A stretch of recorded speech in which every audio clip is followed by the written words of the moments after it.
Okay. They're an A team. Oh, wow. Hey, time up! Right here! Yeah, they beat out A teams. Right here! Let's go! Hey, He LG! doesn't, right? Hey, separate now! Gotta separate! Crying in their beer. Either way. Separate now, fellas. Come on, right now, boys. Gotta go. They're playing great.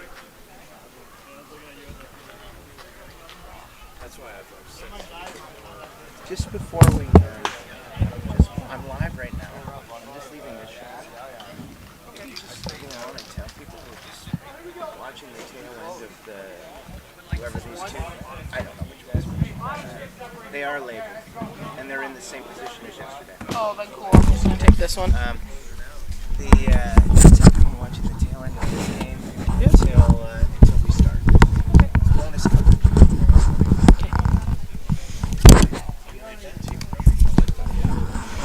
Oh, we're getting something for free. Hi viewers, we are here at Slow Pitch City for the 2023 Mikan Eliminations, brought to you by JYT Media. We are here just at the tail end of the first game of the day between the Aftershock and the Hawks. Right now, the Shock is up by 2 on the Hawks. The Hawks being a B team that have come into these eliminations and done great. This is bonus coverage, folks. So we will be back with you with the next game. If this one gets interesting, I might jump back on the mic anyways. But we're just getting everything set up and ready to go.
Here we go. Let's start another mess here.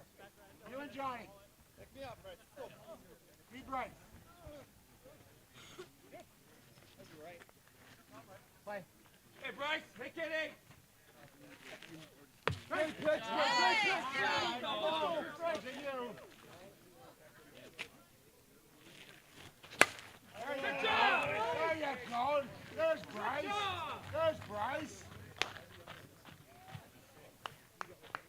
Johnny. Come on now.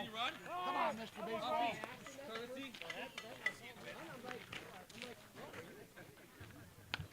Courtesy runner Good job, number Bryce. 2. Come on, Johnny Baseball. Let's go now. Right now, Hey, Johnny. good job, Bryce.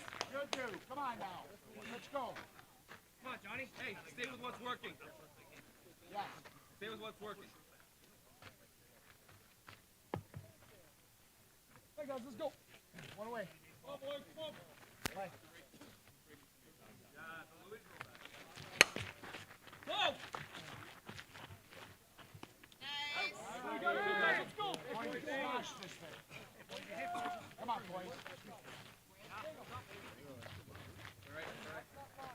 Pick him up.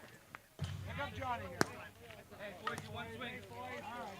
All right. We'll One pick you swing, up. Boise. Boys, he's going to pick you up here. Smash one here, boys. Come on. One Go swing. away. Play. There you go. Good ears. Hey, Davey. Hey, Davey. Come on. Well, that's good. Tail, boy. Go, go, go. Good, good. Good job. Great job, boys. Come on now. Stay hot here, buddy. Come on. Change places with him. Courtesy runner.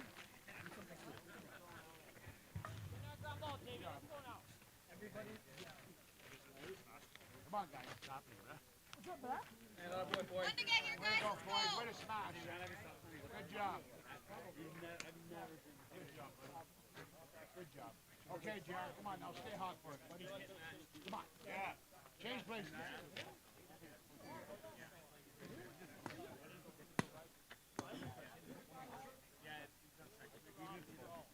Two away. Way more.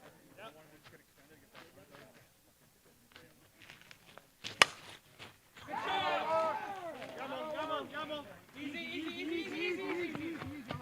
Good job. Way to go, Jared. Way to go, Jared. Way to go, buddy. Way to go. Good job. Good job. Great job, Jared. Great job. Good job. Good job, boys. Keep going now. Keep us rolling here. Keep it going now. Go on, boy. Hey, Hawk. Go, boy. Hey. Come on, Shaq. Don't change your things here, buddy. Keep smashing it. Two-way. Play. Oh. Go, Strack. Good eye. Good eye. Go, Strack. Good eye. Good eye. It's all right. Hey, Davey. Here we go, Davey. Oh, baby. You good? Hey, come on now. Right. Nice. Three balls. Hey, Davey. Go harder one here. Be strong.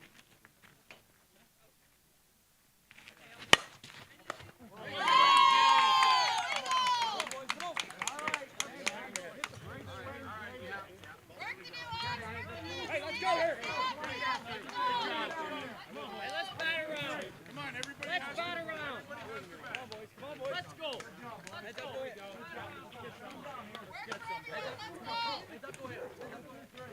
Time to go. Come on. Make them bat.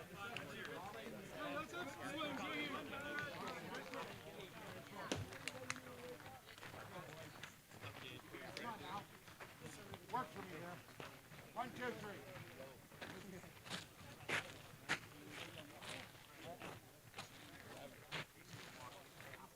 Finer. Worst thing is my best thing is my out. How goes it? Come on, Taylor. Like, Come in.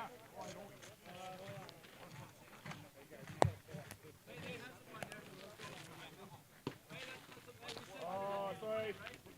I'll give it a push next time. come on, Taylor. Like you here. Okay, boys. Come on now. Work for me here. Work for me here. Come on now. Who wants it? What? No way. Come on, Taylor. Here we go. Look here. Wait. Look, good. Go, go, go.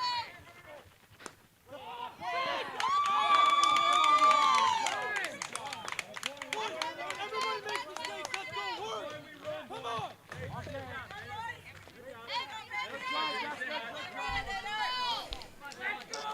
Viewers, if you're just tuning in, it is 1911 for Aftershock at the top of 7.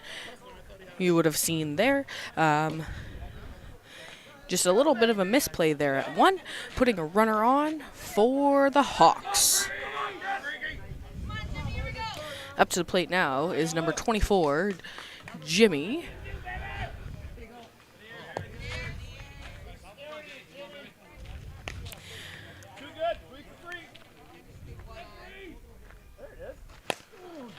Oh, and he splices that ball off. Didn't like that one. Let's see what he can do with this second one here. Like we said, this is bonus coverage as we're still getting everything ready for the broadcast. We will be starting with the next game. It was set to go at 10:30. It looks like that will still be the time. And that was a great hit ball down the third baseline. It's moved the runners. We have runners on 1 and 2.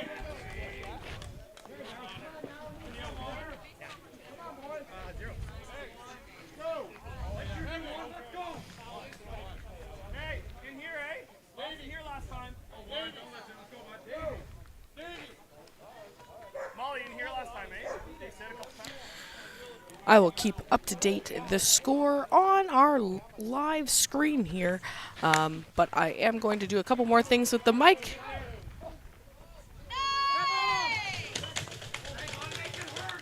So we will be back with you shortly. Thank you so much for your patience.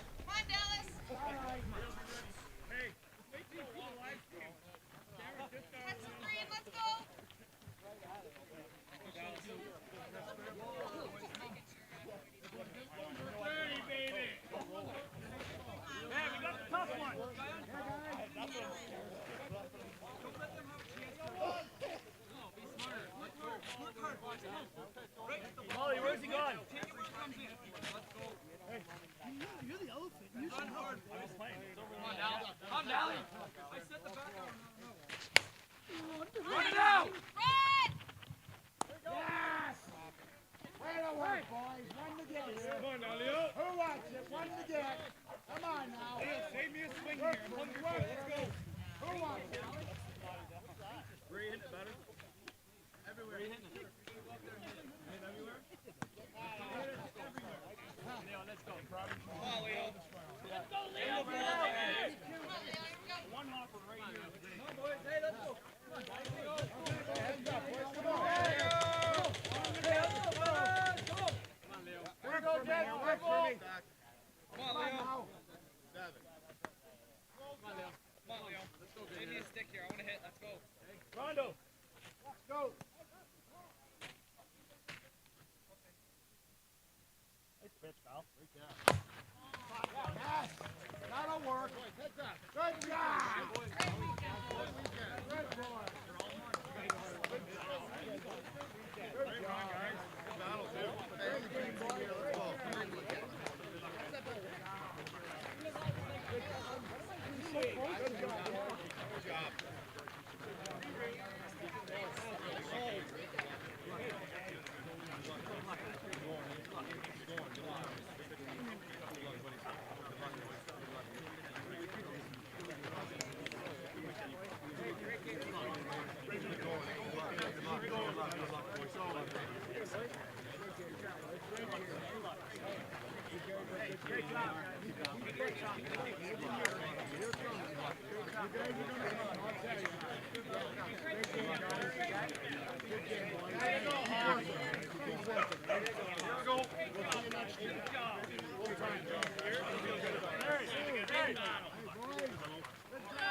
Coach Burt, with the toss and the W.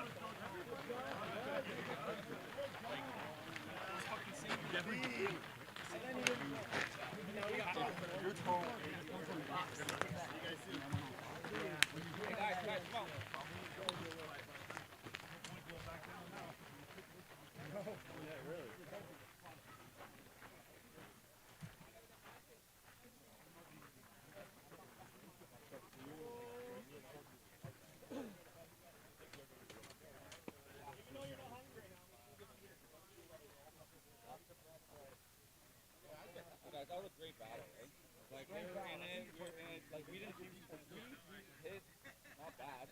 No, we had a lot of like tough luck outs. They're making good plays, man. Let's throw a lot of outs. The ones that we could have rolled and really got a deal taken. So, it'll happen. It'll come. Just don't play. Don't expect it to come. Just know you have to make it. Gotta work at it. Gotta work.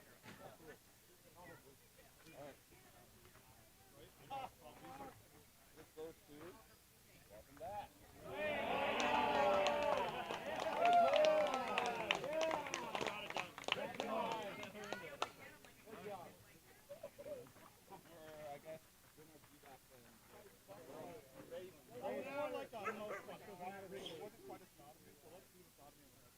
Lock on 3, 1, 2, 3, lock!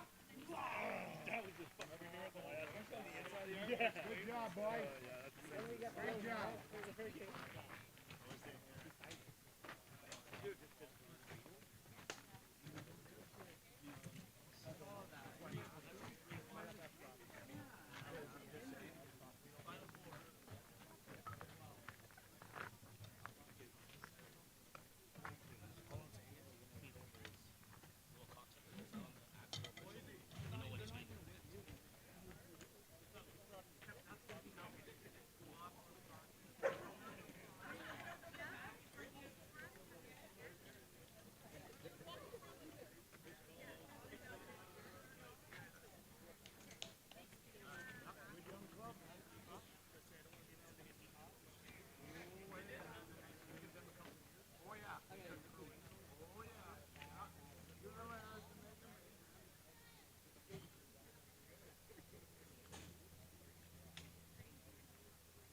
Guys, I mean, I don't care if the field's full right now.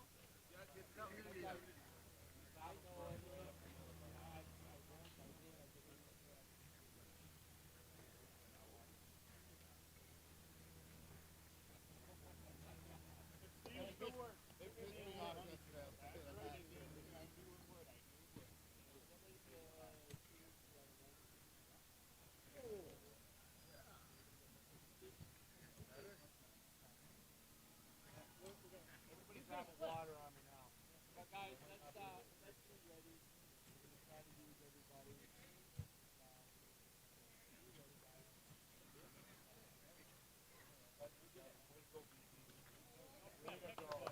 Way to go, guys. 1, 2, 3, lock!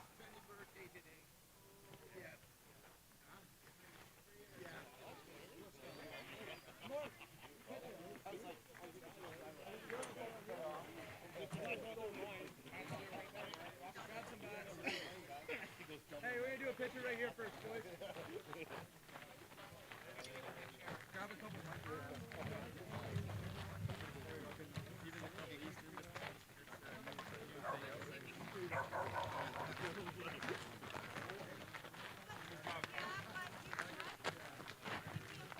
Just the beginning.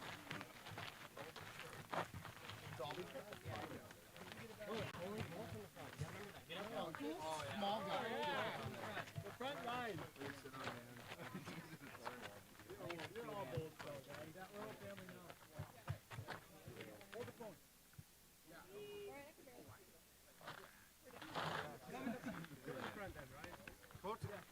Coach is getting in the way. Go ahead.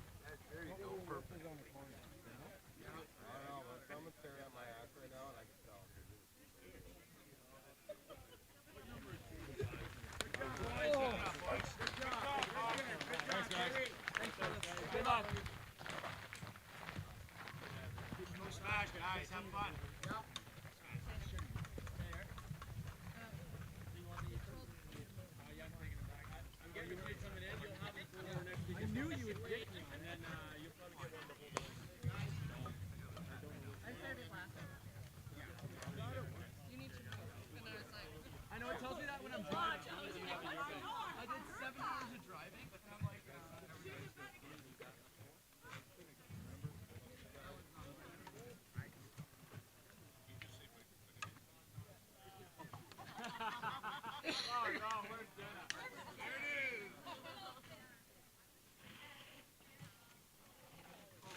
defense, I thought you were done here. I was very close. Hey, does Beetle make you wear a hat? Team post gate there. Post gate there. Set that up.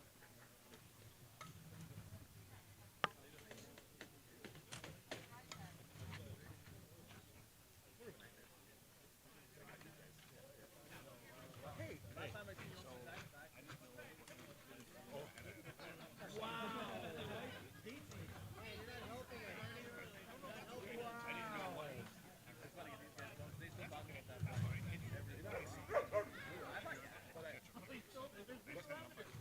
Diamondbacks.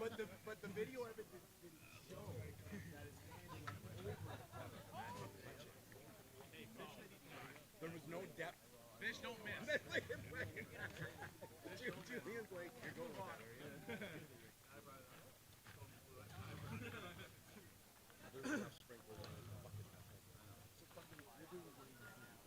Second and third.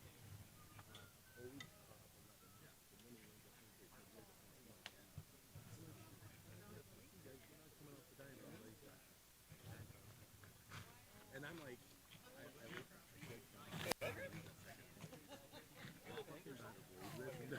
doesn't end the game, I'm gonna yeah, for sure. And then they walked in the window.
Coaches, please.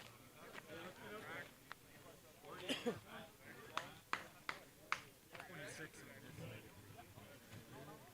don't know yet.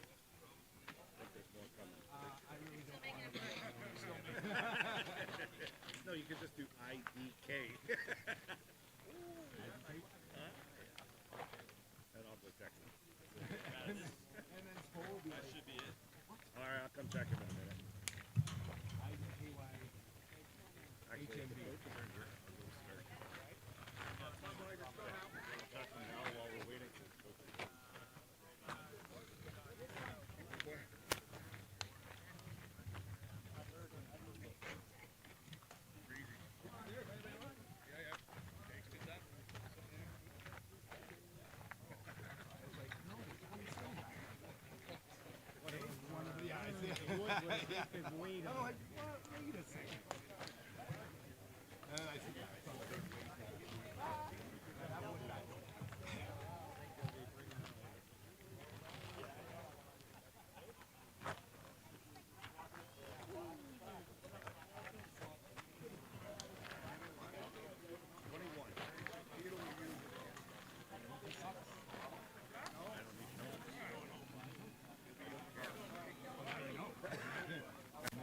Now I have to get it.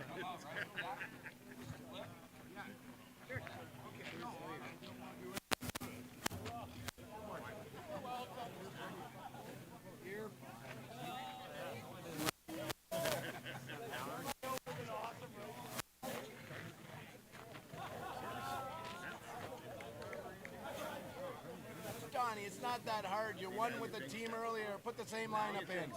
You kept saying yesterday, and then it was 3 for this round again. Appreciate it though. When you're happy, ready. I gotta send all my text messages, yell out about I know. Gone soft.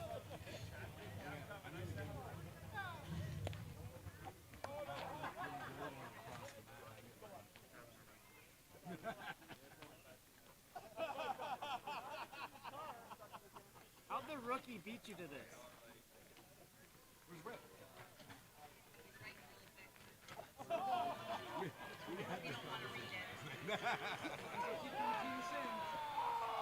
Donnie, let's go.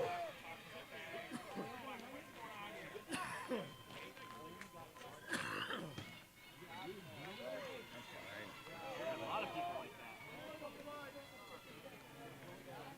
Ever since that smoke was in the air,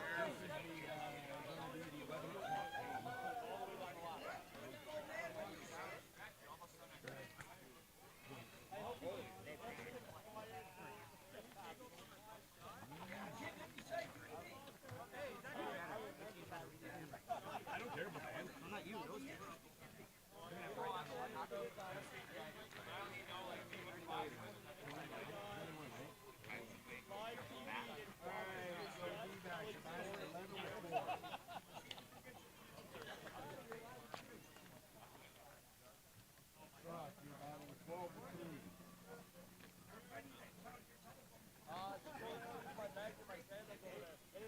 No matter what happens in this game, each of us has a problem. We're gonna next game. Right? Yeah, that's fair. No matter what happens, and we're gonna do that other thing later. If you can't fuck around, you have to try to do everything you can to win that game.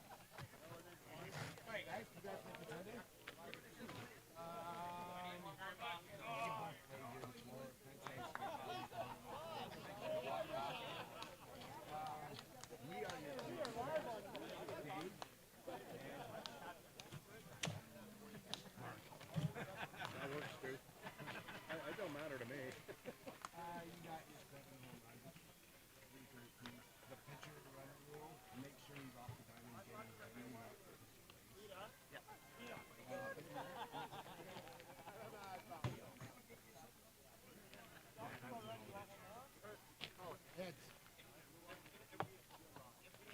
It is the heads, Donnie, because it says heads. Boom.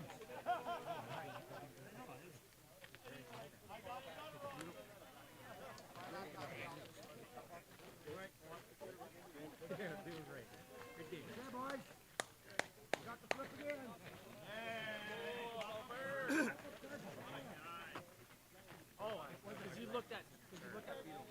said, because it says heads on the corner. Sorry, I'm tired, Fritz.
Hey, camera, let's go get you.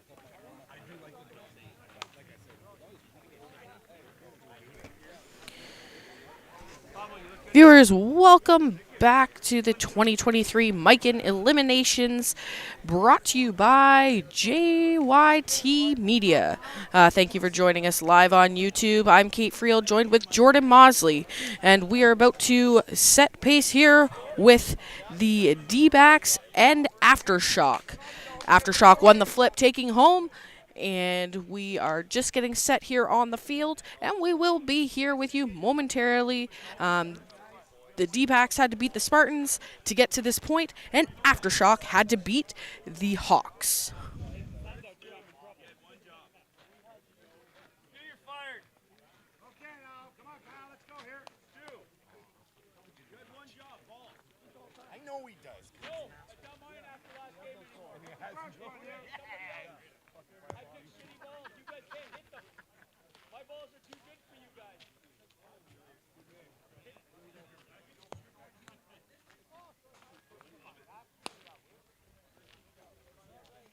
Oh, good pitch, Kyle. Don't waste it here. Hey, boys, you don't get these out. We'll get those anyway. We don't hit good pitches. Come on! We like those ones. Well, we like to put them on your PC when you're going on. You guys got too much power. Kyle Reinders will be the pitcher for Aftershock again this game.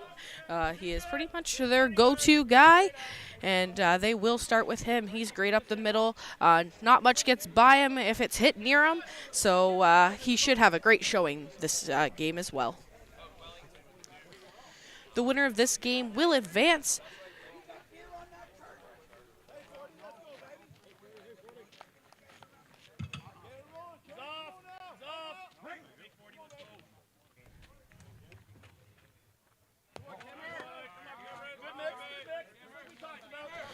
Sorry, correction on that. The D-backs beat the Ravens this morning, and the winner of this game will play against the Spartans. That was the leadoff batter, number 40, hitting a grounder up the middle and securing first base.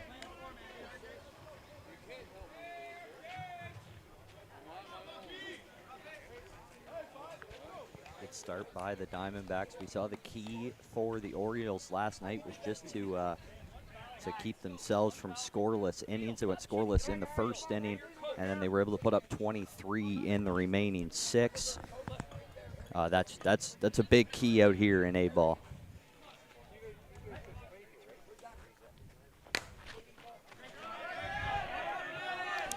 And another one just gets through the 5-man. So with that hit, they've advanced a runner to the corners.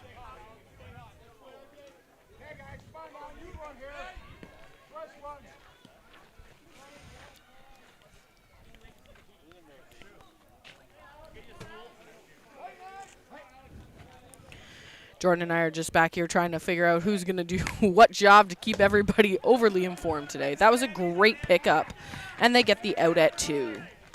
Get the out, but it's going to score a run for the Diamondbacks. They got on the board early. Cam Stewart coming in to score, breaks the tie, 1-0.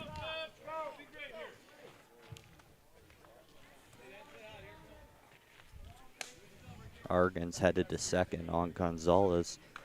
Fielder's choice. That'll leave Gonzalez at first. That's Ryan Yakura playing the 5-man for the Aftershock. He's been solid throughout this event so far. Excellent play there, diving to the hand side. Dan Tew up to bat, number 25 for the Diamondbacks.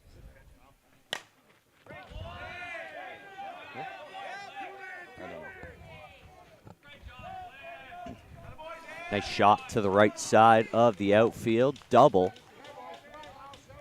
for Dan. Puts him on second with 1 out here and a couple runners in scoring position. Kyle Judge up to bat now.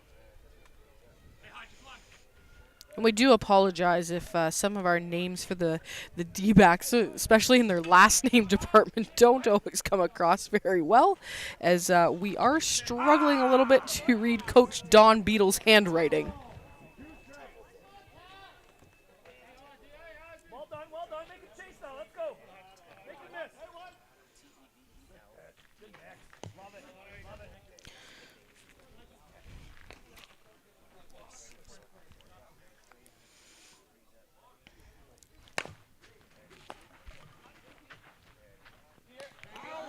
Oh, and they get the out and hold the runners, so that's great for Aftershock.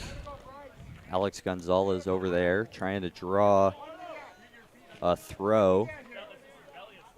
Nothing happening. They take the easy out at first. Couple runners on the bases here at second and third. With 2 out. Aftershock's just kind of looking to take that out on the batter here and hopefully walk away with only 1 to the deficit. That would definitely be a win with how this inning started. Not going to happen, though. That one finds a gap in right center. Greg turning around first. He'll head to second, and that scores both runs. Diamondbacks get up 3-0 here in the first. And for our viewers, if you see 1 ball, 1 strike, we are starting with a 1-1 count here. If you didn't join us yesterday, we do that in Super Series just to move the game along with 1 ball and 1 strike already on the batter. That one sent out to left center. Going to find another hole, find some grass, and another double. The Diamondbacks are moving here early. Diamondbacks are just playing a game here at this point of let's trade places. And it's working so well, up 4-0 now.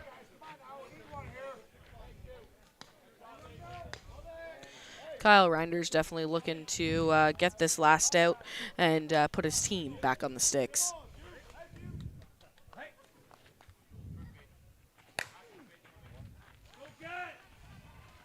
Ball in play to the right side, tracked down by the right fielder. And Aftershock is going to walk away, but they took some harm in that one. 4 runs for the Diamondbacks. We're going to head to the bottom of the first, and Aftershock's got a chance to respond.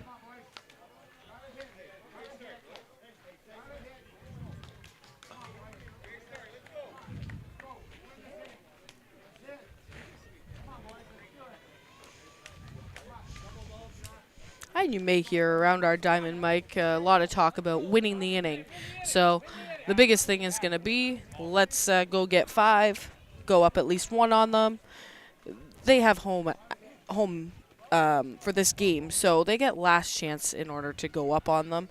So they're definitely going to use that to their advantage, just like they did against the Hawks to get to this game. Yeah, winning the inning's definitely big, especially if both teams are scoring, but something that can be super harmful.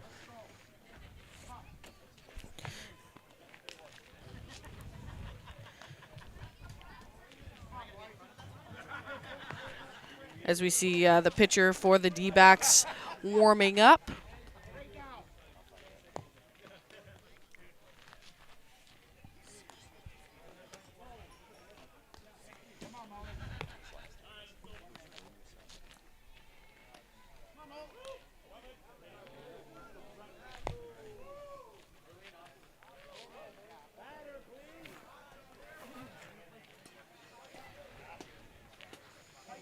we're trying to get some clarification when it comes to the handwriting of our lineup cards, so we can make sure we're giving the proper names here. Just as, like I said, Coach Don Beadle, his handwriting is just a little bit harder to read. Ryan Yakura came over to us here before this game, and he said, "Hey guys, I made sure I could write as neat as possible, just to make sure that it was easier on us." So that was definitely appreciated. 34 of Chris Mullen hits that ball. It skips out into the outfield, and he has secured first base. John Chappelle on the mound for the Diamondbacks, number 24. And we appreciate the help from our fans in the stands, as well as anybody that we can kind of pull to give us a little bit more information here and clarify some writing. It's a team effort over here.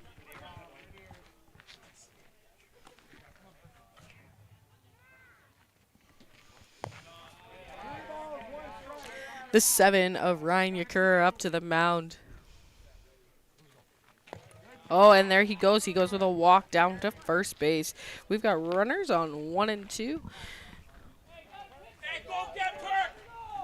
With the 16 of Perkins at the plate.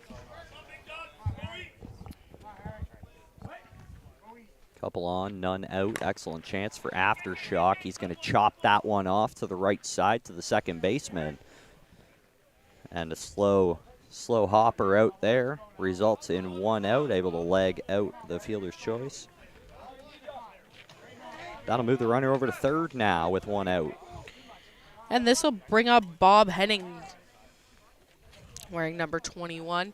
He's definitely looking to cash at least 1 run here and put Aftershock on the board.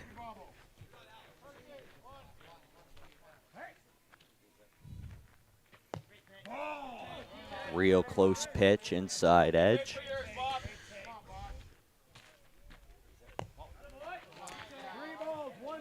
And home plate umpire David Pritchard was definitely all over that one. Right on it. Another play to second base. Another slow roller, and he's only able to get 1. Can't quite turn it. And that'll score another run here for Aftershock. That'd be their first run of the game, I believe, there, Jordan. And we've got a runner on 1.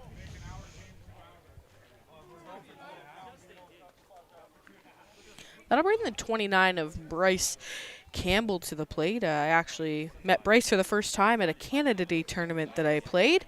I played in the comp division with some of the ladies from the Angels, as well as Bryce was on that team. And the coach that was just here for the Hawks, Kevin, was also on the team as well.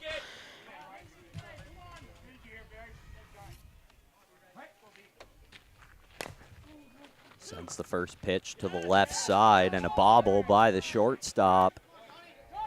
That error is going to put 2 runners on base here with 2 away in the bottom of the first.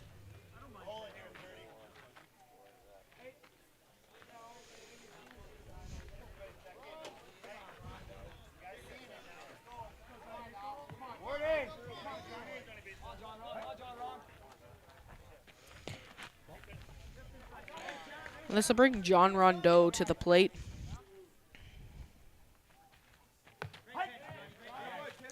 And the count's at 2-2. Sends that ball out to right center. Tracking it, our center fielder makes the play. And the Diamondbacks going to walk away, limit the damage to just 1. And they lead after 1 inning here on Diamond 1.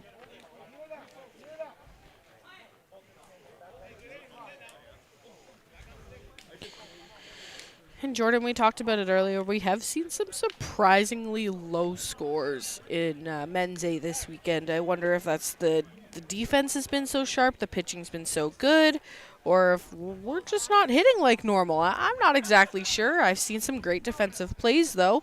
So let's hope that that's all it is. We've seen these new bats have made a big difference. It's somewhat limited the offense this year, creating a lot more pop-ups. And we've seen some guys try to get creative with what they want to do to remedy those situations. We've seen pine tar all over barrels so far, random like grip tape stickers on barrels. Everybody trying to get creative down here with the new bats.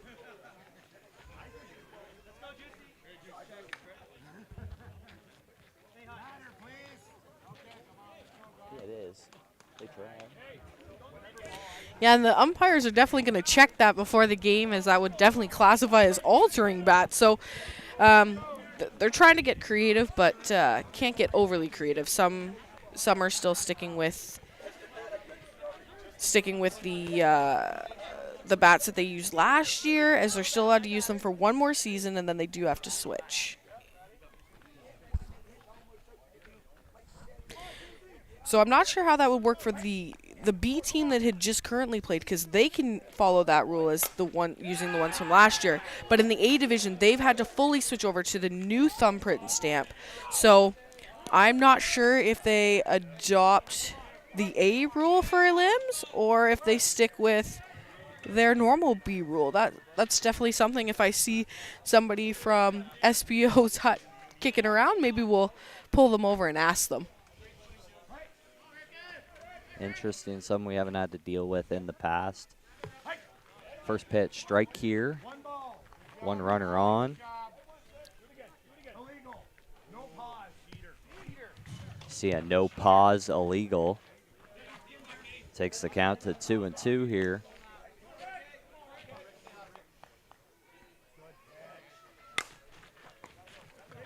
Stop by the shortstop, sticks with it. Shovel pass over to second base. And he's going to make the out. Excellent play, way to stick with it. Yeah, great job by Daniel Lee there playing shortstop.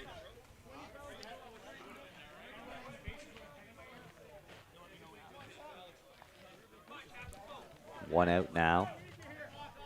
Top of the second here. Diamondbacks lead by 3.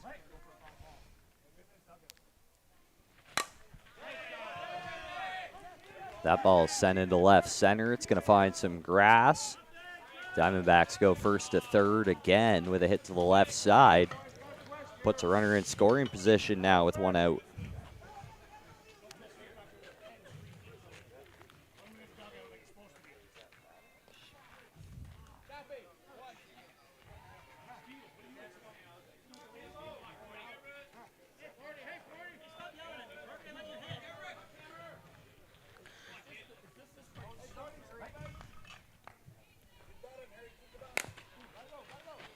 We're at the top of the order here for the Diamondbacks. That one's going to find some grass. He tried to shovel it over there, and it's going to cost him. That'll move the runner from second over to third.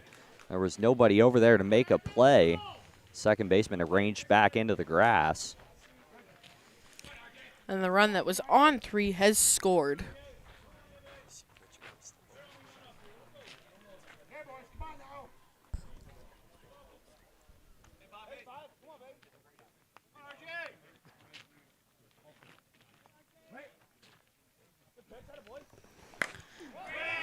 That one taken back up over the center. Going to drop for another hit. Again, the Diamondbacks trying to go first to third. This time a close play over at third, and he's not able to pick it up. Runner will stay at first.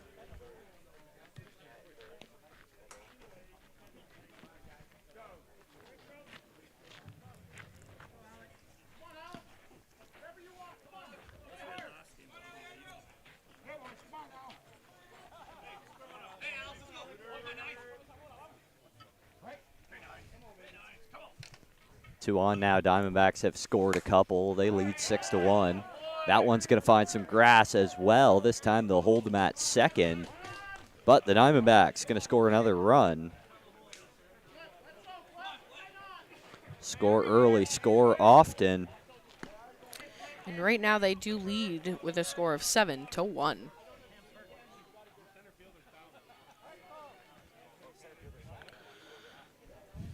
How about 7 runs, and they have not put one out yet. And it looks like off of that play, we do have the center fielder down in the field, slow to get to his feet. It looks like on the Aftershock bench, somebody is going to get possibly ready to go out there. Do feel for the center fielder. It's going to take a few moments here to get to his feet if he can. It looks like it might be a knee or a quad. I'm not exactly sure. Yeah, he looked like he came down a little awkward out there in center field when he was trying to come up with that ball. He's kind of caught right in between whether he was going to lay out for it or take it on the hop. And that's the 87 of Cam Hall. It looks like he... 2 on, 1 out here for the Diamondbacks.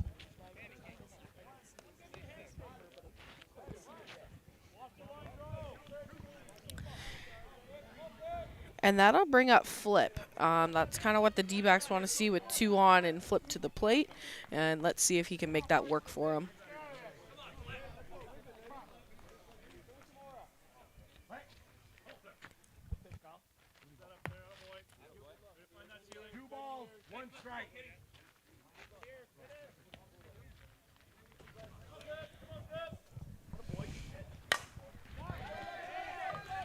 He's going to drive one into right field. Try to get aggressive with it. Big turn there at second, but nothing happening at third. Going to fill the bases here and bring up Kyle Judge to bat.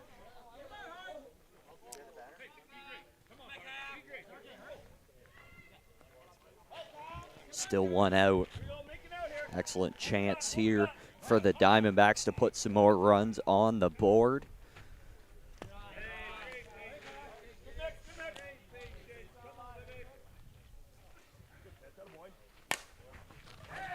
Ball driven to the right side of the middle infielder there. Just couldn't quite get a glove on it.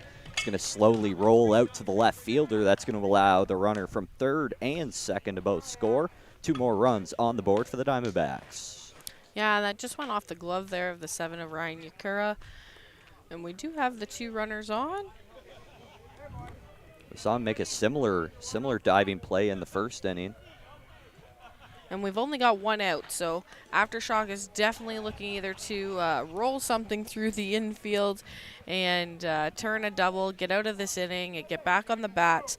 They're down by 8 at this point, but we've talked about it many times that 8 is nothing in slow pitch. If you can string those hits together, you can just keep hitting. It's not. You just got to watch out for that 12, and here's that double play you were talking about. Turn it at second, and he's able to beat it out at first. 2 out now. That'll move the runner over to third. That was definitely the ball that they wanted to see. Just didn't get to them fast enough in order to twist that double. The speedy runner also didn't hurt the Diamondbacks there. Moves runners to the corner now. Lou Recon up to bat. Takes the first pitch ball. Moves the count to 2-1. That ball driven down the line to left field. It's going to drop fair. That'll score 1 run. Here comes the runner around third, being sent home. Play coming home. Cut off by the pitcher. Put a runner on second now and clear the bases.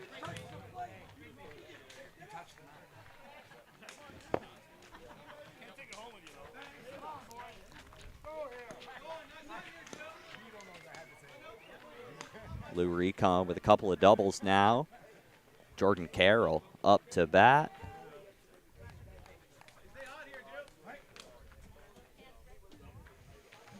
Seven-run inning here for the Diamondbacks. It's going to end just like that. A ground ball up the middle to the pitcher. And Aftershock able to get out of it, but not before the Diamondbacks bat around. Go through the whole order and put a whole bunch more runs on the board. They now lead 11-1 into the bottom of 2.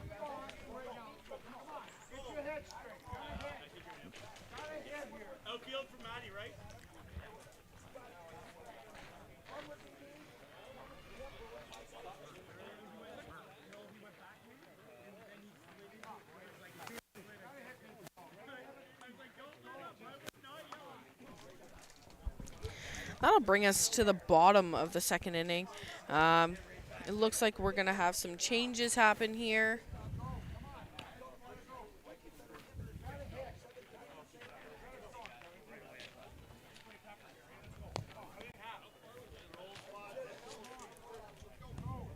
We'll have to try and visually see if we can find what changes were made, as we did see both coaches out, but couldn't quite hear home plate umpire Dave Pritchard with the exchange there, as both of the coaches were within earshot.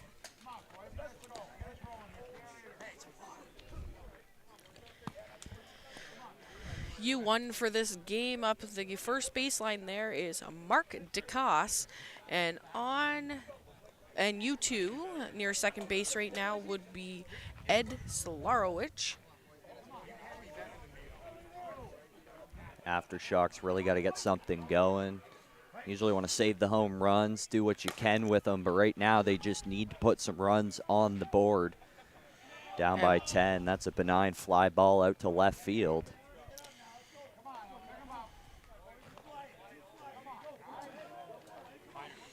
Yeah, Brett Voicey just got right under that one there.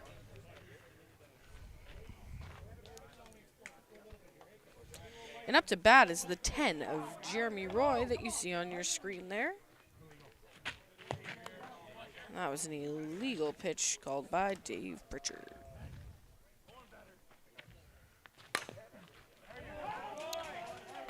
That pitch taken up the middle, just to the glove side, or hand side of our pitcher. John Chappelle with a one-run effort so far here in the second inning. One runner on for Aftershock. And at the plate now is the center fielder that we did see earlier that was down in center field, the 87 of Cam Hall.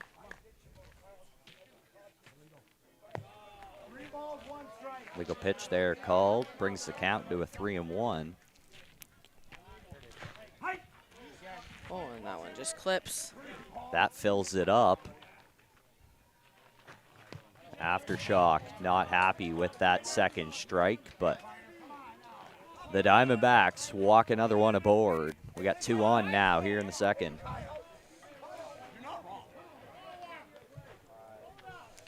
And that'll bring Matt Pine to the plate.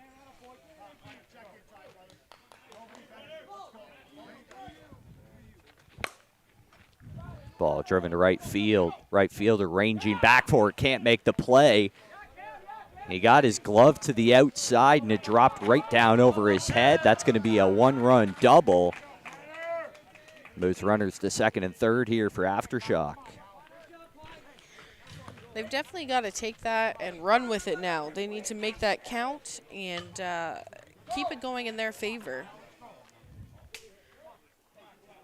25 of Kyle Reiners is up to bat here. He's definitely looking to help his team out and maybe get on base here.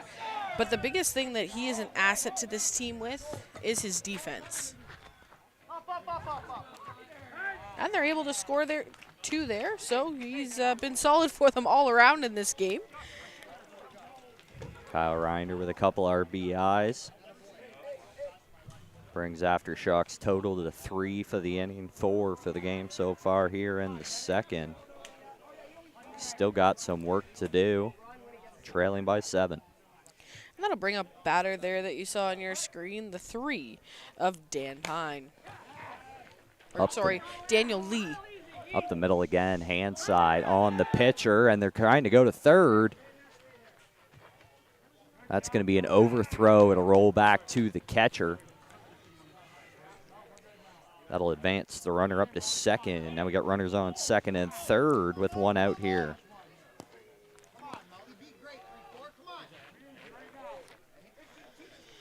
And we're back to the top of the order with the 34 of Chris Mullins.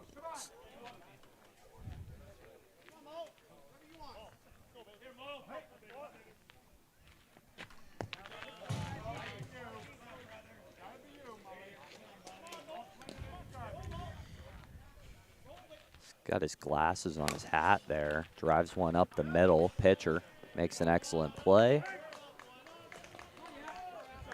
And that will put us to 2 out. He's been on his toes over there. They've been testing him all inning.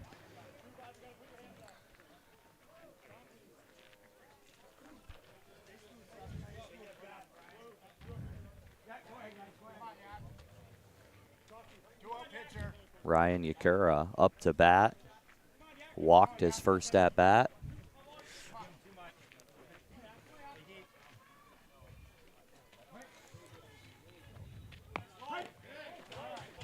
Nice pitch, finds the front corner. Takes a little bit of a walk, and then he'll come back into the box.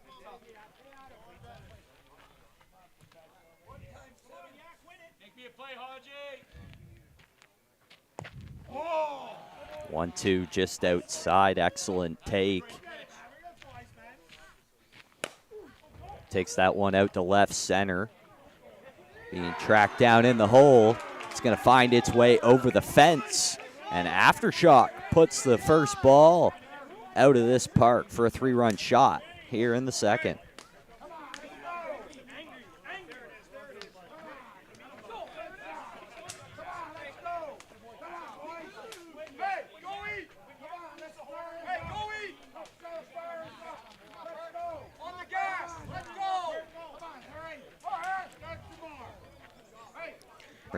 Bring the 16 of Harry Perkins up to bat. Brings the inning total up to 6 here for Aftershock. Trailing by 4 now. That ball goes up the middle. Bobbled up there in center, and the throw's not going to be in time. No, I think the throw was in time. I saw first base umpire Mark DeCoste throw the safe call out there, Jordan.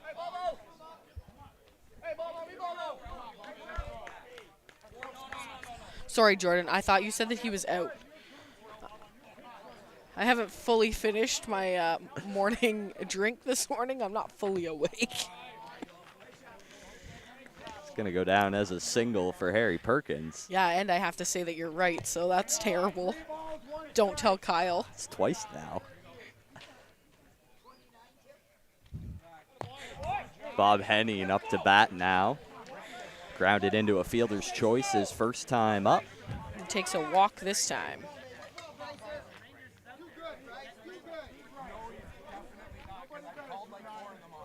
That brings up Bryce Campbell with 1 out here. Two out.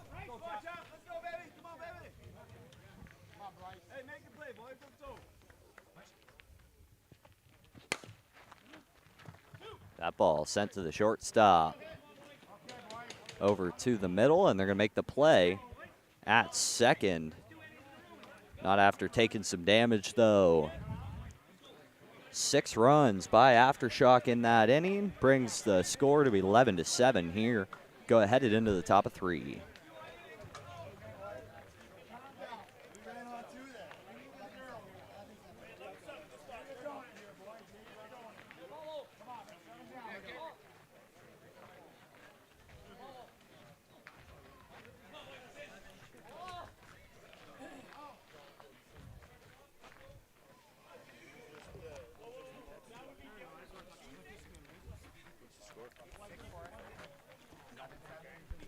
And as you've just seen there, home plate umpire going over to the D-backs bench to get baseballs. Here in Men's A, the team hitting provides 2 balls.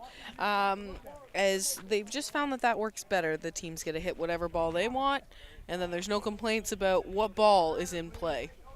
Got interesting, though, because this is pretty much our only open tournament we really have out here at Slow Pitch City. So some of the B and C teams that came up and tried to steal a spot here at the Limbs weren't really aware of that coming into the weekend. So we had some pretty ridiculous baseballs coming into games early on when the C teams didn't know what was going on. But they've all kind of got it figured out now. Well, and I don't think that there's any B teams left in. I think the Mike and Hawks were the last ones.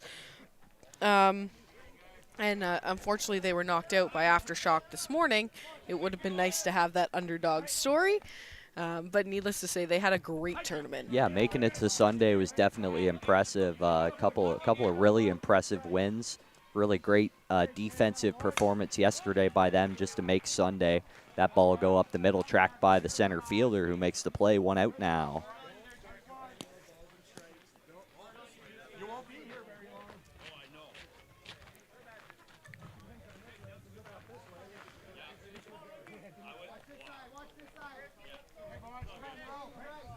Reese Jack up to bat.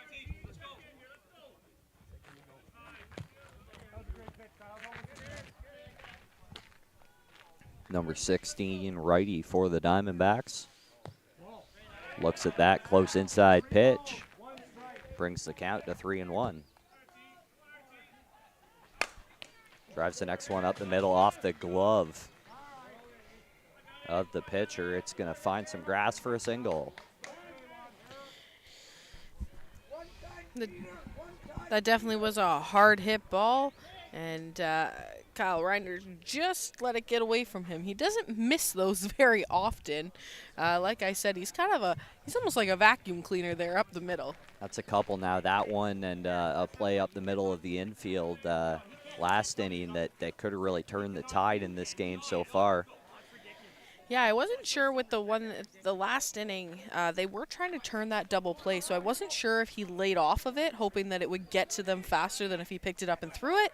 I'm not really sure if that's what went on or not, but definitely he is a very, very smart player for the Aftershock.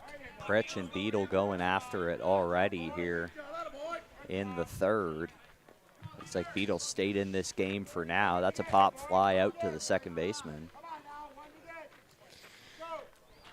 Yeah, Coach Don Beadle for the D-backs is really kind of giving it to home plate umpire Dave Pritchard.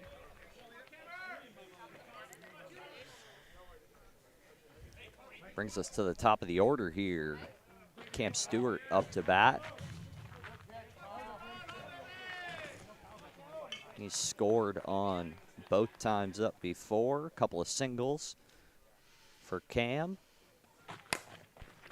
Takes that one to the left side of the infield. They're going to send it to second, and that'll be the third out of the inning. And that's the donut that Aftershock definitely wanted to give to the D-backs.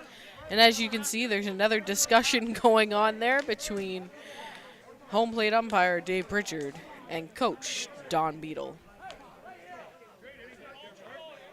And you got to wonder how long he's going to leave him in here. He was warned already. Looks like a pretty heated discussion over here on the right of your screen. Pritchard walks away, and Beadle's going to head back to the dugout. Yeah, the crew on this diamond, Dave Pritchard's over now talking to Mark DeCoste, the U1 of this game. Definitely very seasoned umpires, and they definitely know exactly what's going on, and they will take control of this game. They've kept it so far, and they're calling their own game.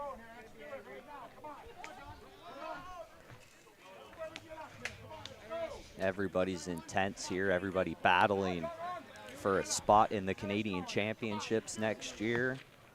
A lot on the line here. And the Canadian Championships, that'll be the one for 2024. And if I'm not mistaken, I believe that one is held in Alberta. The Canadian Championships for this year will be held right here in Dorchester at Slow Pitch City. We definitely encourage you to either tune in on the YouTube channel and the live broadcast, as we are going to do our best to make sure that we can bring that to you for the Canadian Championships. And also, even join us here live if you can. And already, that's one away.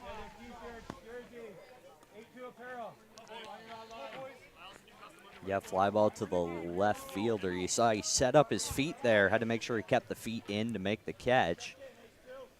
It's tough to find where the out of play is there without a fence.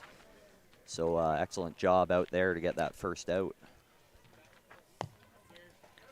3 balls, 1 strike. Brings up Brett Foisey, number 82, the lefty.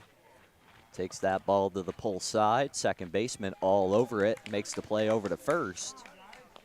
And two-way now here in the third.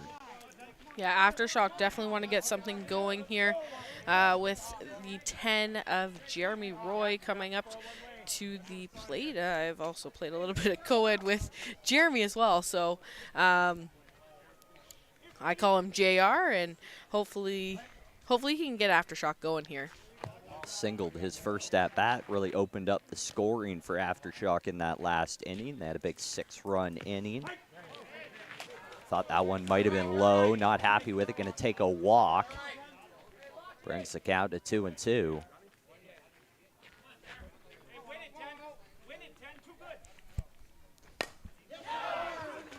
Drives that ball out to right field. It's going to find some grass for a single. Put Jeremy Roy on first base.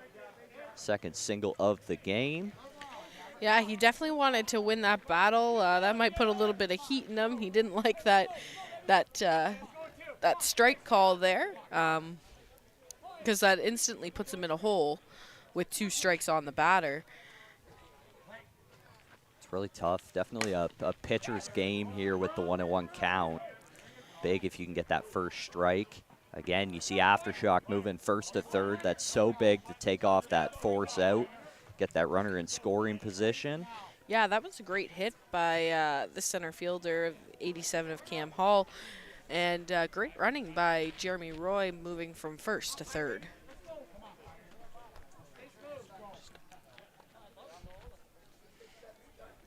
Runners on the corners, 2 away. Aftershock with a great chance here. Shut down the Diamondbacks in the top half, and he watches that one sail to right field. Right fielder trying to find the fence, and he does. He's going to make the catch at the fence. And Aftershock goes scoreless in the bottom half of 3. Our score into the 4th inning going to be 11-7 for the Diamondbacks. Yeah, batter was definitely hoping that he was able to put that one out. Pine was hoping to get those 3 runs for his team. It's close. Ball's not carrying today like it has been. Like it was really yesterday after the rain came down. We saw the ball flying after that, kind of thick in the air up today.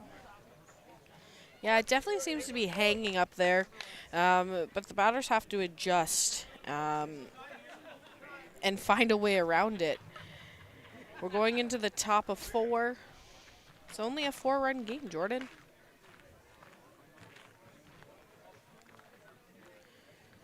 Yeah, tough for Aftershock there, leaving 2 runners on base.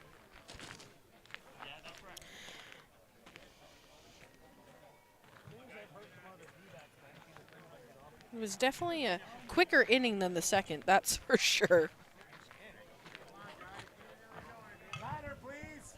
Still a close game here, headed to the 4th inning. Home plate umpire calls for a batter. Into the box, RJ Arginez.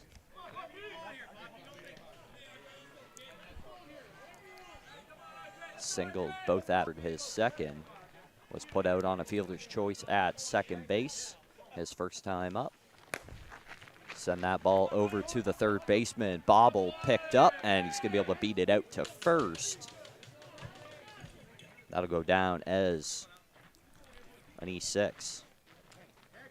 The third baseman picked it up, it'd be an E5, yeah.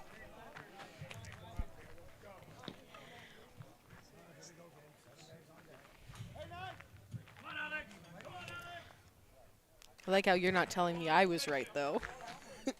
You were right, Kate. Good job. There we go. You had to hear it. Alex Gonzalez sends that ball to left field. It's going to fall for a single. Now, just so that you don't think we're being too rough on each other, Jordan and I have known each other a very long time. We've done some racing and some hockey. We've never actually been on the broadcast together until this weekend, but we've always had that friendly back and forth banter. So Jordan and I have known each other a long time, so no matter how much we're throwing it back and forth, we've got big grins on our faces and we're having a great time. And that'll bring up the 25 of Dan.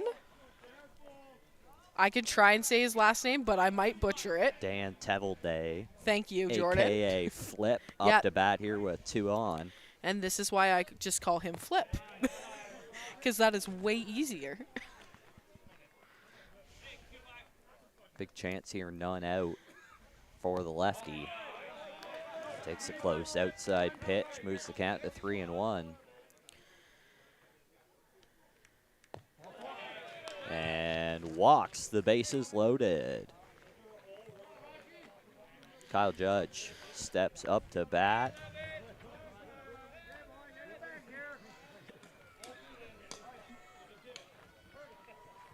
None out, big chance to put some runs on the board, extend this 4-run lead. Yeah, and we just had seen pitcher Kyle Reinders. He's definitely looking to get out of this inning, at least get an out here, and make something happen for his team. I mean, they want to take that lead going home, but I think they'll just take an out where they can at this point. We're getting into that range where a couple scoreless innings could be disastrous.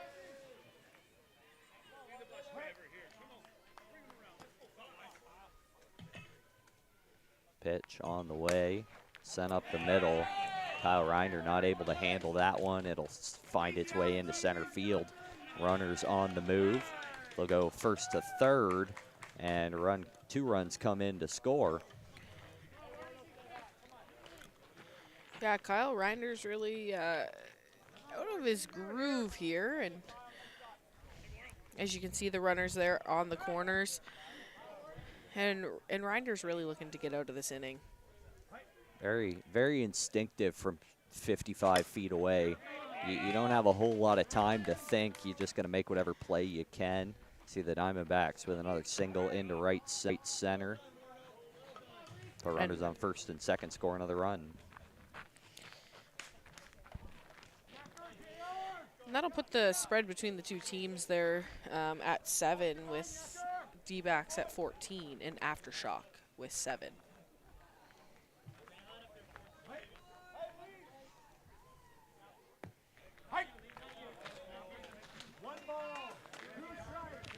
Diamondbacks playing really good single baseball here. Haven't put one out in 4 innings, but they've been putting runs on the board every chance they get. That one, big glove flip backwards and sent over to third. Safe under the tag over at third. What a play in the middle infield, though. Glove flip behind the back. Gets that out and then goes to the lead runner. Can't quite make the play. Yeah, that was pretty. If they could have taken 2 there, that would have been insane.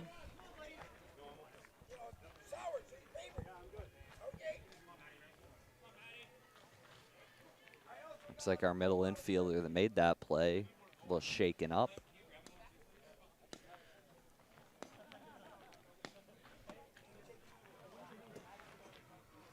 That looks like to be the 30 of John Renault.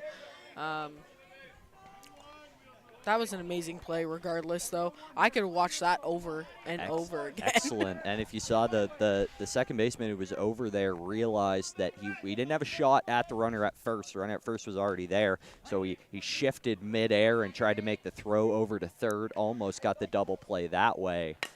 It's an impressive attempt. You see a big gap up the middle. The Aftershock, they really trust their pitcher on defense. That one's going to find that gap for a single. Scores another run for the Diamondbacks.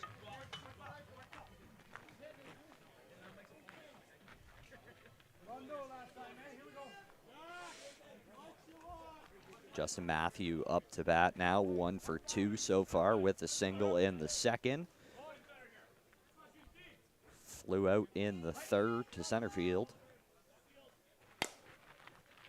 Gonna hit another one to center field. And that'll be caught by the 10 of Jeremy Roy.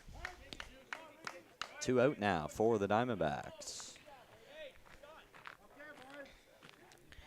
They're definitely chasing that elusive third out now. They need to get back on these bats and make something happen.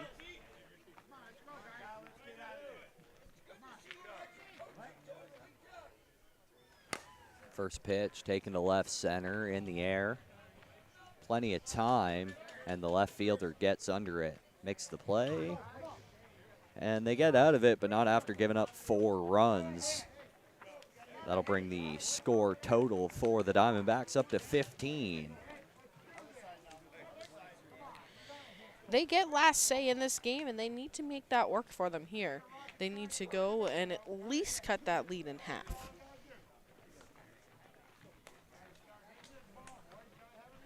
Yeah, they had a pretty breakout second inning. Last inning left a couple runners on. Now at the bottom of the order, Kyle Reinders, the pitcher. Gonna be your first up for Aftershock.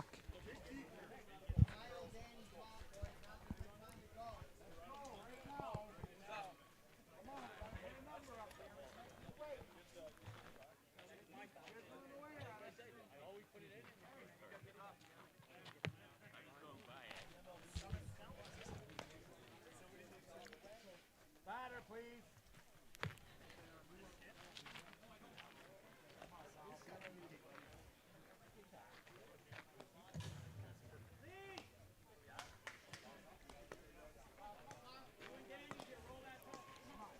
Kyle Reinders 1 at bat so far in this game. He had a 2 RBI single in that inning where Aftershock was able to bat around.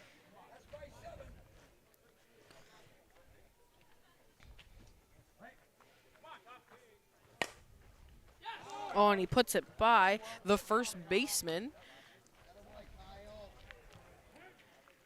Goes on the board as a single. And it looks like they're going to take their first courtesy runner here.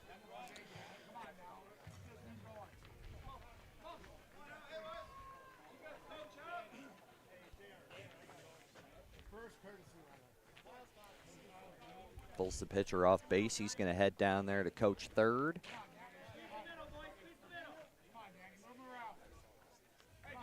Daniel Lee up to bat now with a runner on. Takes that ball outside pitch to right field. Easy track by the right fielder.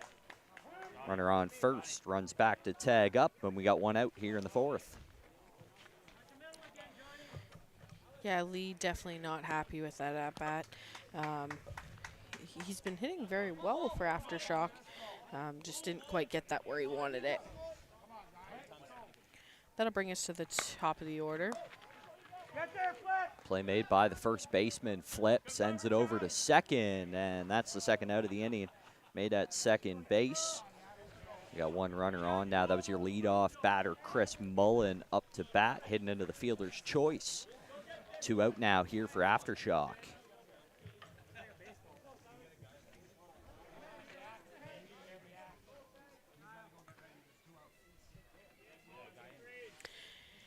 And we see home plate umpire catch that pitcher.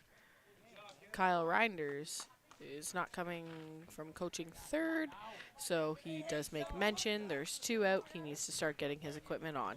You see the smile as he heads off the diamond. He knew what he was doing. He got caught.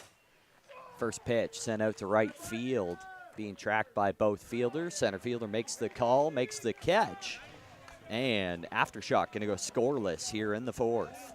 That's definitely not what they wanted to do. They definitely need to go and hold the D-backs from getting any more runs at this point.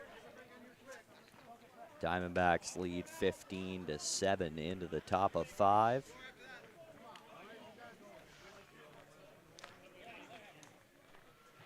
Bit of a streaky performance on both sides. We had a completely scoreless 3rd.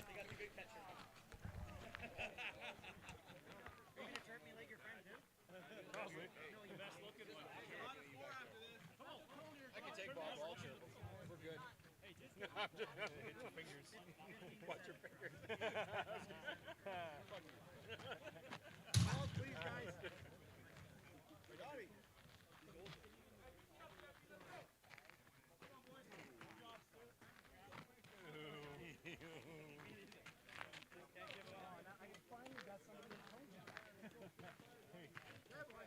John Chappelle, last batter in the order for the Diamondbacks, first batter up in the 5th inning. And I did just talk to our UIC, Dave Jones, about the bat rule. So when the B teams or C teams, whoever wanted to enter in this event, wanted to come play, they did have to adapt to the bat rule. So they did have to conform to the A bat rule and use new bats. Makes sense. They were all using the A home run rules, different from the B. They got 5 in B instead of 7 in A. So they were basically playing as an A team this weekend, just without being an A for the whole season. See John Chappelle with another single here, popped out to second in his last at bat, and he hits a single there. They're going to use a courtesy to pull him off the diamond.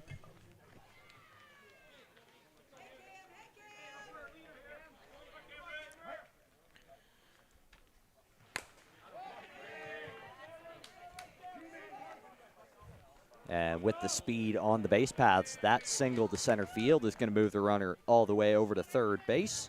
Diamondbacks have a runner in scoring position and a chance here with none out in the 5th. Runners on the corners now for RJ Arjanes. He is 2 for 3, reached on error last at bat, and he's going to drive that one to center field and lose it for the first home run of the game for the Diamondbacks. That'll be a 3-run blast to center.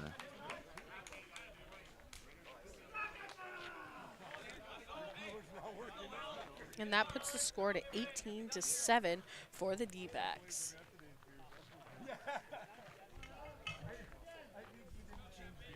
Alex Gonzalez steps to the plate, number 99, the lefty. See, very wide stance there. He's got the pocket hanging out.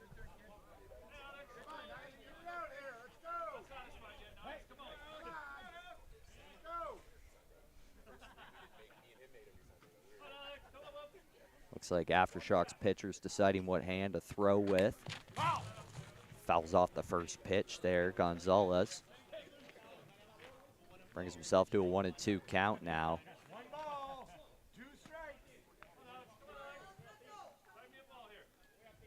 You see he steps way out. Steps way out on those pitches, able to make Alex Gonzalez foul off the inside pitch in the hole. Especially with how long his legs are out there on the mound. He can step like 3-4 feet out to the right side of the chute, still have a foot in there, and make that pitch come all the way back to the inside. Really tough to deal with in a 1-2 hole there.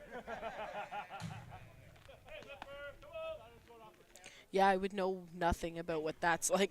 Jordan, I'd be taking one step out, maybe being half a foot out. Ball driven to right field. Tracked by the right fielder in a jumping play. Maybe 20 feet away from the fence. 2 out now for the Diamondbacks. Kyle Judge steps up to bat, number 11. Diamondbacks have a real good righty-lefty shift back and forth through at least the first half of this lineup. Really make the fielders move around. See how big of a gap Aftershock leaves right behind their pitcher there, really trusting him on defense. That ball sent out to left field, tracked by the left fielder. That'll end this inning. Yeah, and we've definitely seen a lot of teams, especially in A, playing that 5-man. The Aftershock are going with 4 fielders, 4 infielders, in hopes that pitcher Kyle Reinders can take away that middle. You see, it's helped them on a few. There's definitely a couple balls that would have fallen in gaps that they've been able to track down, but they've been getting peppered in the infield. Diamondbacks have just been doing a great job roping singles through the infielders here. See them doing the ball change. We talked about that earlier. Teams hit their own balls here in A.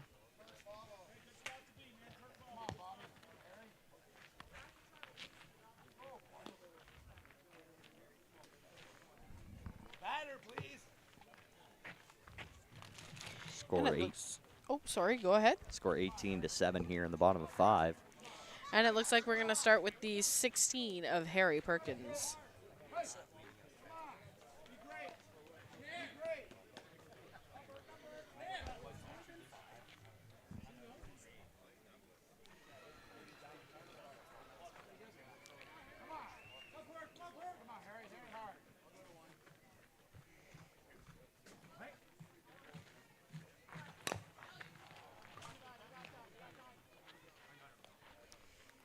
And that'll be the first out. John Chappelle with a routine ground ball. Up the middle, makes the play over to first.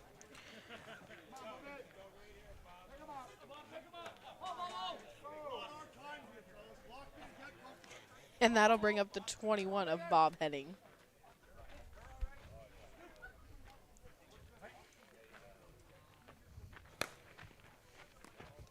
Sends that ball over to second, doesn't run it out, watches the throw sail to first, and there's 2 outs here in the 5th.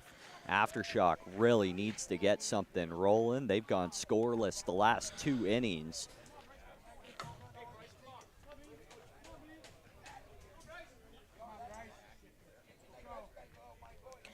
And we'll see if Bryce Campbell's able to get Aftershock going with 2 out. Another play made by Chappelle. He's going to send it over to first, and another scoreless 3 up, 3 down inning here. Aftershock puts another 0 on the board. They trail by a mittful as we head into 6. Yeah, they're trailing by that elusive 11 that they just can't seem to crack. They need to get back on defense and make it a quick one here.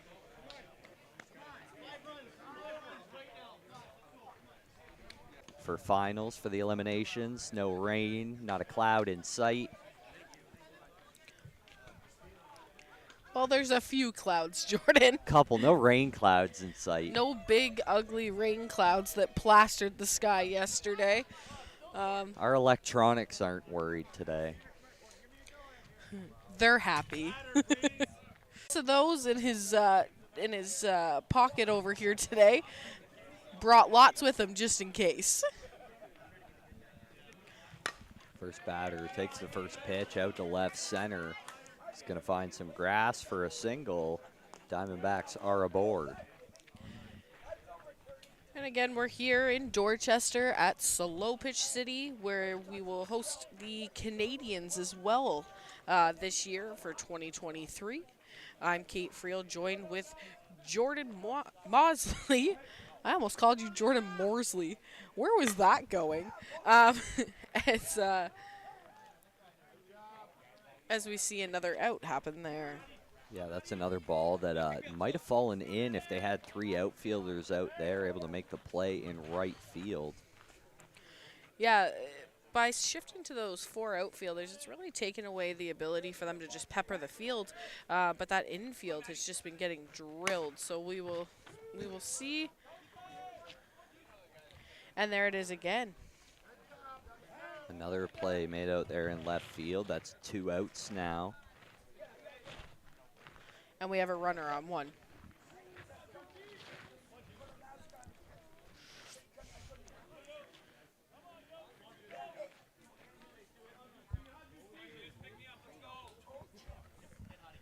Justin Matthew, number 8, up to bat now. The lefty takes a real close outside pitch.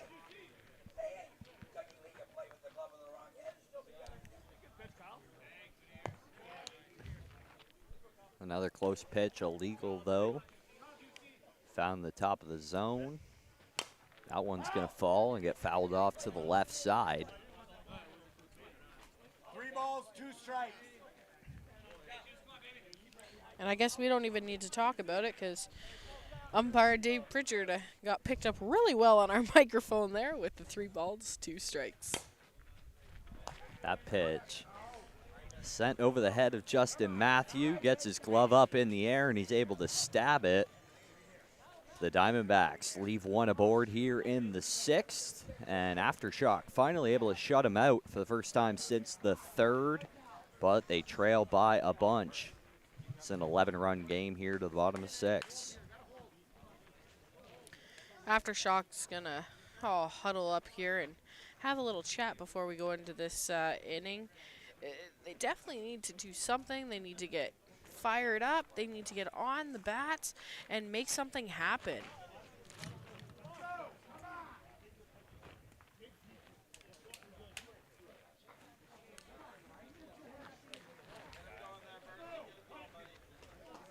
Aftershock's left 5 runners on so far.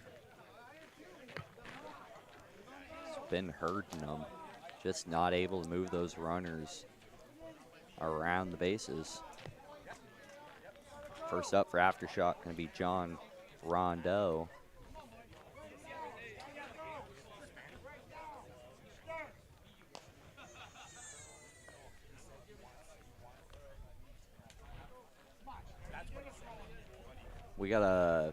Looks like we got a pinch hitter coming in. Chris Schneer coming up to bat for John Rondeau. Number 67 coming in to make his first at-bat of the day, of the game.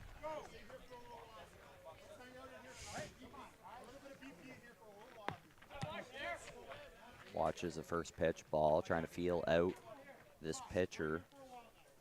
Chappelle's been pitching well. Liked that one, but pushed it foul there. So he definitely did not get all of it. And let's see if he shake those cobwebs off and he's able to go for something a little bit further at a 2-2. Oh, and just hard enough and just the right hop. It's hopped into the outfield and he's going for 2. And he's trying to stick that back.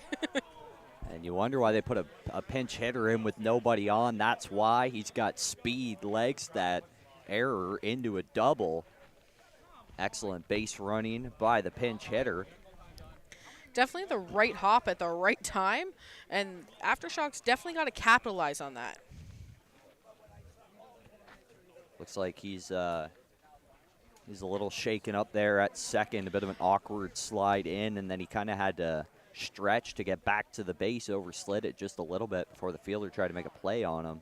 Yeah, I think when he went to slide his leg back, he might have pulled something. It definitely wasn't the most graceful moment as he overran the bag, tried to get his foot back there. It just kind of pulls all those muscles. I mean, he's coming off the bench, so he may be a little bit cold too. Looks like they're pulling him off the base. They're going to put in a pinch runner. Ryan Yakura going to take over there at second. So that'll be another courtesy runner going in.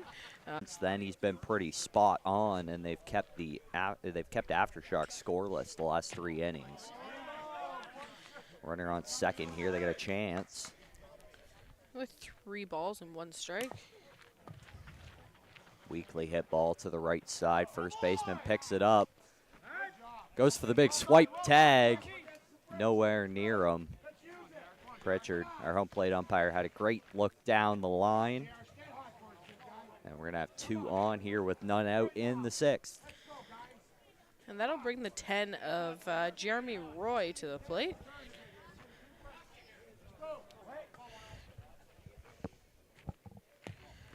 Jeremy Roy's definitely looking to continue his at-bats here and get on base. Yeah, a couple of singles so far for Roy. Takes that one to left field. He's going to keep the single streak alive and score the pinch runner from third base. Aftershock. 3 O's in a row, and they finally break the 0 with a run. That'll bring up the 87 of Cam Hall. 1 for 1 with a walk and a single in his third at-bat here.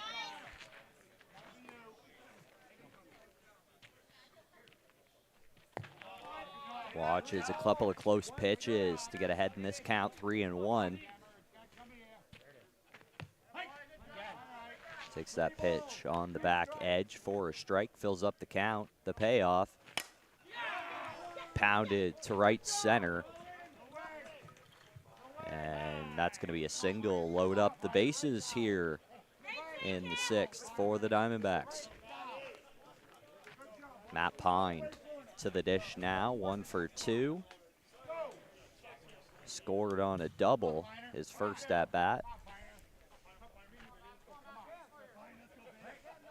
Pine's really got to check in here and move some runners here. We need some more runs for Aftershock. We'll send that one to left field. Speed everywhere for Aftershock. They're all going to move up a base. Even tagging from first, they decided to try to make the play at third there. Nothing happening. 1 out now, and the Aftershock scores another run.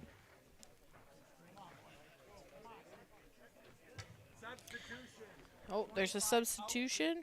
25 is going to come out of Kyle Reinders, and the 8 of Justin Strong is going to go in.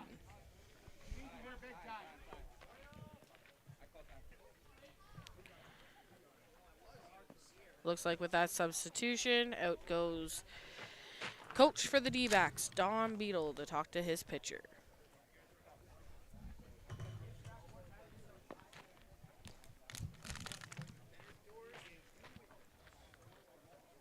Just going to talk this one over. 1 out, couple runners on.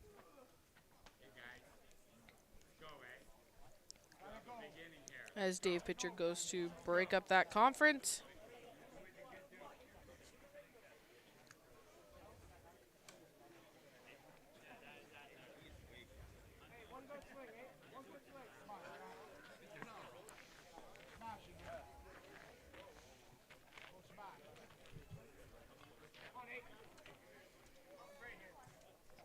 Let's see what the 8 can do with his pinch hit. First pitch a little high, illegal.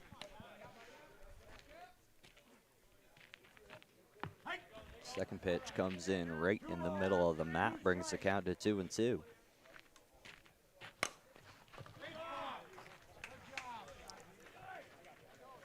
Ball's going to slide past the runner at second. He's rounding third hard as they throw it in.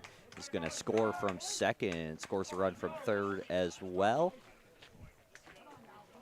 2 RBI single for for our pinch hitter.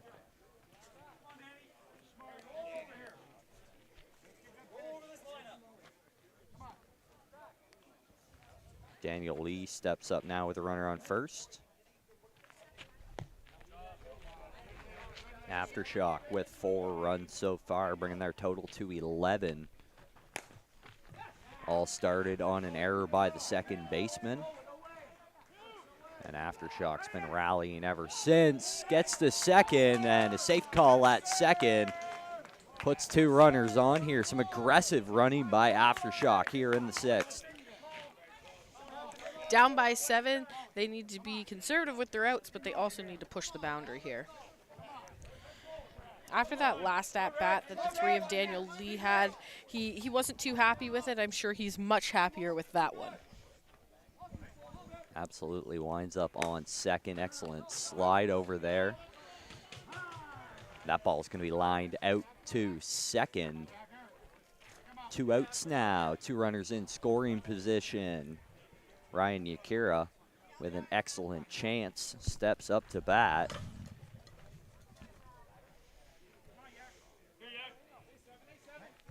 Frustration from Chris Mullen, slams his bat down as he leaves the diamond.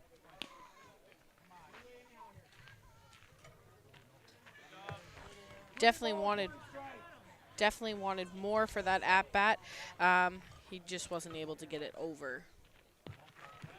3-1. That pitch falls off the outside edge. Chappelle gonna walk his 3rd batter of the game. And that loads up the bases for the 16 of Harry Perkins. Yeah, they had the base open. Pitched around him. This count goes to 2-1. Ball driven into right field, being tracked. Gets down to make the catch. And umpire calls an out. That's going to strand 3 on the base paths. But Aftershock able to put up 4 runs, brings their total to 11 as we head to the top of the 7th.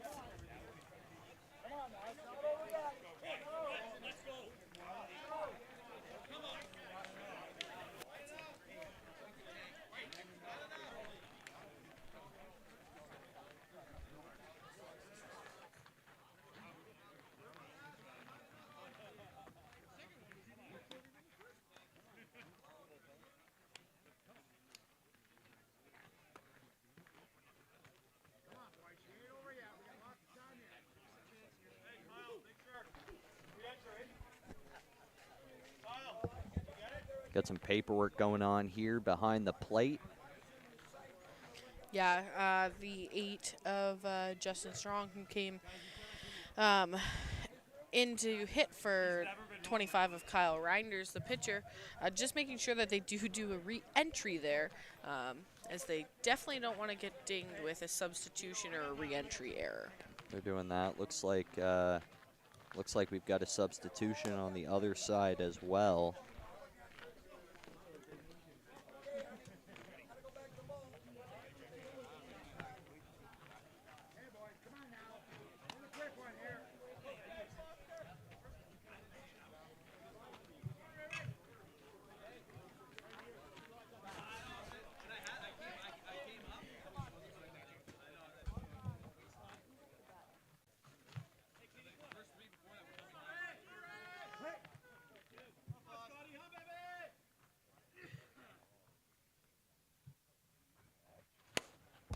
Scott Foster sends the first pitch up the middle, play made by Reinders, and we got 1 out here. He was batting for Reese Jack there, substitute hitter. Looks like we got another one on the way. Beetle using all the subs here.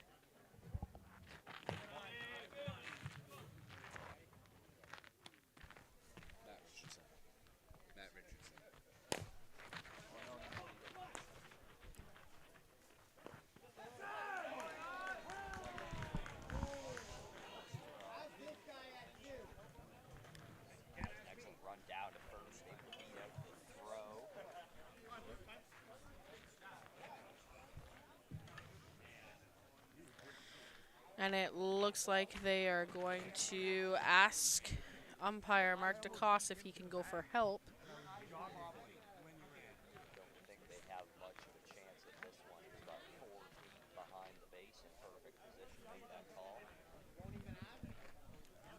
Don't think they have much of a chance at this one. He was about 4 feet behind first base.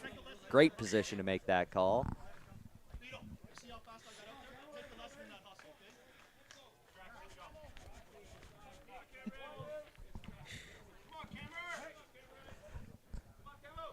Little friendly chirping between teams here as we head to the top of the order. Cam Stewart up to bat now with a runner on first.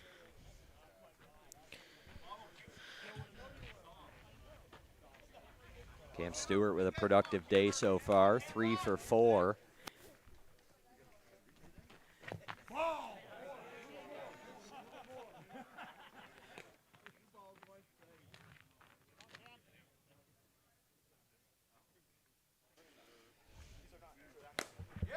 That pitch driven up the middle.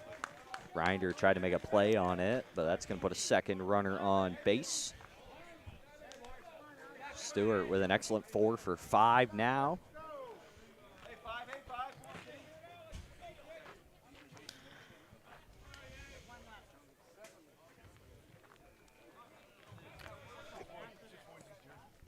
And that should bring the 5, RJ, to the plate.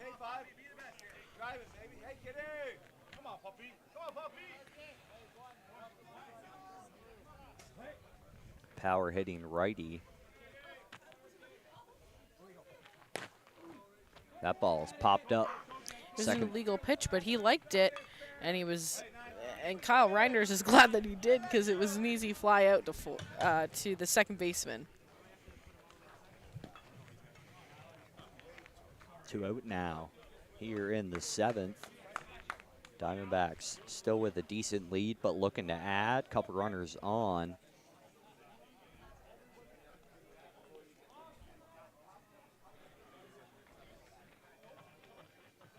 They're re-entering Chappelle for his pinch hitter who was out there. They made Chappelle go out and touch second base, and then they're bringing in a 2-out pitcher runner for Chappelle at second base. So they're not using a courtesy there at second. The Diamondbacks can have a free runner out there, put the wheels on second, 2 on. Yeah, why burn a courtesy runner when you can re-enter and then throw the 2-out pitcher rule into your play? So again, the 2-out pitcher rule for anybody who wasn't with us yesterday. 2-out pitcher rule, if the pitcher is on the diamond, that could be coaching or on a base. They need to return and start getting their equipment on in order to be ready to pitch as soon as the inning is over, specifically with that 3rd out. That ball sent out to left field and tracked down.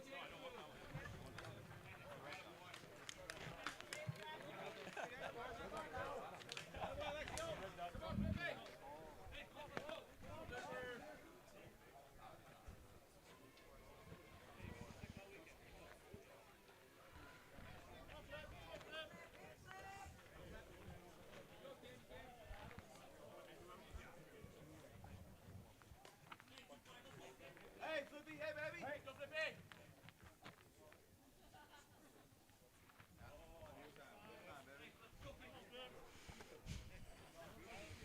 So that was a nice 3-run shot, and that puts the D-backs up 21-11.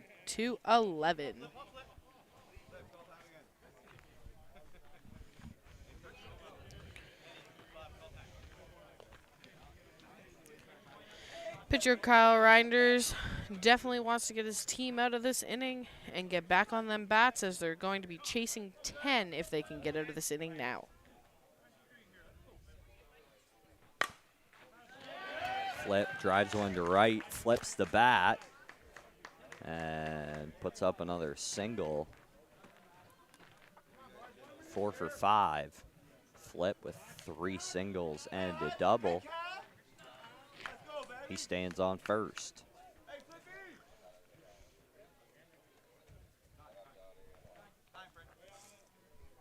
Diamondbacks have used 2 home runs to just 1 for Aftershock. Everybody having a tough time getting it out of here today. And it looks like they are going to use their 3rd courtesy, so they are out of courtesy runners. Scored 3 here in the 7th inning so far. Aftershock still with a chance to respond. We're at the top here. That ball hit to the left side, going to drop in front of the outfielder. Again, trying to go first to third. They're going to hold the runner at first, give up third base to Trevelday.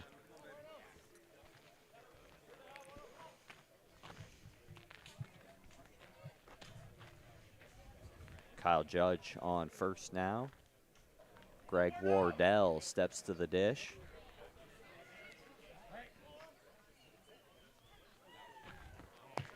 Three for 4, watches that pitch drop off the back edge. Second pitch coming, likes it, sends it to left field. Being tracked down near the fence. And the play made by the left fielder. That'll be 3 outs, and Aftershock holds the Diamondbacks to 3 here in the 7th.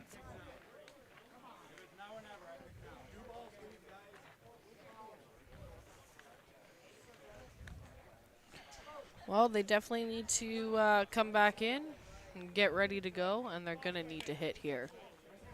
21-11 game Aftershock. On to their final 3 lives.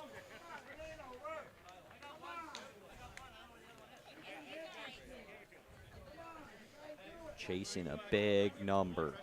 Need 10 runs. Aftershock scored 1 in the first, then they scored 6 in the second, and then the Diamondbacks with a great job shutting them down 3 innings in a row. But they're chasing 10, so they've got some work to do here.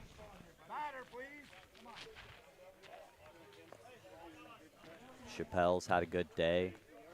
Been hitting the mat pretty consistently for the Diamondbacks. But Aftershock also hasn't used a whole lot of their home runs. So with Bob Henning coming up to the plate, at this point you're just looking for runs. So if you can get on and do the good old load them up and hit a few home runs, they could be right back in this. So we'll have to see what Aftershock's able to do here, Jordan. It's the magic of softball. 1 home run through 6 innings, and you can't bring them with you. 6 left to use here. First ball is going to get put to center field for a single.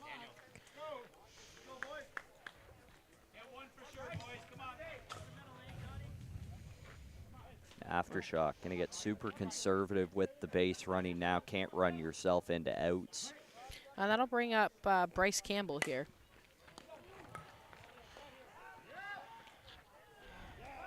Pretty double play made by the Diamondbacks. That's definitely not what Bryce Campbell wanted to do. Didn't quite get him at first. Missed the tag at first, so he's going to have 1 out. Got the out at second on the fielder's choice. We're going to have a runner on first. Courtesy being used at first base. That'll be the 3rd courtesy for Aftershock. Both teams out. And Aftershock's going to use their last courtesy runner as well. Both teams are out of courtesy runners, but there's still lots of home runs left.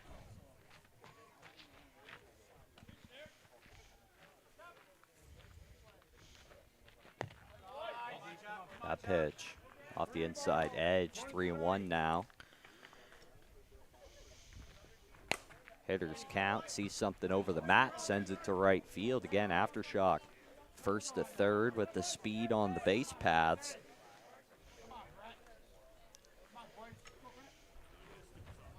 Two on, 1 out in the 7th. That'll bring up the 82 of Brett Foisey.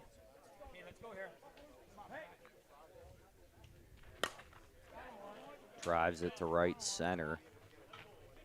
And that's gone. 3-run shot for Aftershock. They come alive here in the 7th inning. Cut into that lead, but they got a ton of work left to do. Still trailing by 8.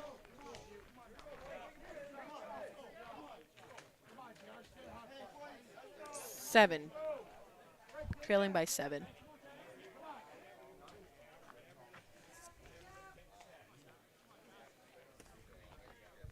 Math's hard. You're right again, Kate. I know.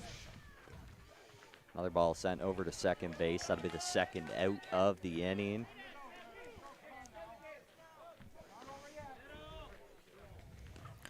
They're going to try and rally with 2 out here, and this will bring up the 87 of Cam Hall.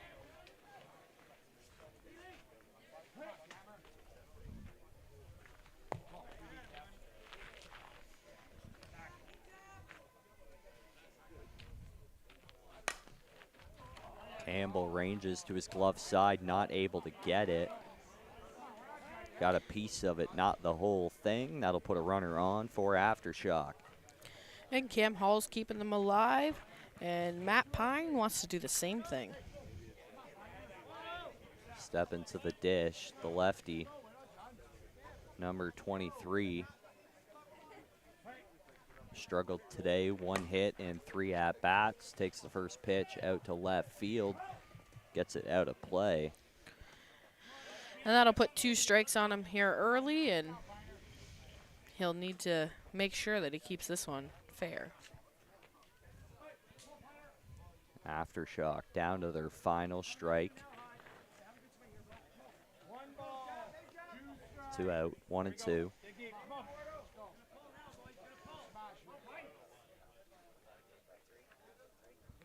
The pitch, taken to left center.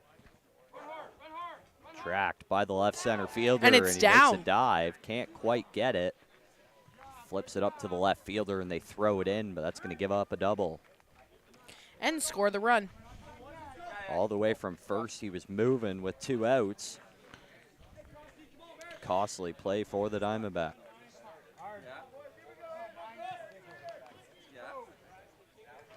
No, now we're taking him out, and he's done for the game, right? Yeah. Yeah.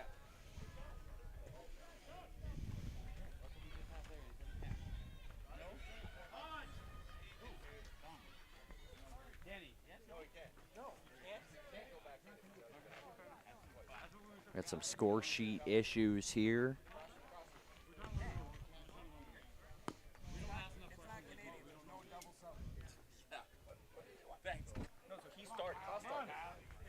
Looks like they were trying to get a pinch hitter to come in for Kyle Rendiers.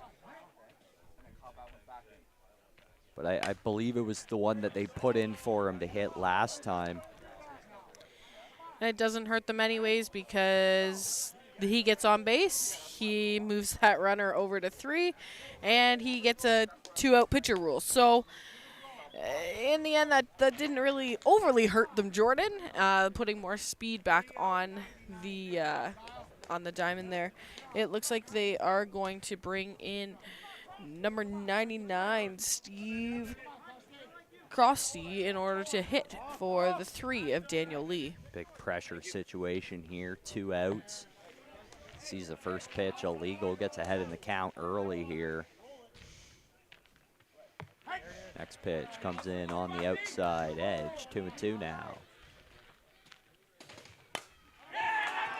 And he comes in off the bench and he definitely made it worth it. An aggressive running, he legs out a double, scores a run and moves the runner over to 3rd. Aftershock battling late here in this one. They've cut that 10 runs in half, and can they go the other half? That's the question. Still just on 2 outs. One mistake will end this game. Saw that costly mistake by the left center fielder ranging back on that ball. Had a chance to put this one away. Aftershock with the momentum.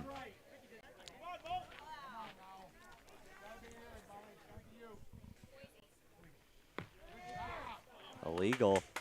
Puts a runner on first. Bases loaded now for Aftershock. With the 7 of Ryan Yakura coming up to the plate. One swing of the bat changes this game. He has homered earlier in the 2nd inning of this game, so we'll see what Ryan Yakura does here. Drives that ball to left field. It's going to score a run. Run around in 2nd, goes to 3rd, sliding in at 2nd. Throw from left field. Tough tag to make there from the other side of the base. Ryan Yakura going to slide into 2nd. Scores a couple more runs.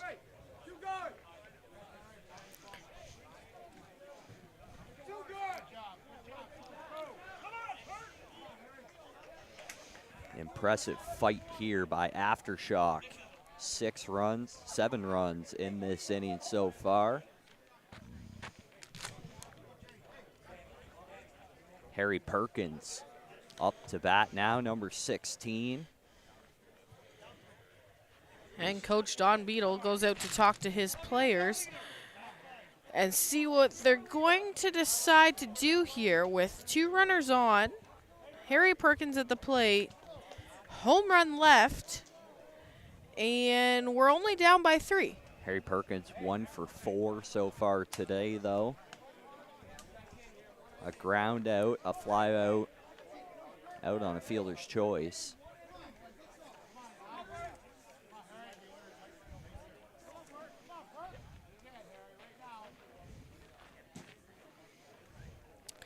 We did see Harry Perkins yesterday on this diamond against the Rays, where he did hit 4 home runs. So if he homers here, we've got a tied game. Aftershock getting fired up here, and he takes a drive at it, takes a weird hop up the middle of the infield.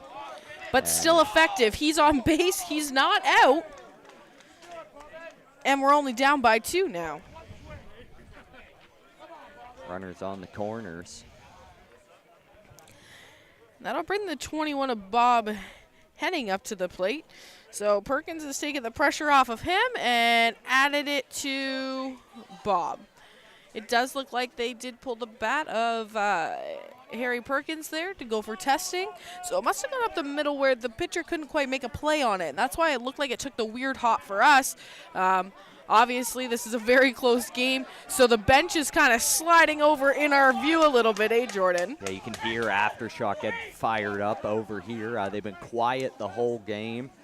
They're finally getting pumped here. First pitch coming, driven to right center. And Bob And puts it it's away. gone. It's gone. Aftershock wins by 1. 1 home run changed the entire game. Home runs being left for Aftershock was huge. They put up 11 runs this inning to win the game. They are going to play the Spartans. We are going to take a quick break before we come back with that game. So definitely stay tuned or turn your volume up if you're going to walk away.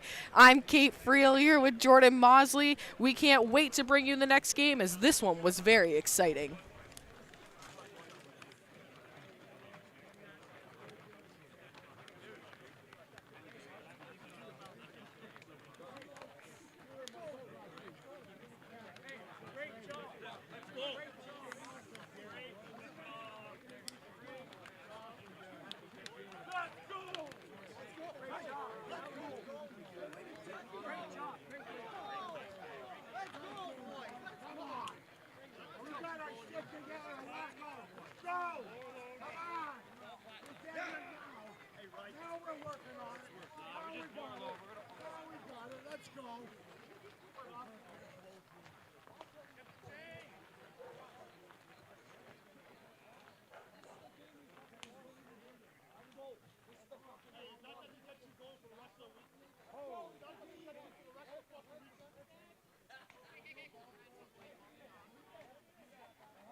the hang of this whole fucking fielding ground balls and just throwing it back to where it belongs.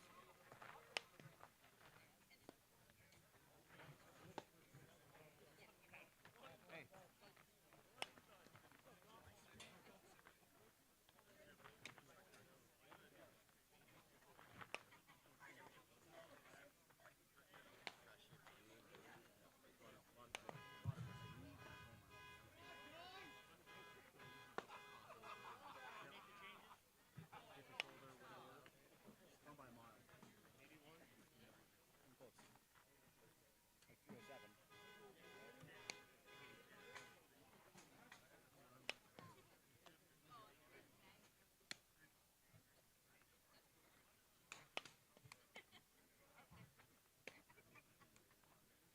No, it fucking doesn't.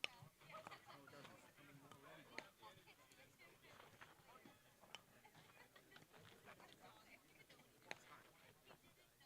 already. Got him. Oh.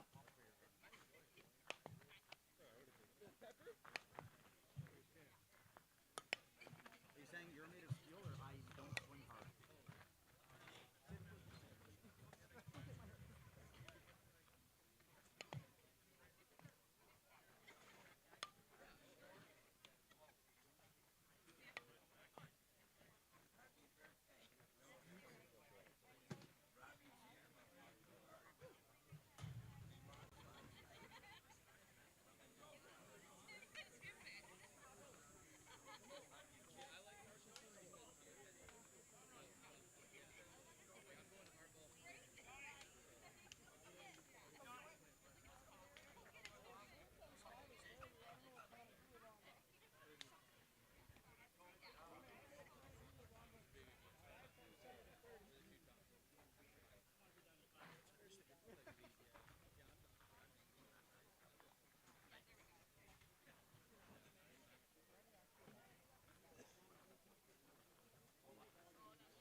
Hey, Fat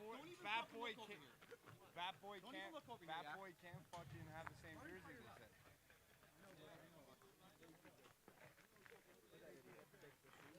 Yeah, it's not on us. It's on Foisey. He made it. Yeah, he didn't want you playing against him. Mine came with no white sleeves. And then my white jersey came with white sleeves.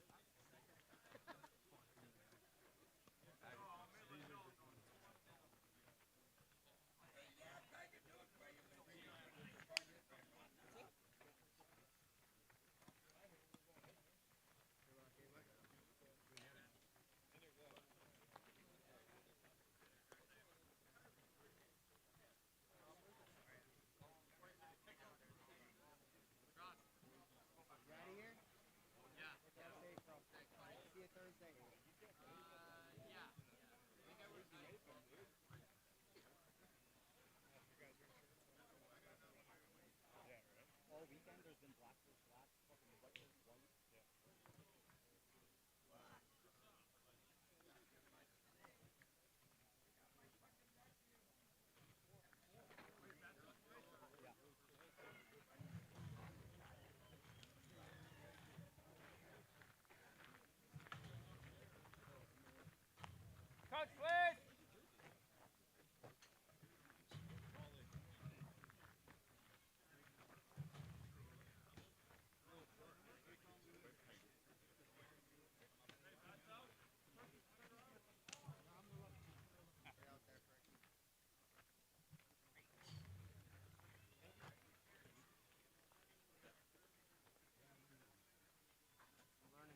Boys, here we go.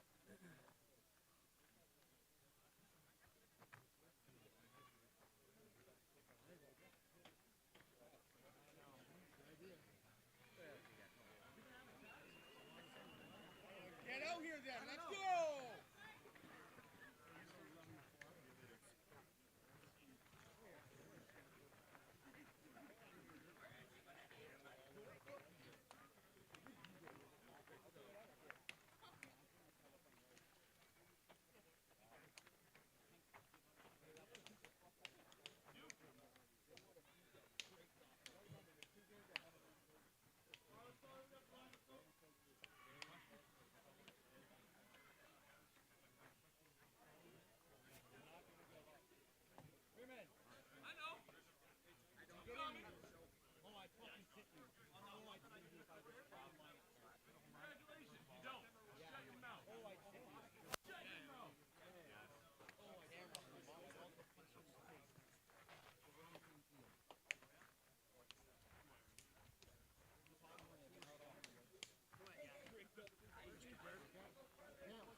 Yeah, boys. Home again. Home again.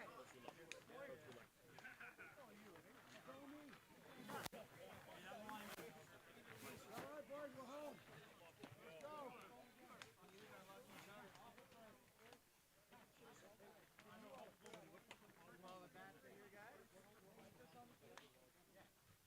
It doesn't matter what happened yesterday. It's your fucking day.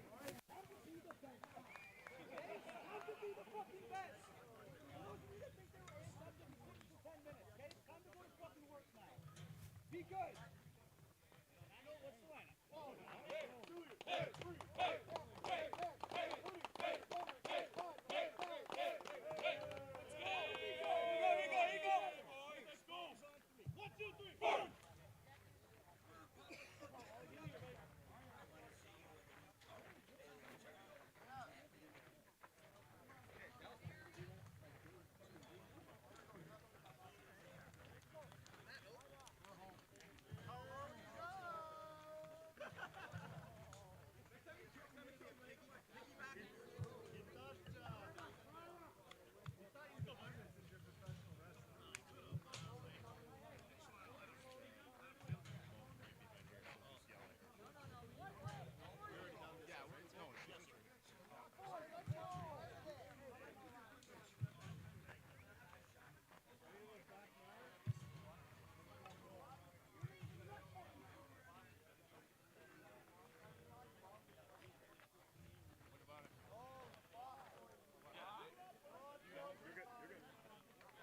On this side. 18. Start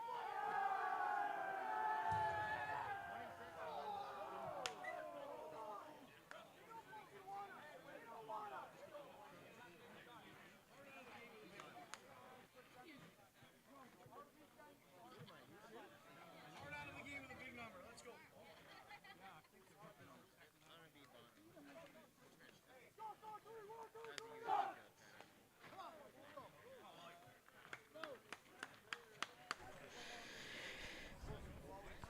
Viewers, either welcome back or thanks for joining us for the 2023 Mikan Eliminations here at Slow Pitch City in Dorchester, Ontario. I'm Kate Friel with Jordan Mosley, bringing you the game between the Spartans and Aftershock. Spartans are wearing black with a little bit of red with the white sleeves. Aftershock is in the black pinstripes.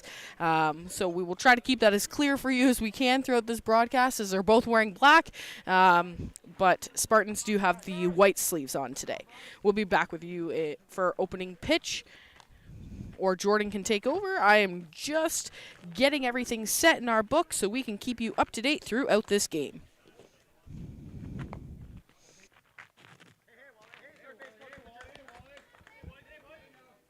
Aftershock getting warmed up right now. Pulled off a big walk-off win against the Diamondbacks to get them here. We got a new pitcher for Aftershock this game. One more coming down. Yeah, the pitcher for Aftershock for this game will be the 29 of Bryce Campbell. Bryce Campbell's going to come in and see if he can start up something special here for Aftershock.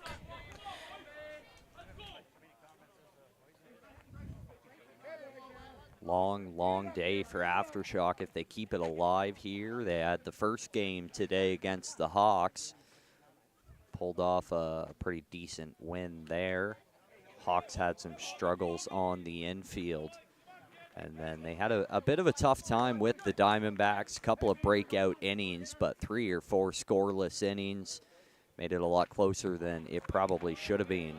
Saved a bunch of home runs and used one to walk it off with a 3-run shot in the last inning. Come into this one as the home team now. Filling up the count on the opening batter.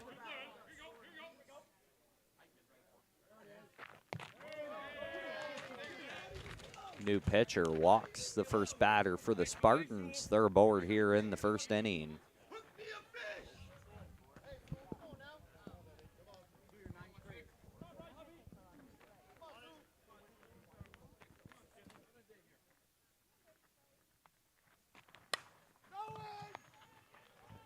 That ball sent into right field, tracked down by the right fielder, tag up by the Spartans. Going to move the Spartans runner over to second. 1 out here in the first.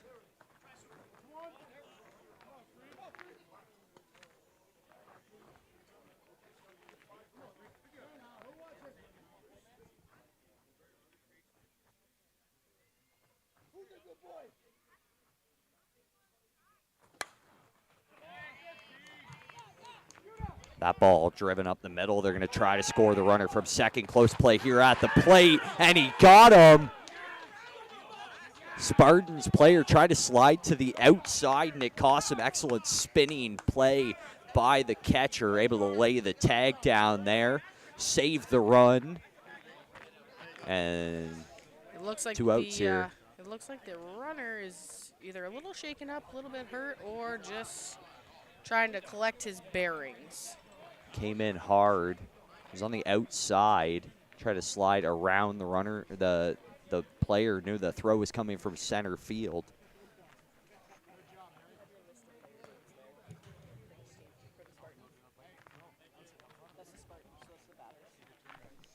It was number 33, Steve Willock, coming in to attempt to score. Umpires got together here in the middle of the diamond to discuss that play at the plate. Home plate umpire Barry Luscombe with an excellent view right behind the play, all over it, and made the call. Explaining it to the coach, who's going to walk away. We're going to get back underway here with a runner on second, 2 out.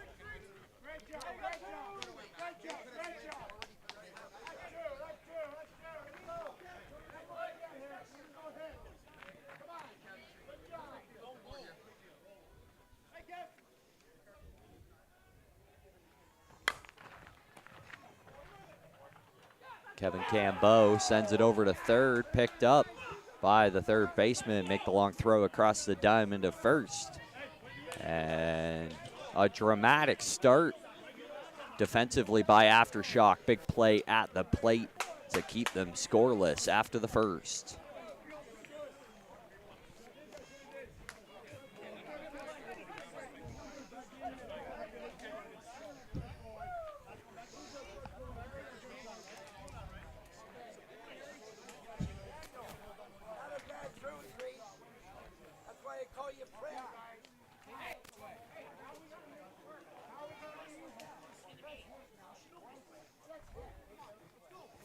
Moving to the bottom of 1 now. Aftershock got hot. Big 11-run inning to finish off the last game. They're going to look to roll that over into this one.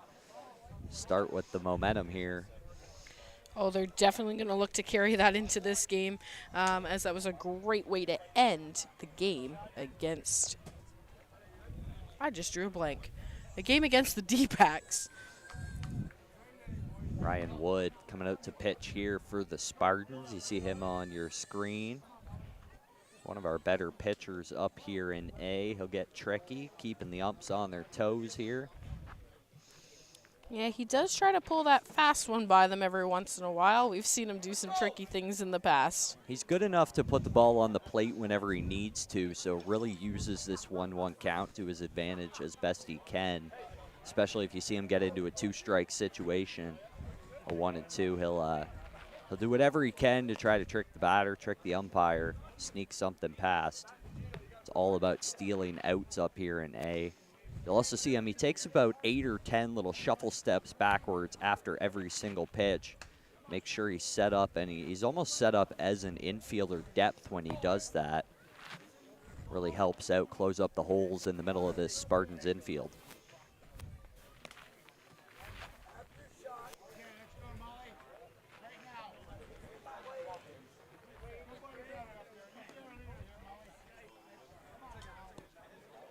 Chris Mullen up to bat first for Aftershock. Pretty productive second game out here today. Fatigue's got to start setting in for Aftershock at some point. Every team they're coming up against completely fresh.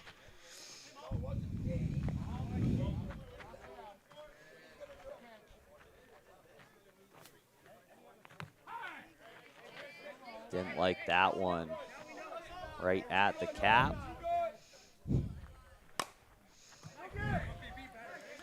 That's going deep to left field, but it is caught. So that'll be the first out against Aftershock. 1 out, bottom of 1.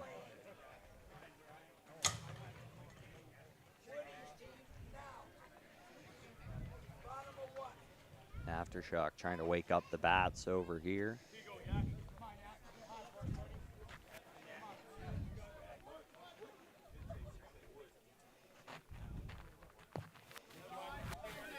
First pitch, illegal, taken for a ball.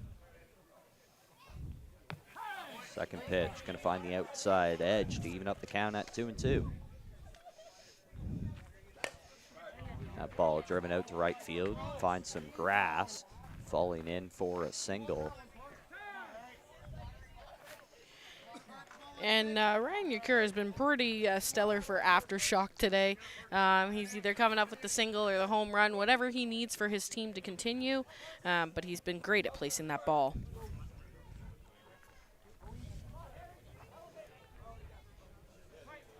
One out here, runner on. Another ball driven to right field, going to fall in front of the fielder, hit out there with some speed. That'll hold the runner to second base. 2 runners on now, 1 out here in the bottom of the first. Excellent chance for Aftershock to break the tie early.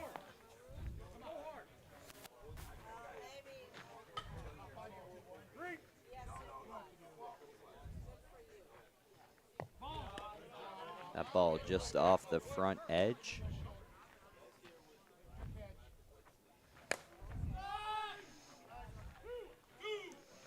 Driven high in the air to center field. Both runners tagging. Gonna push the envelope at second. 2 out now.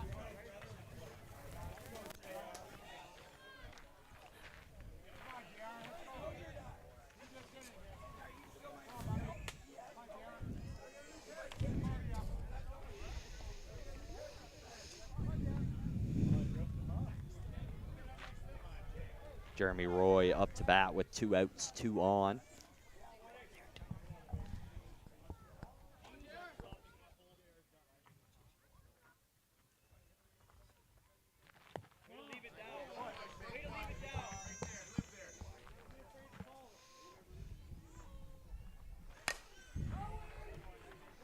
That ball sent out to center field. Gonna find some grass once again. Scores a couple of runs. Up easy there. Aftershock breaks the tie, 2-0 in the first. And that's a great hit for Jeremy Roy. He's been stellar for them today as well. He's definitely looking to his bench and telling them, let's go. Bryce Campbell up to the plate. He's definitely looking to help his cause here. He wants to create that gap And this team's living on their 2-out rallies today. Absolutely, and it's been all about those nice singles. Dropping it in front of the fielders has been the key today. We haven't seen a whole lot of gap shots. There's one now that's going to roll out to the fence. He'll turn a double, and that scores another run here for Aftershock. Diamondbacks were really able to hit a lot of good singles last game. That's what kept them in the game for as long as it did. We saw, I believe there was only 4 home runs in the last game, one of them being that big 3-run walk-off shot for Aftershock that got them here in this one. 1 on, 2 out in the first.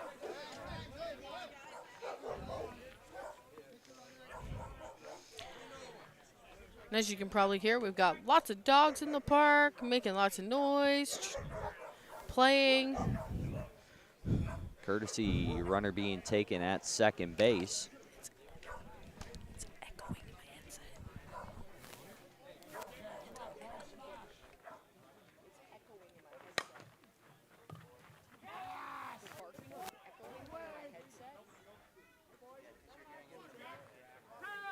That ball finds its way through, puts another Aftershock runner on. Moves Bryce Campbell to third. Runners on the corners now. Justin Tracken steps up for his first at-bat of the game.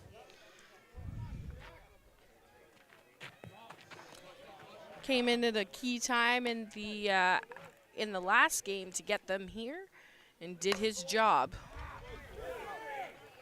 Excellent diving play by the shortstop. Sends it over to second base. Second baseman with the stop, but couldn't quite stick the bag.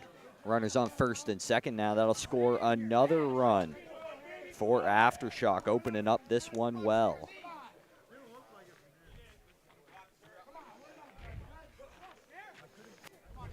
It was a great diving stop by the shortstop. Just couldn't quite make the play. No, I don't think he's doing. Just off the outside edge there.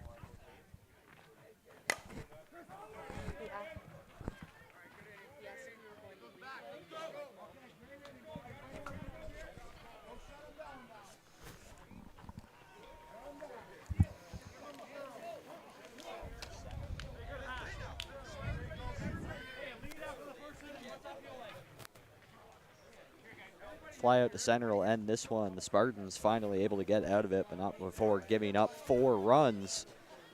Going through 9 batters of the Aftershock order. It's 4-0 here, headed to 2.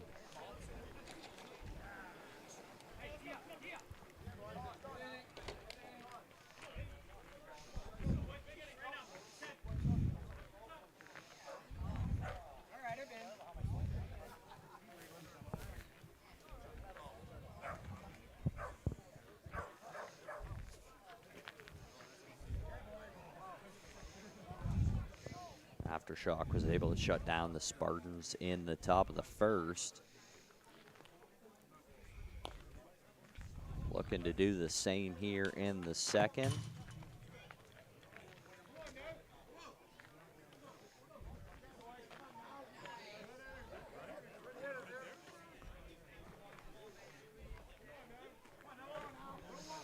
So it looks like Aftershock, different from last game, is elected to go back to a 5-man infield with 3 outfielders. So they let them rest the last game, and now the outfielders get to go and run lots this game. Yeah, it's a weird move to see after we saw everything was relatively staying in the park last time. Maybe they saw how they were getting eaten up by the Diamondbacks through the infield. First ball is going to head out to right field and be caught. 1 out now.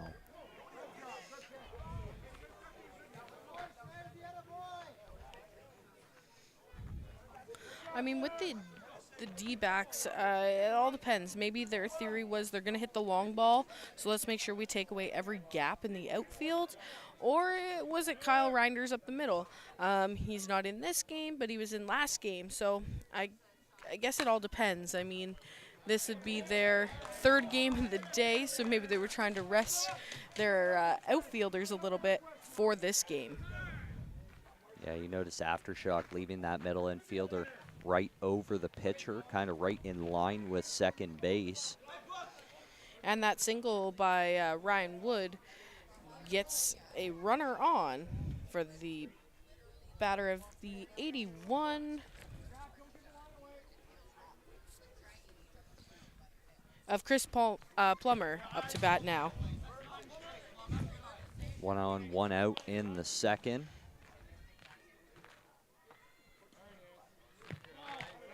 Takes that pitch, thought about it. Takes the count to 3-1 here.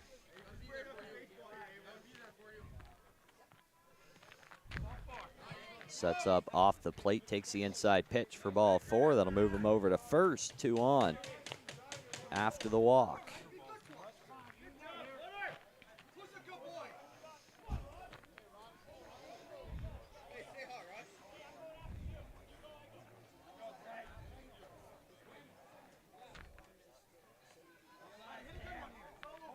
Number 79, Rod McKenzie, steps to the dish now.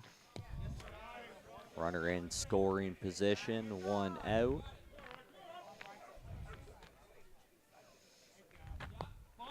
Takes a really close outside pitch to make the count 3-1. Come on, baby. Come get.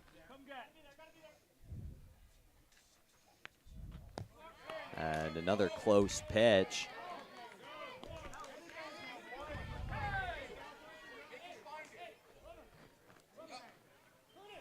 Gonna have a little mound conference here after a couple of walks. Aftershock gonna take a second to speak to their pitcher, Bryce Campbell. And it looks like the first courtesy runner is going to be used for the Spartans. For Rod McKenzie. 1 runner aside so far.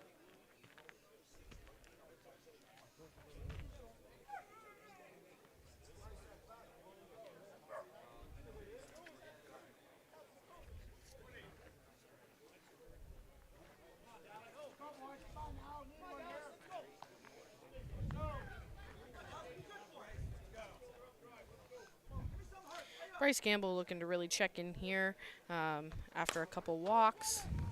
Making that batter swing. That's exactly what he needs to do. Flies that out to left field. Easy tag up from third base. Going to keep the other runners where they were. But they break that deuce and they get a run.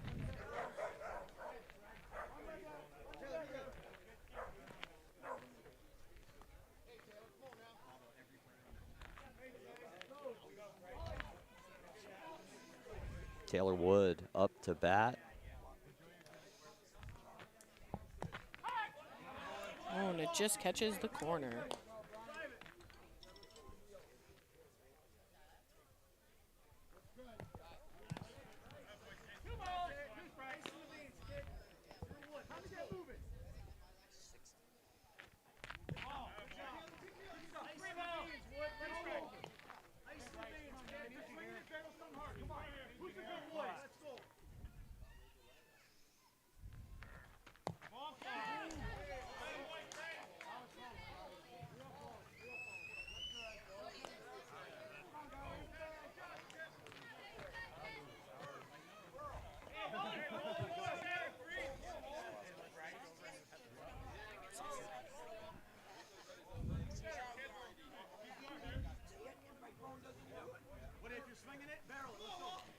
We're just trying to figure out on our lineup card, it's showing the 99 being the bottom batter, but we just saw the 61 going to base. So we're just looking to see if there's just like a clerical error or what's going on here.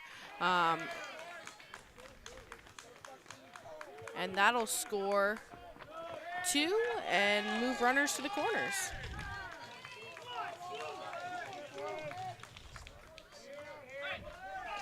Excellent hit by the leadoff batter for the Spartans, Steve Willock, with a couple of RBIs.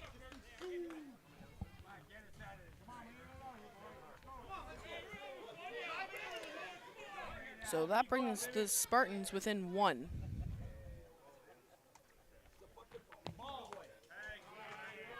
Yeah, Jordan, I'm just going to say it's a clerical error and that it's Taylor Wood at the bottom just wearing a different jersey possibly this game.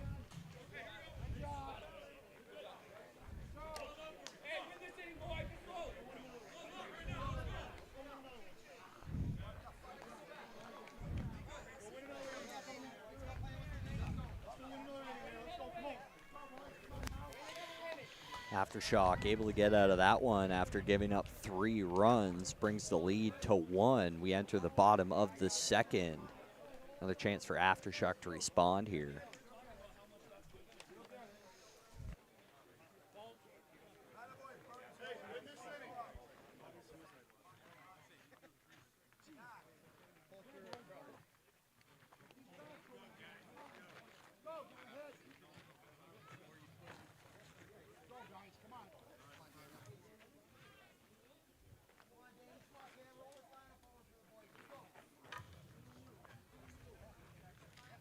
Shock had a few flat innings in the last game.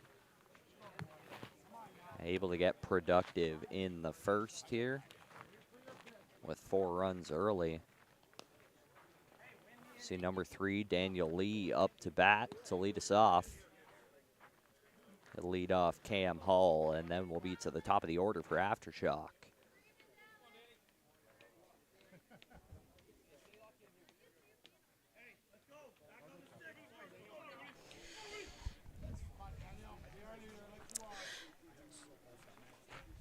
Aftershock's Daniel Lee here, looking to get his team fired up here and put some more runs on the board. That pitch driven out to right center. Right fielder camped under it, makes the easy play, lobs it back in, 1 out.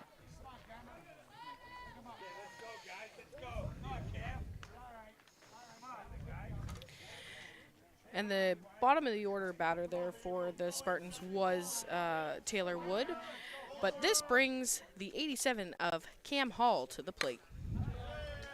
And Cam ropes one there into left field, Jordan. Drops it over the shortstop's head right in front of that fielder. Tough to defend. 10 feet at the base path. And he'll be on first base. Move to the top of the order for Aftershock, Chris Mullen. Up for his second at-bat of the game. Fly out to left field, his first time up.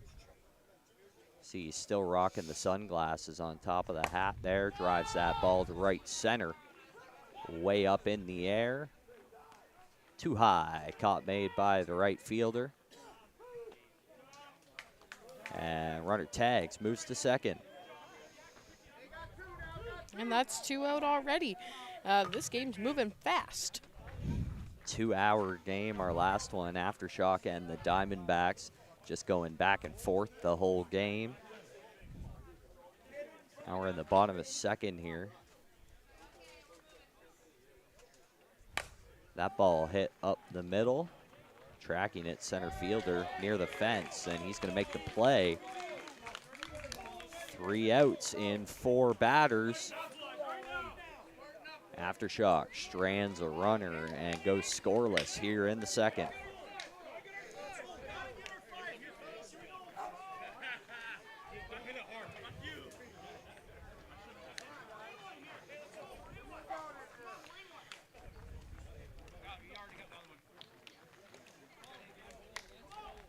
Well, we'll see what Bryce Campbell can do this inning, if he can help Aftershock get these quick outs and back to the sticks.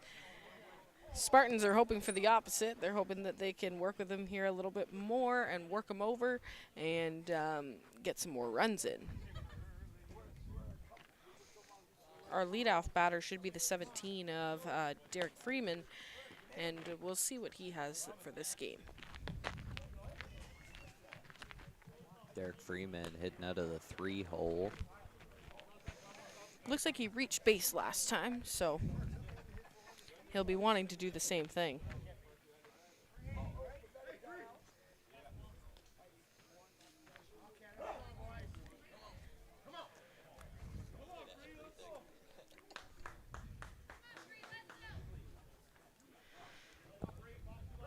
number 3 hitter here for the Spartans. Takes the first pitch, grounder to short. Decides to back up with it instead of charging. Comes down, tries to make the tag. First base umpire says no tag on the play. He'll be safe at first. See, the shortstop decided instead of charging that ball, he took a couple steps back into the grass, had to rush the throw, pulled the first baseman off the base, and it's going to cost him. Puts a runner on for the Spartans.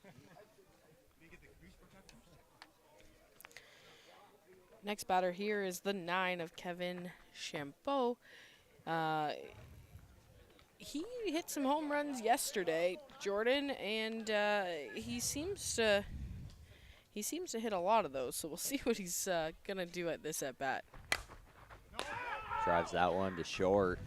Makes the play this time, 1 out. Yeah, that was a hard hit ball to the 7 of Ryan Yakura.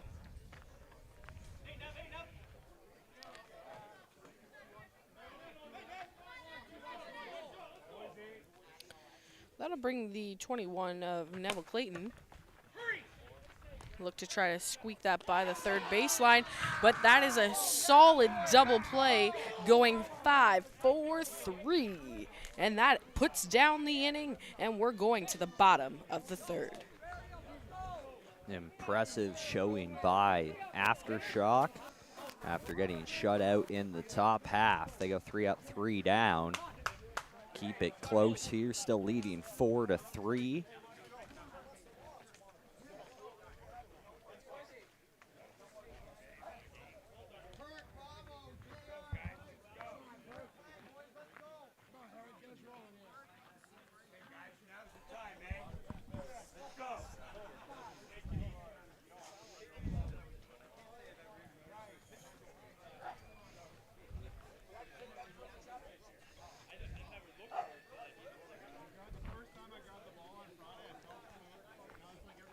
Aftershock comes up to bat for the 3rd time. They are also at the number 3 spot in their order. Harry Perkins, number 16, should be the first batter here. Took a walk in the last game. That last inning was part of the winning effort. Big team at bat, had the bases loaded. Decided to watch a few pitches. Yeah, Harry Perkins hasn't been hitting like he hit yesterday, so he's definitely looking to turn that around and get back into the swing of things.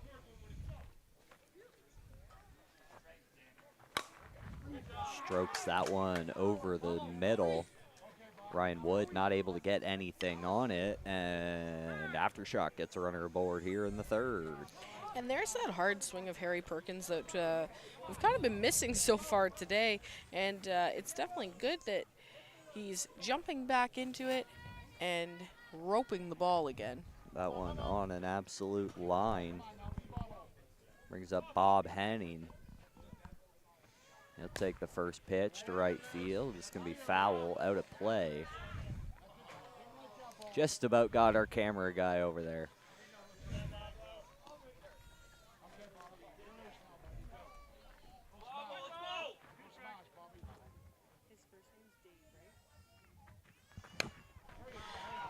And we're glad that he didn't get Dave, our camera guy, over there. We would have been pretty upset to lose him. He's had some great shots for us all day so far. That ball sent past the diving second baseman. We'll move runners to the corners here. Big man was moving over there at first.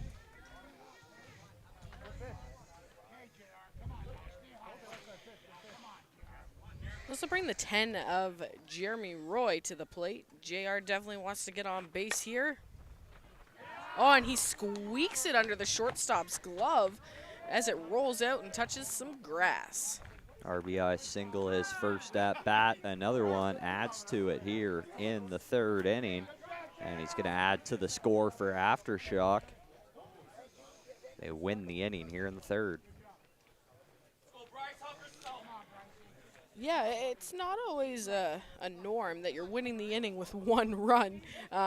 But needless to say, that's one more run than the other team got, so I guess it works for them. We've seen a lot of these. We haven't seen a whole lot of 1- and 2-run innings today. It's been 5 or nothing.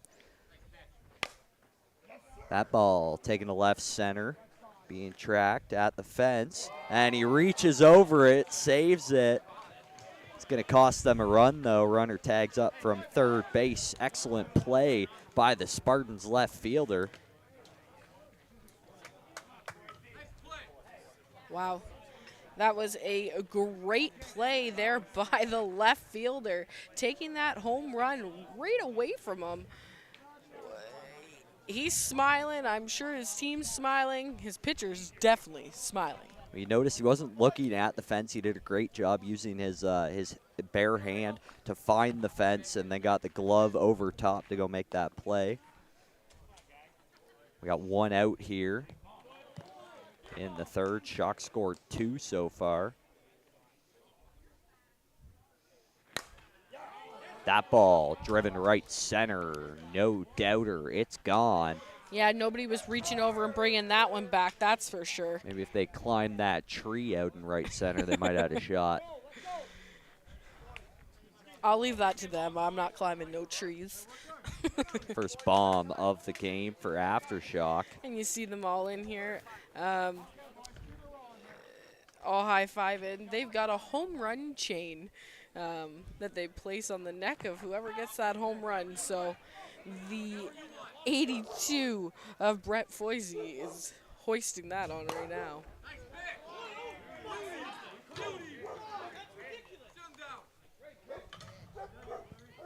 The 8 of Justin Strachan fouls out on a ball that he feels should have been called differently.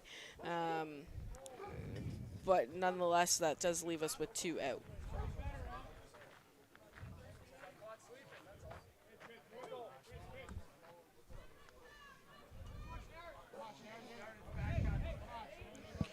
That'll bring the 67 of Chris Schneier to the plate.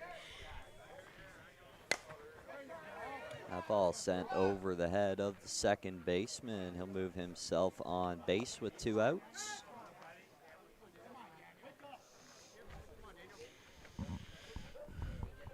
Aftershock with a 4-run inning so far, looking to add some more.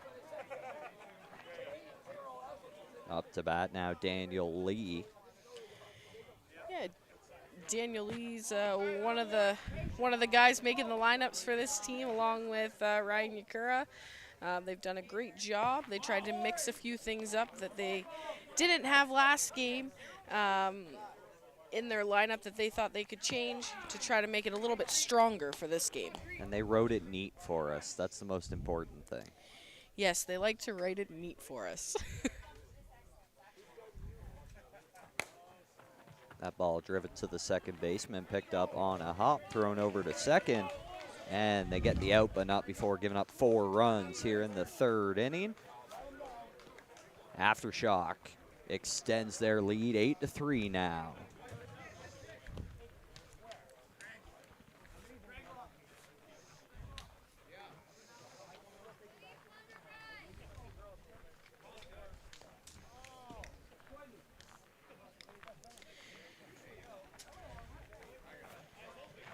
As you can see, the sea of black entering and exiting the diamond there.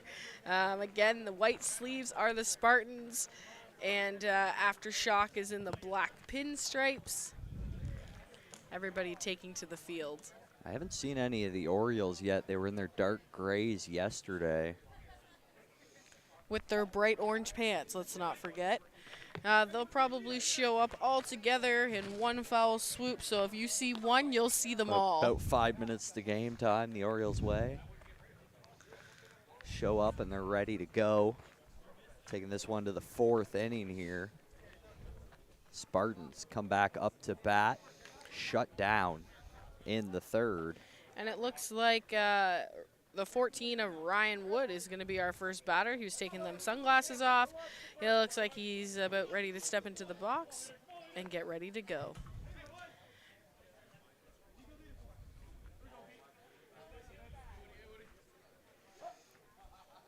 Bryce Campbell here with the pitch. Wood off Campbell's glove, gonna roll to Akira. And just not there in time. That would have been a nice tip play if it would have worked, but Ryan Wood is safe at 1. It looks like they are going to use a courtesy runner here as well. Second As he kind of courtesy for the hobbles back to the Spartans. bench there, Jordan.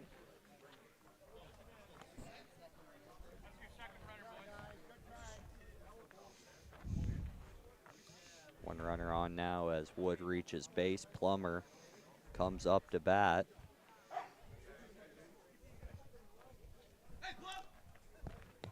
He saw a shot of Rod McKenzie warming up there. We almost missed Plummer just from the angle that we had, but yeah, Rod McKenzie is on deck.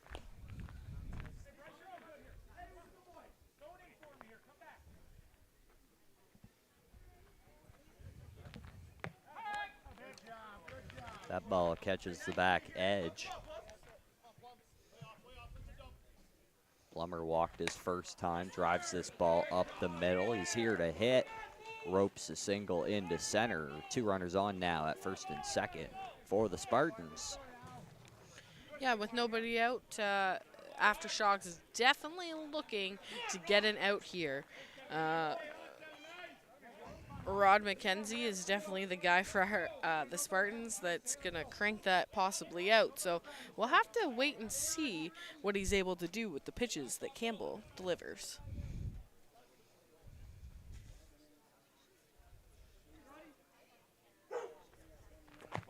Really changes the at-bat when you get 2 runners on like this. Takes away anything on the infield, especially with this 5-man infield. You don't really have a chance to leg anything out. That can't really be on your mind. You got to get something into the grass.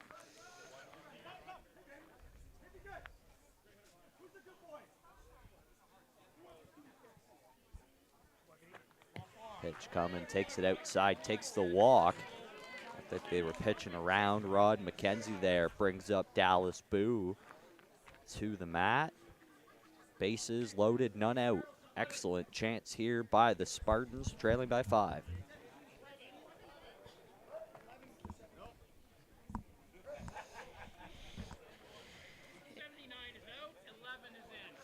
So that was 79 out, 11 in. So it looks like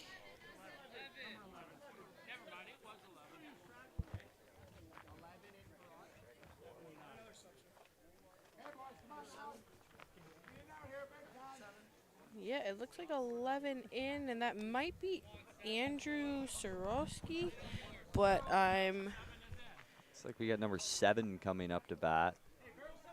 I don't know if that's 2 substitutions or another error on the number.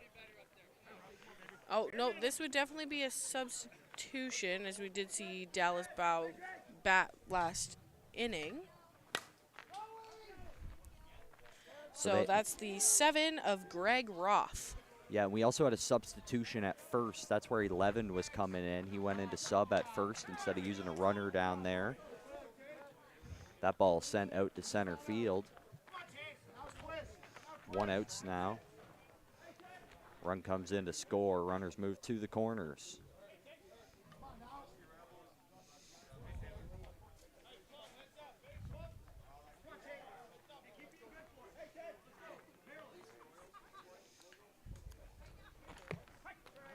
First pitch taken for a strike. 1-2 count now. That ball driven to right field. It's going to be foul and out of play. 2 out now. And a foul out's definitely the easiest one in slow pitch. And I just looked over to my left, and Kyle Reinders comes back with a big grin on his face and a mitt full of baseballs from home runs that he must have went and found behind the outfield fence. If you're willing to go trek through the trees, especially on a weekend like this where we've got non-stop baseball on this diamond, could be worth it.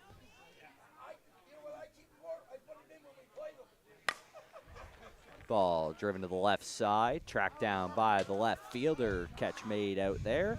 Yeah, that was Jeremy Roy with the third out. Aftershock gives up 1 run here in the 4th inning.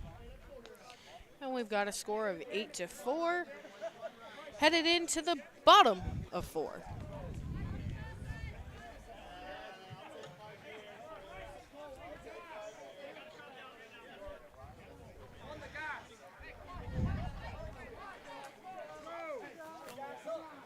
Cam Hall, last batter on the order, first batter due up this inning for Aftershock.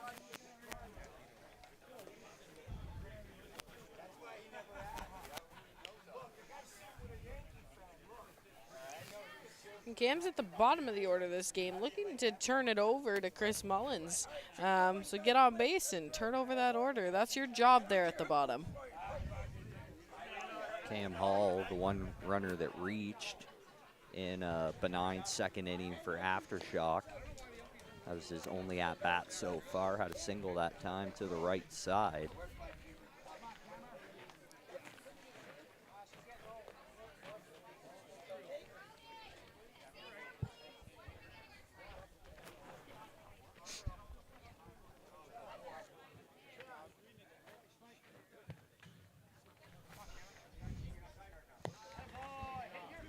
And that's first pitch ball. 2-1 count now. Wood with the pitch. Just inside. Takes him to a 3-1. Big hole for the pitcher here.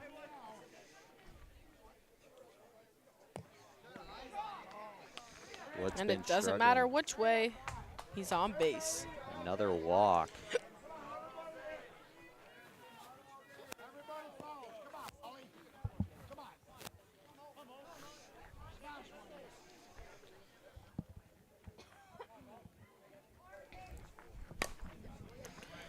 Batter comes up, drives that first pitch to the left side. Chris Mullen, your leadoff batter here for Aftershock. Yeah, and that goes all the way to the fence over by the cars. It's jetted out towards the parking lot over there, so he hit that ball a long way.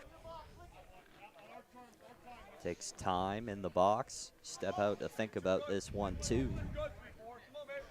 Ryan Wood with the pitch.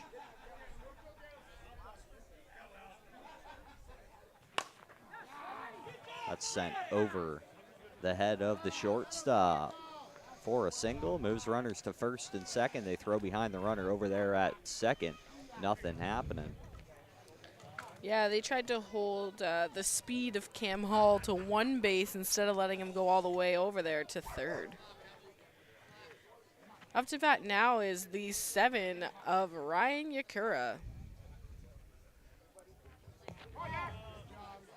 2 on, none out here. Good chance for Aftershock to keep pulling away. 4-run lead here in the 4th. With that strike, that puts the count at 2-2. Driven up the middle, second baseman bobbles it, able to pick it up and send the ball over to second for the first out of the inning. Runners on the corners now.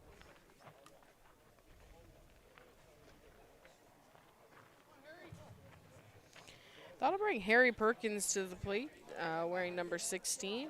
You see Cam Hall there standing on third, talking to third base coach.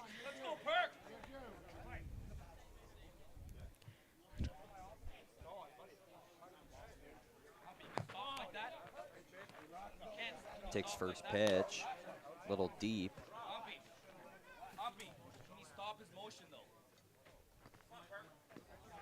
You hear Shock asking about that last pitch. Thought Ryan Wood stopped his motion after he started it. That ball inside, driven down the line, just misses the light pole, and it's going to sail into the trees about 400 feet and 40 feet foul. What a drive. Caught all of that one, but just couldn't keep it between the lines. The 2-2 now.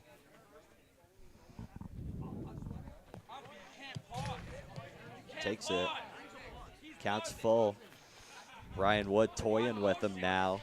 Ryan Wood's trying whatever he can. until they call it illegal.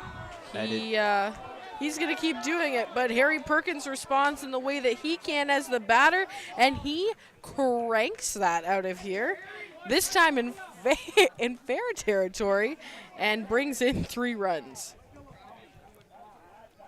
I think he hit the foul one even further. He still hit that one that was fair, about 380 feet. Hit the top branch on that tree in right center. Absolute bomb for Harry Perkins. 2-run shot, 3-run shot.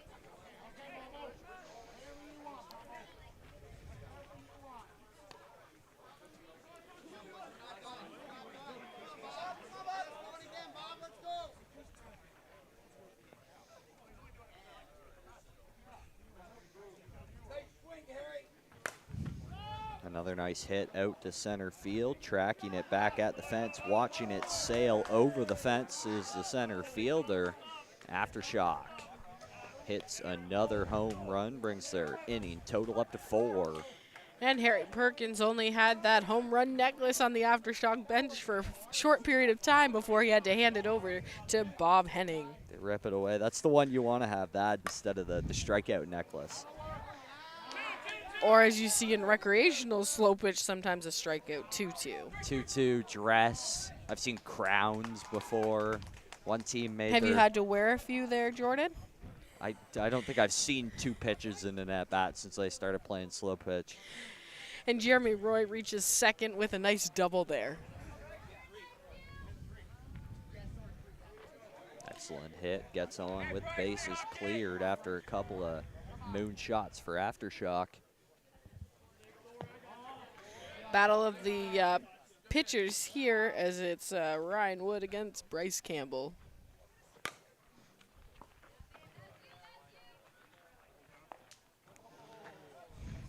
That ball sent across the diamond, 4 and out.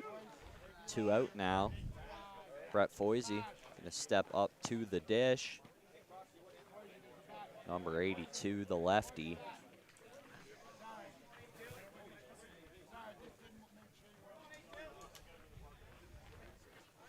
Oh, and they decide that they are going to put the 82 of Brett Foisey right on base.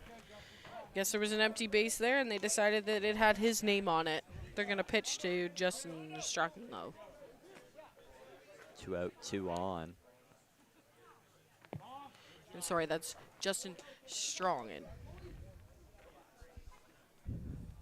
He gave me a pronunciation yesterday. I think I've still messed it up since, so I do apologize. And he hits a no-doubter to the left side. Sails over the left center fence. 3rd home run of the inning for Aftershock, and they have blown the doors off this one here at Diamond 1. And I guess that's the way to answer. You want to put him on and pitch to me, I'm going to jack one out. Yeah, if you were worried about the worst possible outcome from Brett Foisey, that was it. Scores all the runs anyways. Another hit out to right center. Yeah, Chris Schneer's going to start them up again as he stops there on 1. Last batter in the order before they make it all the way around. Daniel Lee. Looks like he was supposed to be up. They're going to bring in a pinch hitter here. And it looks like it's going to be the 23 of Matt Pine. Scored 7 runs so far this inning. Brings their total to 15. Looking to put it away here.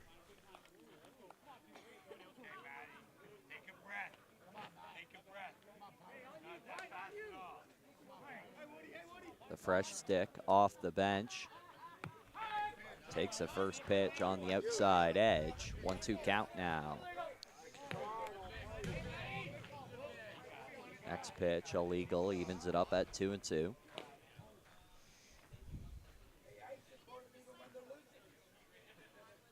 Big pause by Ryan Woods. Pitch on the way, driven out to center field. Diving attempt, can't quite come up with it. Aftershock runners were moving. Now we'll have runners on the corners after that shot to center.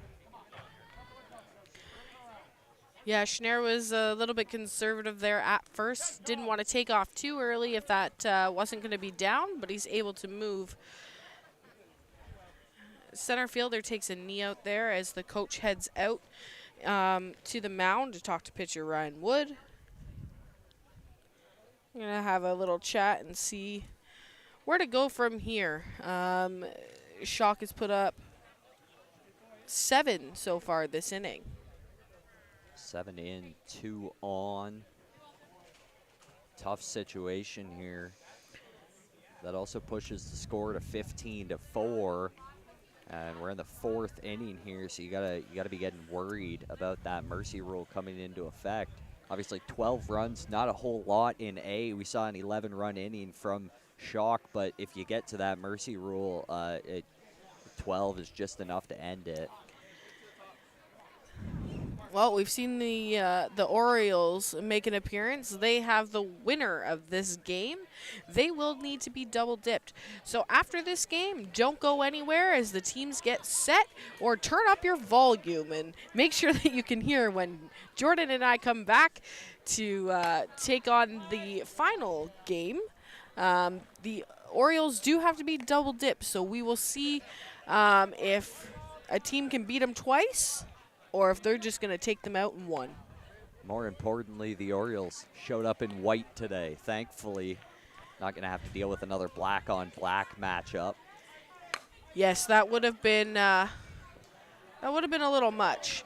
Left fielder is able to get that third out as Cam Hall had hit to left field.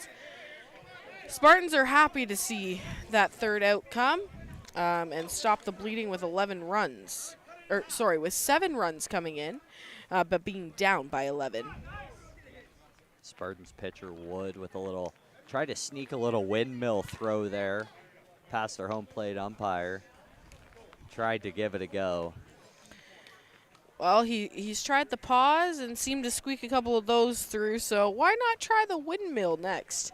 Home plate umpire Barry Luscombe and the crew out on the diamond with Gary Mack sometimes standing behind second base.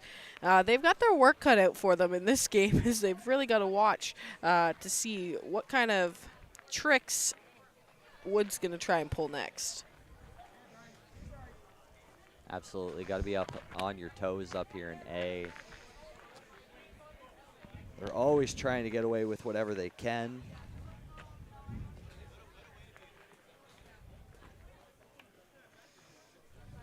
Aftershock throwing it around, waiting for the Spartans' first batter to step into the box here. Derek Solier, number 16. The lefty steps to the dish. First pitch, illegal low.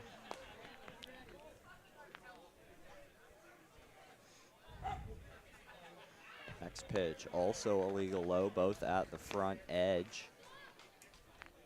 Looking to induce a ground out here, gets up to height and finds the mat to fill up the count.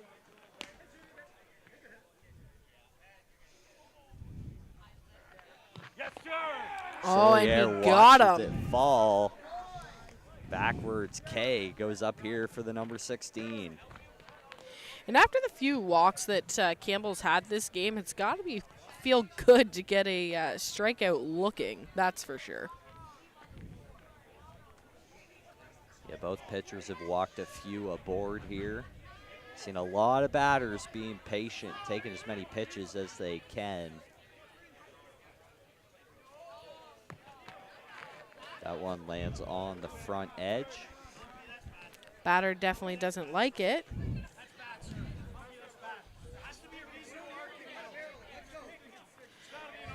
And now Ryan Wood is all over home plate umpire Barry Luscombe.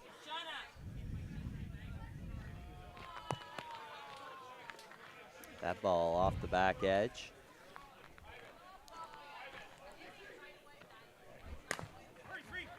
Takes the 2-2 to the left side. Legs it out to first there with a single. weak ground ball to the left side, just trying to fight it off. That'll bring Kevin Cambeau to the dish. 1 out, 1 on in the 5th inning. Spartans really got to get moving here, down by a bunch.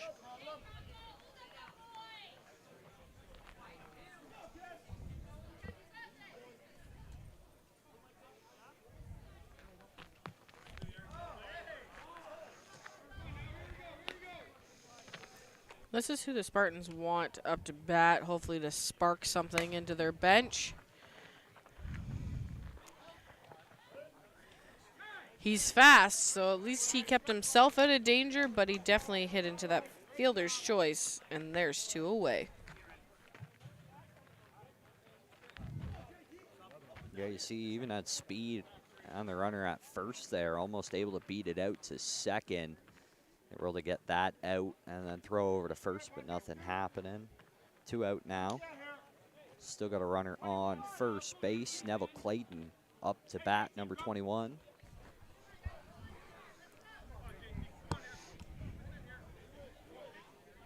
Looks like we got a pinch hitter coming in here for the Spartans. I didn't hear that be announced, but is that the...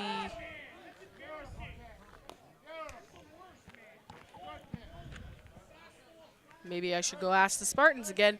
I think we've had a few little clerical errors here on their lineup cards with numbers. So we're doing the best to get the information that we can towards you. Maybe that's... That may be JT Crum, but I'm not sure.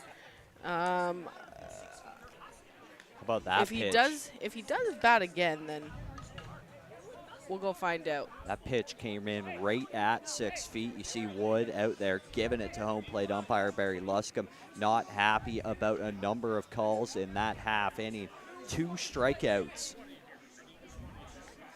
by Luscombe's been Aftershock. very consistent, though, throughout the game with what he is calling. He's let things go for pitcher Ryan Wood, so at this point I'm not really sure what his overall argument is when things have been going his way as well. Home plate umpire Barry Luscombe doing the best to call what he thinks is illegal, what he sees is illegal, and being fair to both teams. Spartans got to be careful to keep all their players in the game here, though. Already in a pretty big hole here. I mean, he's trying to debate the arc rule by the sounds of it. He's saying that it's coming in at a 6-foot fastball, so he's not debating the fact that it has reached a 6-foot arc, but what must go up must come down. No pitcher is throwing at his head at 6 feet, so it can't be a fastball. It definitely has to have an arc, and Barry Luscombe is bang on by calling that a strike. I think we're just dealing with a pretty decent gap. He's got to do something to get his team fired up here, anything he can. Spartans all getting riled up over there. Been struggling.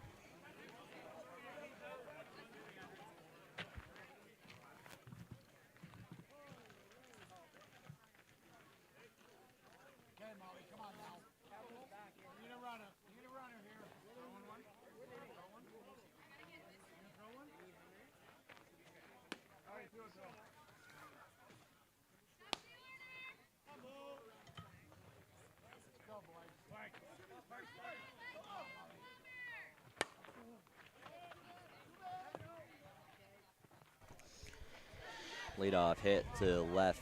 Leadoff hit goes into left field. That'll be caught for the first out of the inning.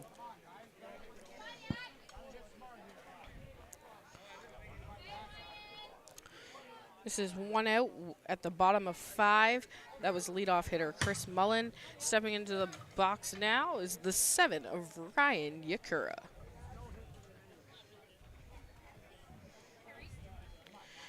Aftershock at this point is just trying to spark their team into putting some more runs up. They want a bigger gap, but also they're ahead 11. So they're looking for that elusive 12, and just looking to get that that 12th run in. Really close play at second there on the double. Yakura legging out that double. Second baseman unable to hang on to the ball. Yeah, it looked like the slide in jostled that ball out of his hand, but needless to say, he's got to squeeze onto that in order to get that out. Excellent slide by Yakura. Runs so well. Looks like they're walking Harry Perkins here. Put him on first base with the intentional base on balls. Brings up Bob Henning. Yeah, I don't really know if I would want to hit or pitch to Bob Henning either. So either or, they've got a pretty solid lineup. They've got a pretty solid lineup, so it'd be hard to choose. It looks like they have put in a courtesy runner at first base. The 99 of Steve Cross is going in order to run for number 16 of Harry Perkins.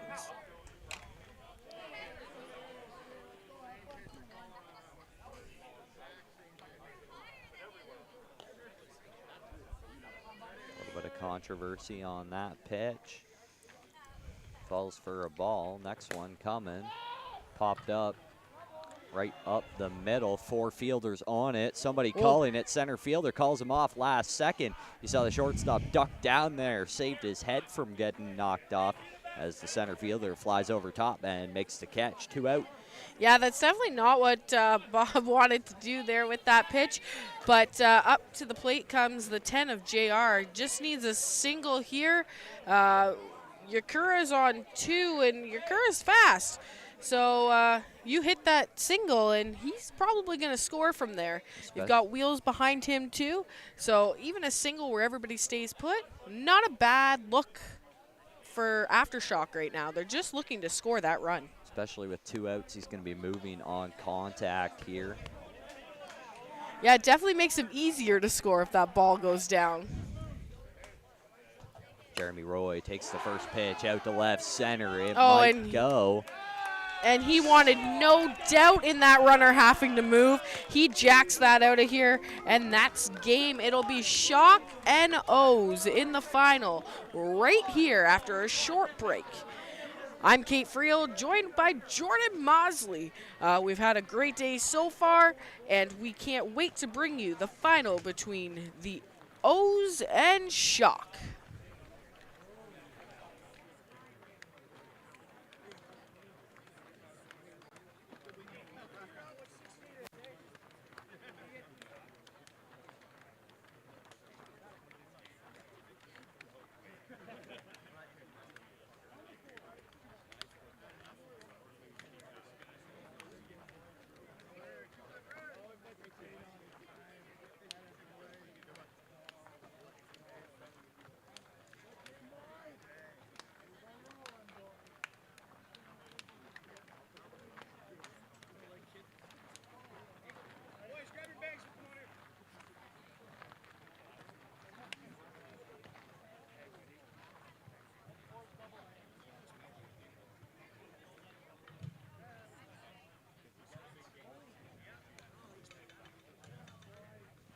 No, but we got to both talk about it.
James.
thing collapsed. Huh? I already got it. She gave it to me last night.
Pardon?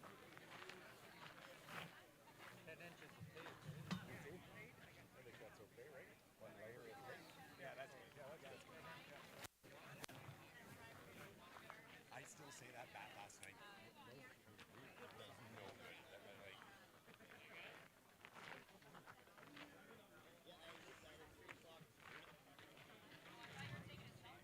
Yeah, that'd be yours. That's mine. Yeah, I have mine. I'm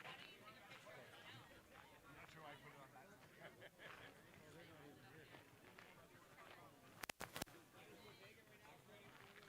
Okay, we'll get coaches. Coaches! Let's go, boys.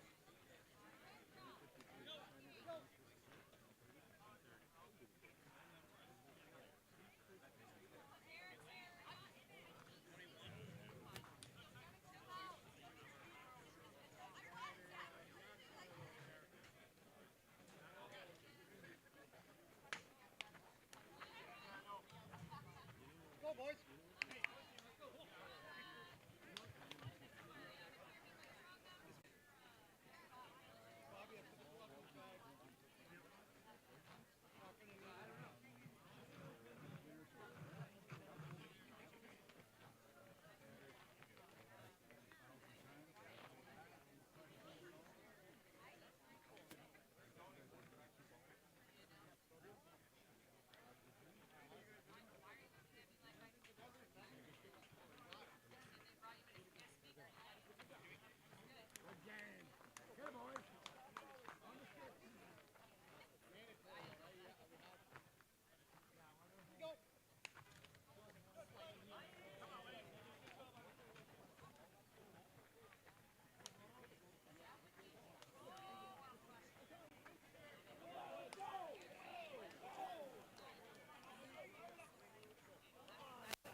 watching you, sir.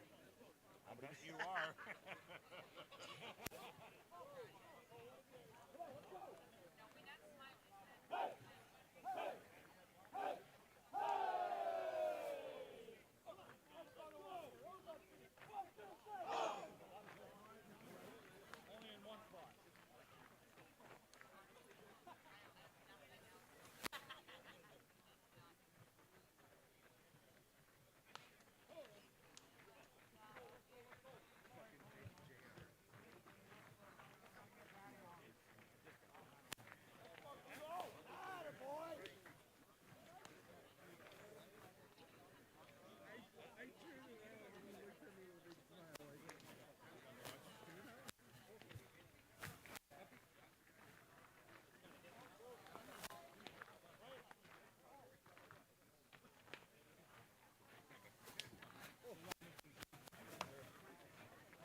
Back here live at the Mikan Eliminations. It's finals time. I'm Jordan Maudsley here with my broadcasting partner, Kate Friel. Been set out here, watched some great baseball today. Time for the finals. The O's will be your home team. They were the undefeated team, won the winner-winner game. Last night against the Spartans, we just saw the Spartans take a tough elimination from Aftershock. Game 4 of the day here, we saw Aftershock put away the Hawks to start off, and then the Spartans are game 3 of the day. Of a potential 4, O's have to be double dipped here. First pitch sent out to center. Chris Mullen sends it to the fence, caught by the center fielder for an out.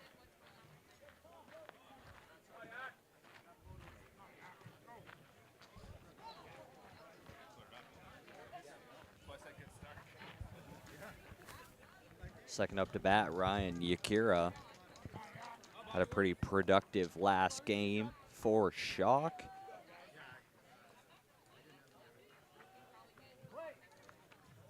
Gonna be their biggest test of the day out here. Ryan Yakira sends that ball up the middle for a single.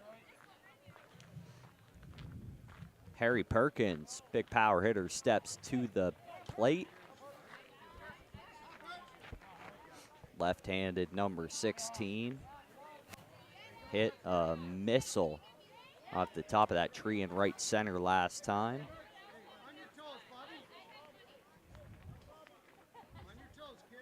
That was 2 at-bats ago. His last at-bat last game, they walked him, intentional walk.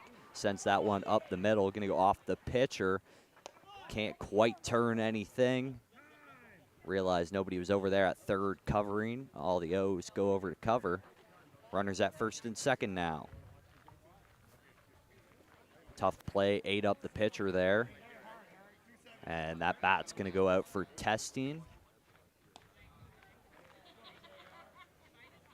Second bat we've seen get pulled for testing so far.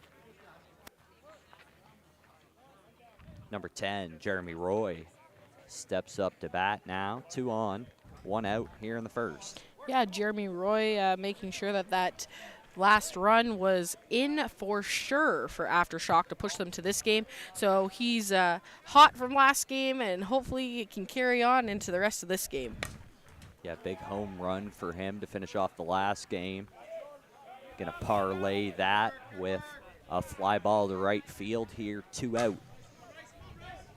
Shock moves runners to the corners.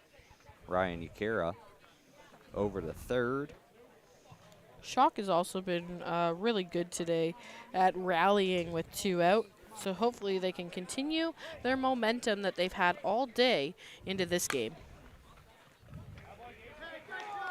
That nice pickup made by the middle infielder there. The O's able to retire a third batter and escape this first inning scoreless.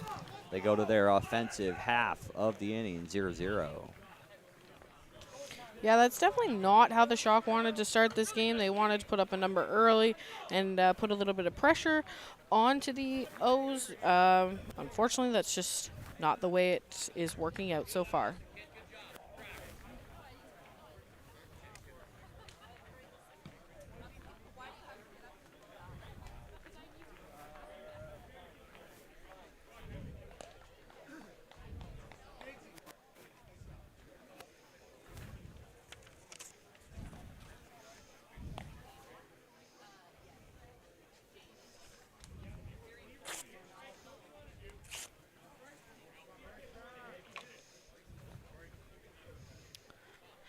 So it'll be Bryce Campbell that'll take the mound again for this game.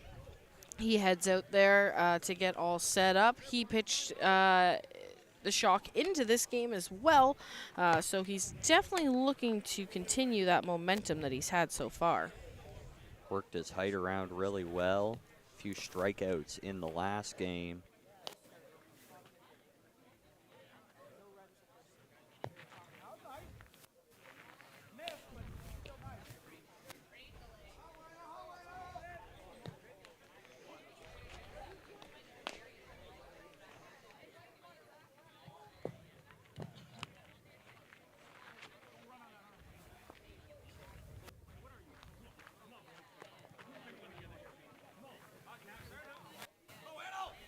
First batter stepping up, Wayne Parent, gonna lead off the O's.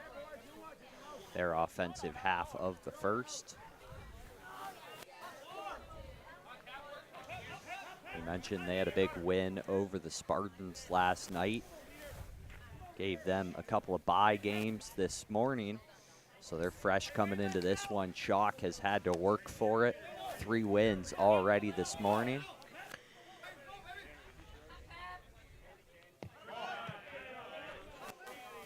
First pitch ball off the outside edge.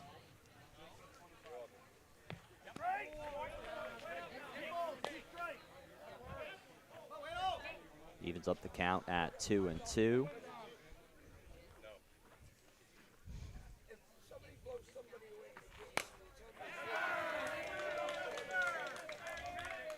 That ball sent in right field, finds some grass. First runner aboard, Wayne Parent gets on for the O's.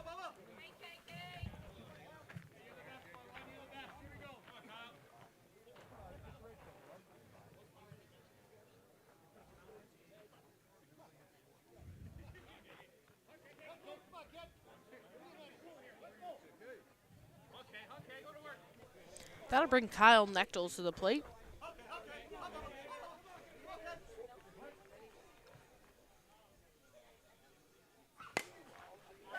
Oh, and a great off-field hit by Nechtel. That smooth swing just blasts it into right field, and he gets a double. Runners on 2 and 3. Nechtel was moving around first there, legs it into a double here. Excellent start by the O's.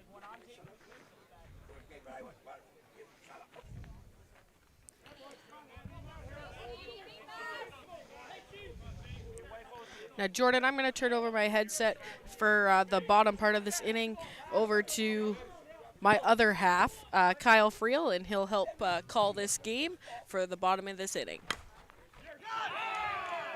That ball gets sent to left field.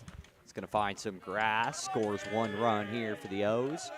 Another one comes in to score, clear bases clearing single, 2-run shot for Colin Andrews.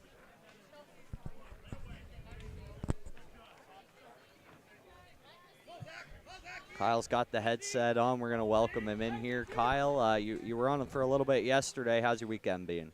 It's good. Got through my games throughout the weekend, so it's nice to be on the headset side of things and call this men's final between the two teams that I think most people thought were going to be here. Not to say, though, that other teams, B teams included, in this open division, put up a good fight, put up a good run, and ultimately these two teams are prevailing here in the finals. Yeah, it's been an excellent weekend of baseball out here. We braved the rain for a little bit yesterday, had a little bit of a rain delay. Everything got finished up yesterday, though. That ball sent into center. The O's going to keep rallying here with none away in the first. Ryan Gates to the dish now, 2 on. And the man they call Gatesy, he used to play for Game On Mobile, but that team is no longer, so the O's liked his talent and picked him up here. Same with number 36, Brian Bell. He also played for Game On, but came over as well to the O's. So see what Gatesy can do here. He's a good spray hitter.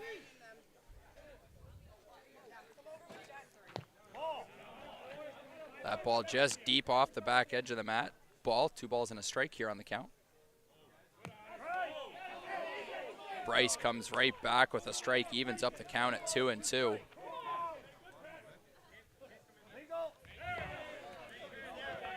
Gets his legal call there to fill up the count. The 3-2 on the way, and that's illegal as well.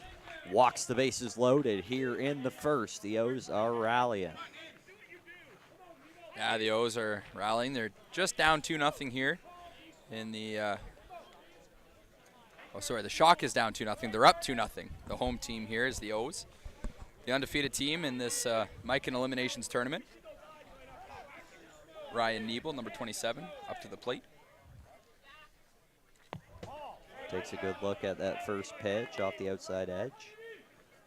Brings the count to 2-1. That one close on the front edge. Hitter's count now 3-1. And another illegal for a second walk. That'll walk in a run, costly one there for Shock.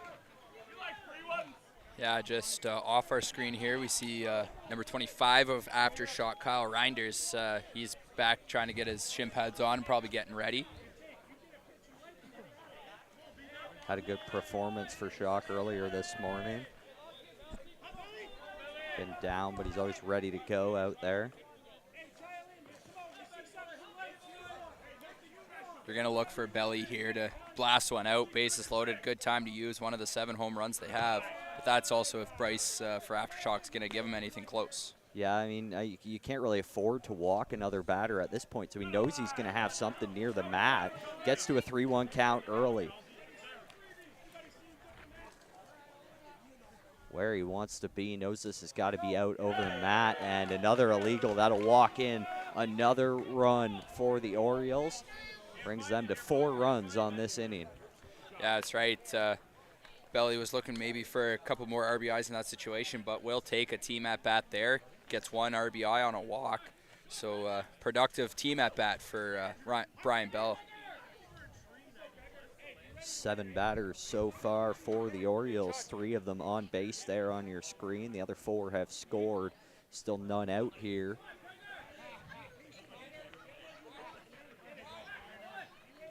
We just see off our screen here are the bench. Kyle Reinders talking to Bryce. Do you want, how many more batters do you want before I come in? Bryce is like, maybe 1 more batter, seeing what happens here.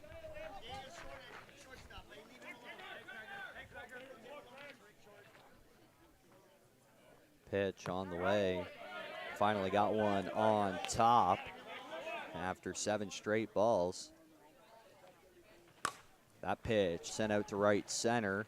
In the air, trying to find the fence, climbs up for it, and it actually stays in.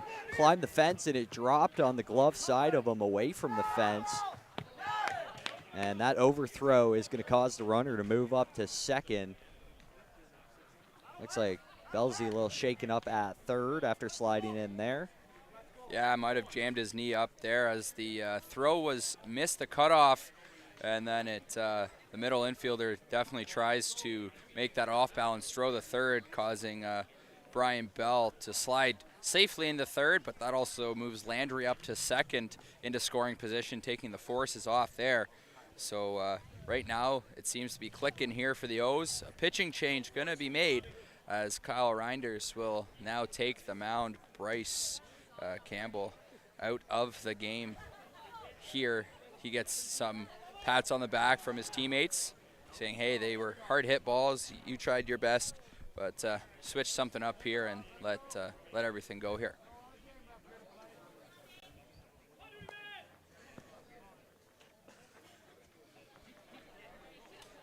Couldn't quite record an out. Shock's got themselves in a hole here early. Giving up 6 runs in this first inning.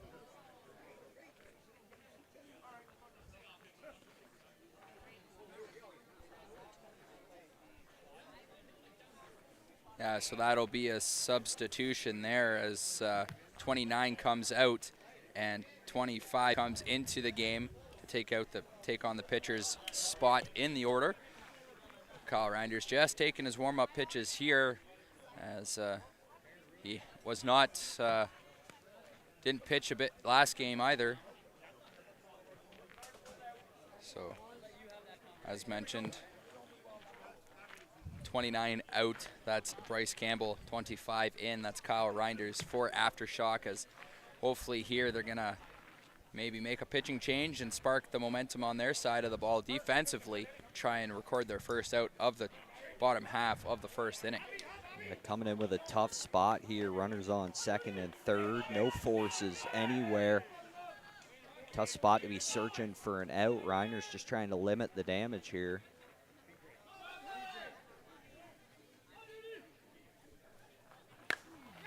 That ball driven over the head of the shortstop. It's going to score 1 run now, move runners to the corners. A single for Bob Longmire. Bobby Langmuir, the man they call Duty as the nickname, helping his cause as he's the pitcher for the O's. Hits a nice single back up the middle, scores Brian Bell, moves Landry up to third. As you mentioned, Jordan, runners on the corners now. Still nobody out as they've almost had a bad around inning. Mike Houston, RBI chance here. Number 21 steps up to bat.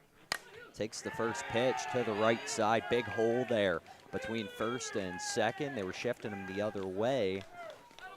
And that'll put him on first base. Scores another run, and runners on the corners once again. Once again, yes, Jordan, runners on the corners. Great piece of hitting by Houston there. Knows what he has to do with the runner on third. Just kind of put it through a hole and does just that. Extends the lead here to 8-0, as now we have the bottom of the order, Chris Stevenson, at the plate. He's going to look to drive in at least one more run here, if not more. That ball sent out to right field, tracked down by the center fielder who makes the play. And finally, Shock gets an out. Chad Stevenson, the last batter in the order, flies out to center, but not after giving up some damage. Scores 1 run, 1 on now. Bob Langmuir scores on that sac fly. Chris Mullen, the center fielder for Aftershock. Good wheels on the base paths and in the outfield. Tracks that ball down nicely. Now we're at the top of the order here. The man they call Mr. Rogers TV himself, Wayne Parent. Superb leadoff batter. Skies one to right center. That play's made. Again, couple steps off by Houston over there at first. Test out the arm, but he's going to stay put.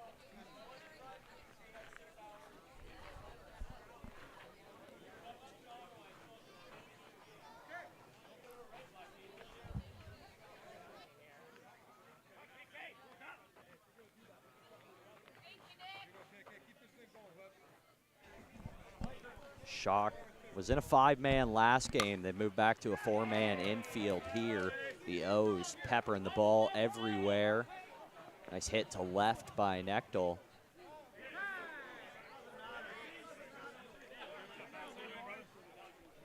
multiple times mentioned yesterday on the broadcast that Kyle Nechtel just has one smooth swing, and he can put the ball anywhere he likes.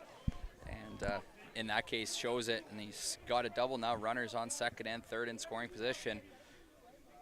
Yeah, Nechtel went opposite field. His first at bat goes the pull side. That time, couple of doubles for number 41 standing over there at second base.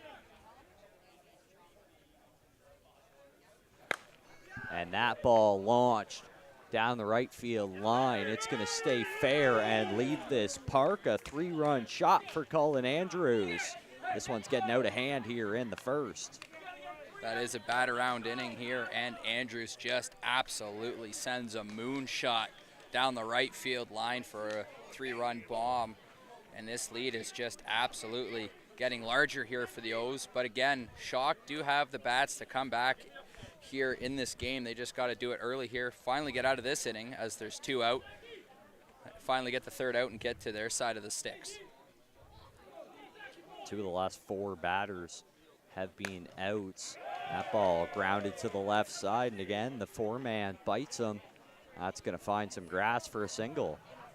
Yeah, it's always that dilemma if you go 4-man or 5-man infield, because 5-man, those ground balls usually don't get through, but then there's still bigger gaps in the outfield. So it's that weigh the options here, but Ranta able to find a spot and put that one through for a single.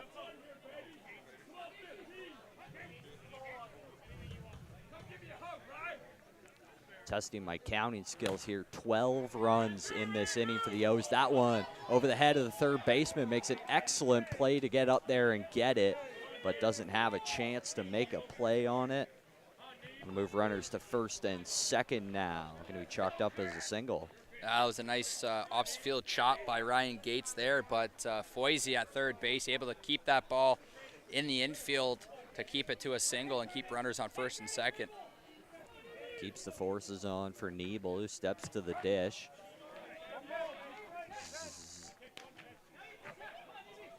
Got a walk in one at bat so far. Drives that ball to center. Center fielder tracking it down. Catch made in left center, and that'll be 3. Yeah, Aftershock finally gets out of it, but not after giving up 12 runs here to the O's in the first.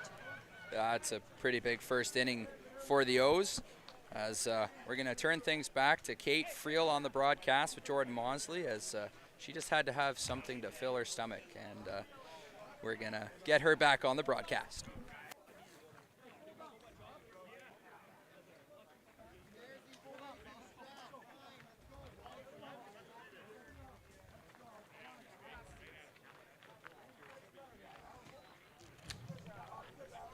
Kate hops back in with us here in a 12-0 game as we head to the top of the second. Aftershock really got to figure something out, or it could be a short finals game. Yeah, Aftershock definitely needs to answer that with something here, even if they could cut it in half here and then go to work defensively. But they've got to do something, and they've got to figure it out fast, or they're going to be in trouble.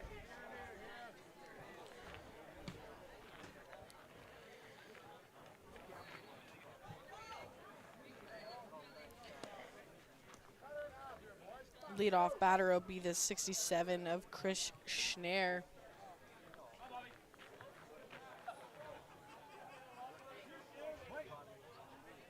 Steps to the dish against Longmire. First pitch on its way, sent out to left field. Left fielder tracking that near the fence. It'll roll to the fence, and he's trying to make it a triple. Comes into third, standing up. Ball squared away, no play over there. Triple for the leadoff batter for Aftershock. That should spark something here. They definitely need to cash that run. I'm sure they would not be upset if somebody decided to trade places with them here, though. Yeah, that's a tough situation to be in now, because obviously you want to score that run, but outs are too valuable to just fly something to the outfield right now, especially with this 12-run hole they're in.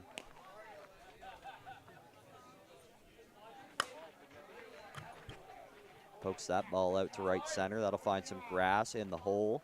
Makes it all the way to the fence.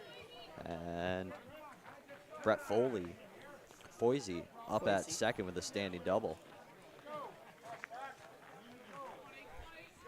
Aftershock able to break the goose egg, put their first run on the board. 12-1 game now in the second. And that'll bring up the 8 of Justin Strong, and he's definitely hoping to either trade places now with Foisey or at least hit a nice single that maybe he can score them or move runners to the corners. With a 2-2 count, we'll see what happens here. Pitch sent to the left side, picked up at third base, thrown across the diamond. Runner decides to advance, no throw back the other way. 1 out here now. Yeah, that throw definitely took the first baseman off the bag, but he was able to lay a tag and still record the out.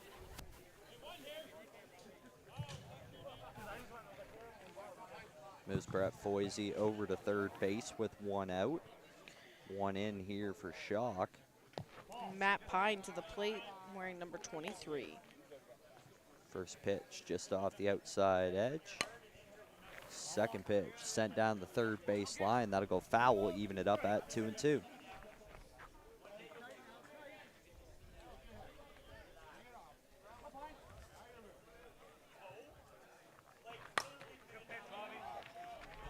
Pine sends the ball out to right field. Right fielder with a good read on it, gets underneath it and makes the play. Gonna score the run from third though. Foisey tags up on that fly ball. 2 outs now, 2 in for Aftershock.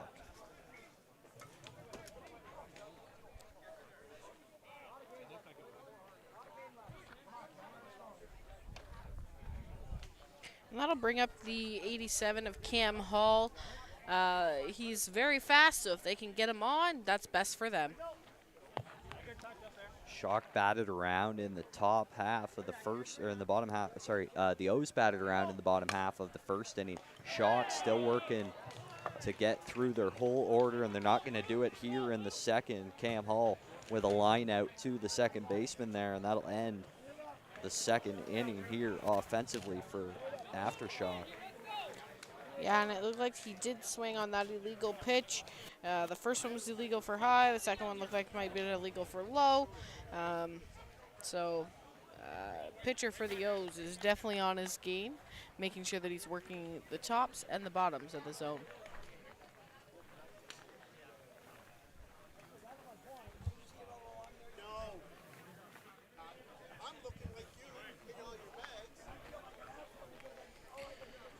And with that, we go into the bottom of 2 with a score of 12-2 in favor of the O's.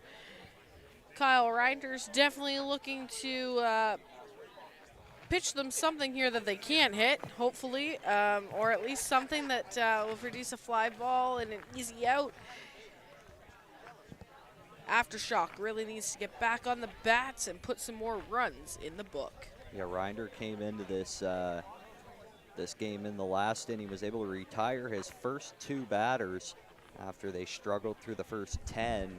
It's a good time to bring him in, but they gave up another few runs after he entered the game, able to strand a couple of runners. Got a lot of work to do here, though. And with that being said, the 36 of Brian Bell will be up to bat first. So Belzy's definitely looking to start his team off with at least a single. Yeah, he had a good bases loaded chance his first time up. They pitched around him to a walk, an RBI walk at that.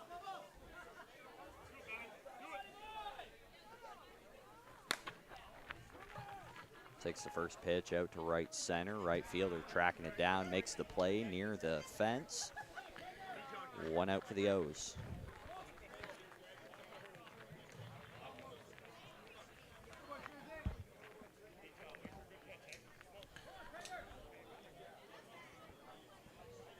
So it looks like they switched back to the 4-man infield as soon as Kyle Reinders came out to pitch. So that might be their thing. They might go 5 when it's Bryce Campbell on the mound, and they might switch back when Reinders does come back out. Helps when you got a 7-foot body standing in the middle of the diamond, really closes stuff up.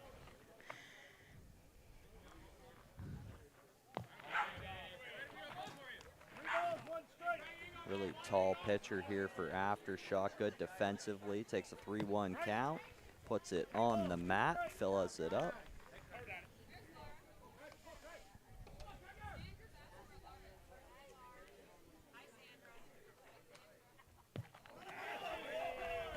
Landry watches the full count pitch. Drop outside for ball 4.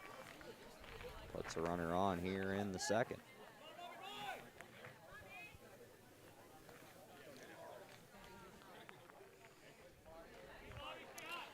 That'll bring up the 7 of Bobby Longmire. He's definitely looking to help his cause here. Ball driven out to left. That's going to find some grass. Moves runners to first and second now. O's with 1 out.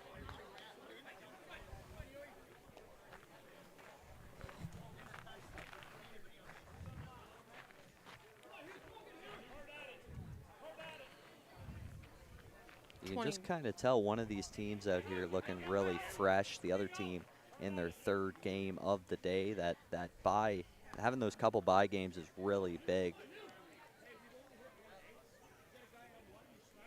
21 of Mike Houston calling time there and stepping out of the box. He had a single at his last at bat. He is just looking to continue with that and follow the 2 runners ahead of him.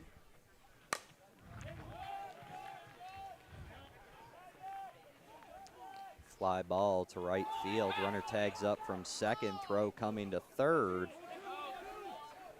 And over to second. Got a safe call at second. He saw the ball squirt away from the third baseman there. Decided to give it a go. Mike Houston sliding in. Bob Longmire sliding into second safely. Moves runners to second and third now. Mike Houston with a fly out. Creates the second out of the inning. And that's the 2-out pitcher rule being used there. Cody Donnelly heads out to take over for the pitcher so he can start getting ready. So that does not count as a courtesy runner. It is a 2-out pitcher rule as they have to wear some equipment in order to pitch. Craig Stevenson drives that pitch over the leaping head of the third baseman. He'll score 1 run. Scores a 2nd run. Bases clearing single. 2 runs on the board for the O's here in the second.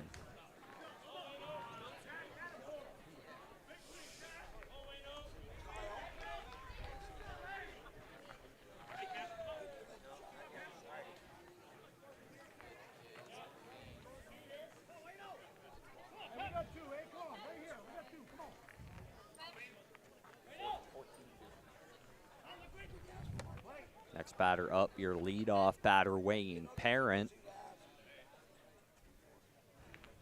Reinder's now gone through the order. He's pitched to everybody, so everybody on their 2nd crack at the new tosser for Aftershock. Parent flew out his last at bat, had a single in the 1st inning. I guess both those were in the 1st inning. Sends the first pitch foul down the right side. In a hole here, 1-2.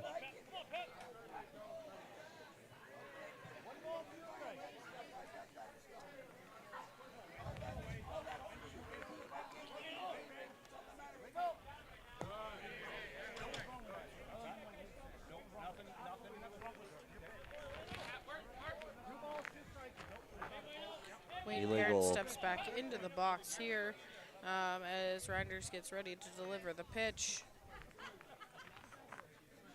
Calling time again. There's a few little bit of games going on here. Pitcher wants to go fast, batter wants to go slow. They're both trying to control the tempo of this at bat. The 2-2 now to the mat, and it's sent into left. And that's Jeremy Roy with the 3rd out. And the damage was not as bad as the 1st inning, that's for sure, Jordan. So now the Shock need to get on the bats and get some stuff back here. tying innings is not going to help them, though. 2 runs aside leaves our gap at 12 as we enter the 3rd here. Shock's really got to get the bats rolling if they want a chance. Starting to slip away from them. Yeah, they're down 12, and they need to go out there and see what they can do to get some of those 12 back. They've had an 11-run inning today, so definitely looking to either do the same or do more. They don't want to wait till the 7th inning like they did last time, and now they're the away team, as the Orioles are the undefeated team, so they automatically got home. There was no flip today. Well, at least for this game. It shows you how devastating it can be to lose a game early in one of these double elimination tournaments. You got to play so many games after that to work your way back up. One little mishap could be the end of your whole tournament. Yeah, they lost to the Spartans yesterday. They definitely did not want to do that today, and they did rally back to make sure that didn't happen. And let's see if they're able to get something going here. The 3 of Daniel Lee is the first up to bat. Sends that ball out to left center, easily tracked down.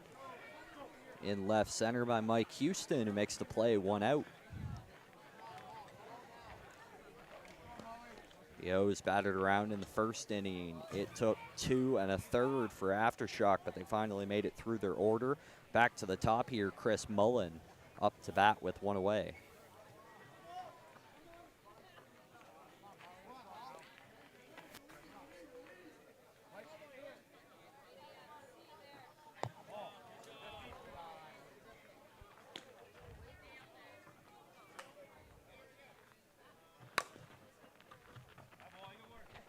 That ball driven to the right side, picked up at second, thrown over to first for the 2nd out of the inning.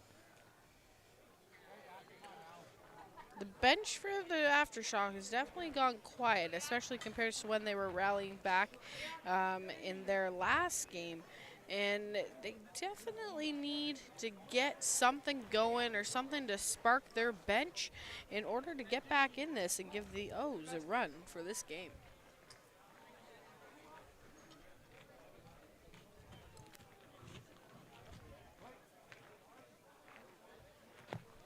Yeah, Aftershock got thumped by the Spartans 25-6 yesterday. Had to rally back against the Rays, and then against the Naturals, a couple of close ones there. Then they got to go on this big run this morning.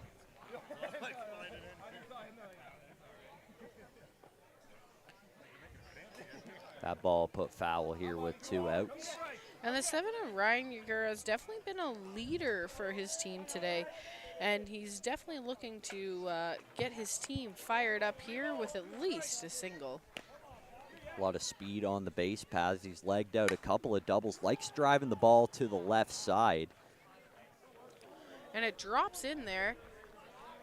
Looks like it dropped over the fence for a home run there, It is Ryan. a home run. Ryan he was Yakira. running like I thought he was just like, okay, I'm going to stand up easy with a triple. But no, he was able to at least put another run on the board for the Aftershock. Haven't gotten anywhere close to capping out on their home runs either game. Might as well use them while you can. And as you just saw there on camera, picked up by Dave, was them placing the home run necklace on Ryan Yukura.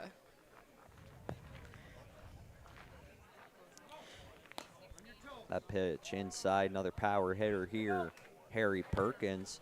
We've seen this whole section of the order absolutely juicing the ball. Yukura has been ripping at Perkins with a couple home runs today. Jeremy Roy with a big shot to walk off the 2nd game of the day.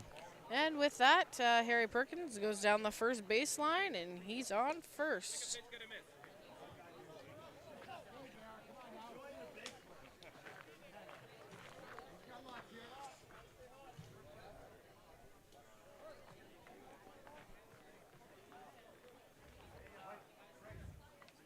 Aftershock trails by 11 now as they send one up the middle. There's a great piece of hitting there by Jeremy Roy, able to move Harry Perkins over to 3.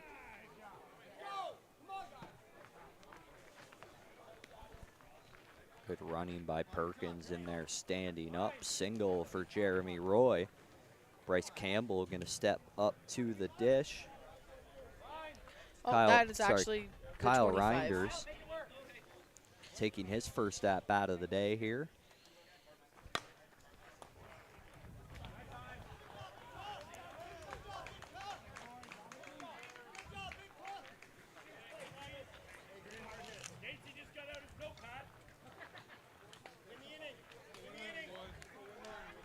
That'll end the O's, the Aftershocks. Half of the third brings the O's back up to bat with an 11-run lead here.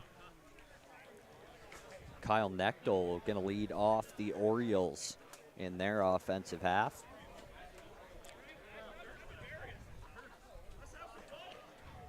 And like we talked about, this is the third game in a row that Aftershock has had to play. Or would this, yeah, this would be their third or their fourth now. 4 in a row. That is a lot to start the day. So they're getting tired.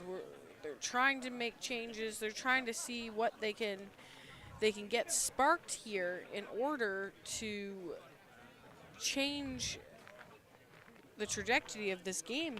They're down by 11. They're down a score of 14-3, and they definitely need to hold them where they are. Yeah, if you missed it, Shock led off their day against one of our B teams, the Hawks. Able to pull off that win.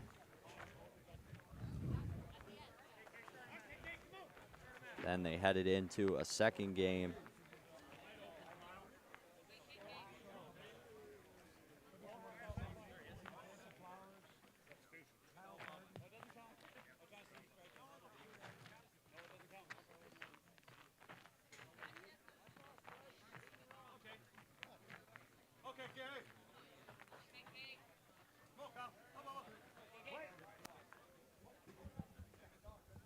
So your first batter, Kyle Nechtel, rips one in half down the left field line. It'll fall foul.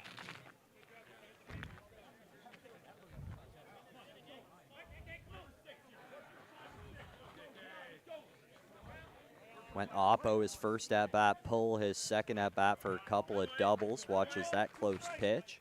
Evens up the count 2-2. And we did have some substitutions for Shock going into this inning. Steve Crosty is in for 34 of Chris Mullen. So that 99 went in for 34. And Bob Henning is in for Daniel Lee. So Daniel Lee's coming out of the order. Bob Henning's going in. So they've made some changes, and let's see if it makes a difference here for Aftershock. Make a whole lot of defensive difference on that at-bat. Kyle Nechtel drives one over the fence, another home run for the Orioles. Opens up the lead to 12.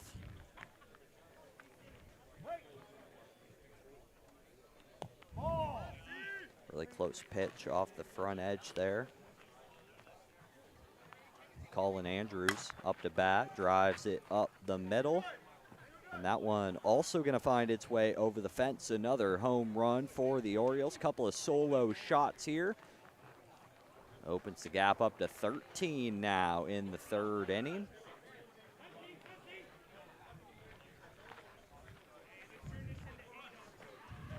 Still going to have empty bases here. None out. Zach Ranta coming up to bat, number 16.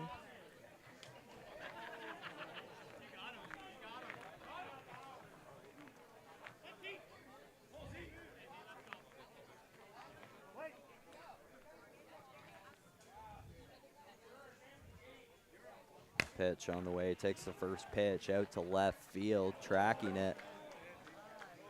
Excellent play out there by the left fielder. Just flashes the leather out there, makes the catch. 1 out. Yeah. Shock in the third. Jeremy Roy was able to get over there and make that catch. And Aftershock just needs to keep getting these outs and then hopefully get some runs.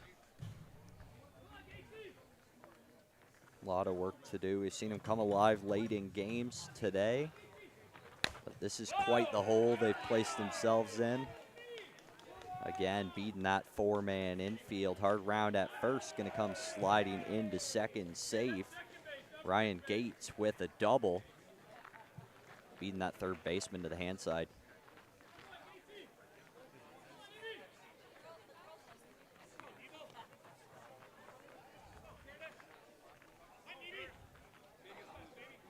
Two out for Curtis Niebel now. He's 0 for 1 with a walk and a fly out in 2 at-bats.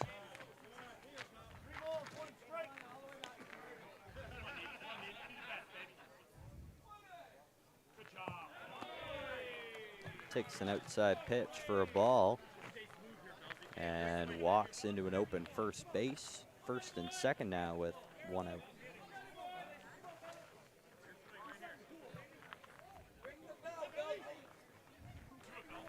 Brian Bell steps to the dish. Also 0 for 1 with a fly out and a walk.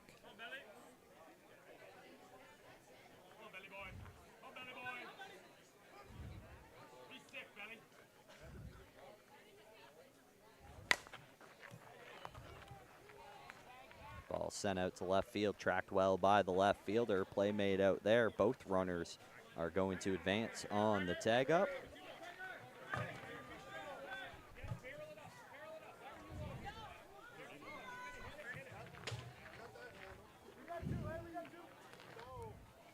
Craig Landry to the plate now with a couple runners in scoring position.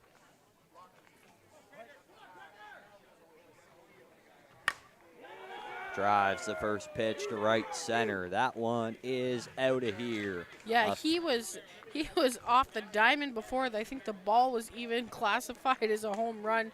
He knew right off the bat that thing was gone. Absolute missile, 3 for 3 now with a couple of singles, and that home run brings the total for the inning to 5 here for the Orioles. 5 home runs, 5 runs on the inning.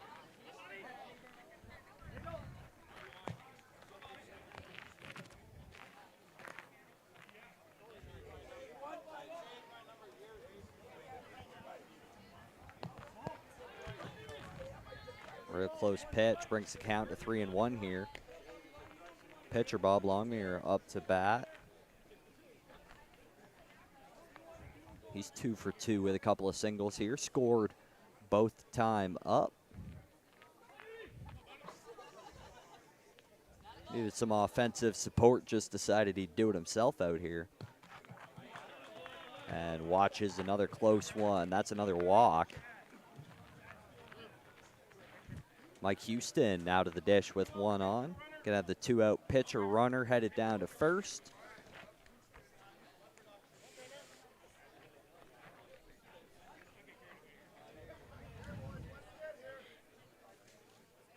Longmire gonna come get ready for the defensive half. And that'll bring Mike Houston to the plate. He's had a great showing today. And Kyle decides I better go up early in this count and put 2 strikes on him. It really gives you room to play with. Just past glove side there on Kyle Reinders. I'm sure he wishes that he had maybe an inch more reach, but he definitely made an attempt at that ball. Just unfortunately just a little bit too far. He was looking at it. He was trying to find the hole in the glove. It was in that invisible extra 6 inches off the end. And there's a little one there just behind the back fence, I believe, that's holding a few balls out in center field. I can see her now that Kyle Reinders took a few steps in.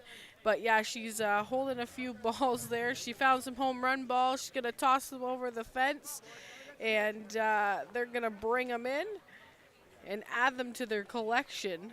She's trying to throw them over the fence there to Chris Schneer.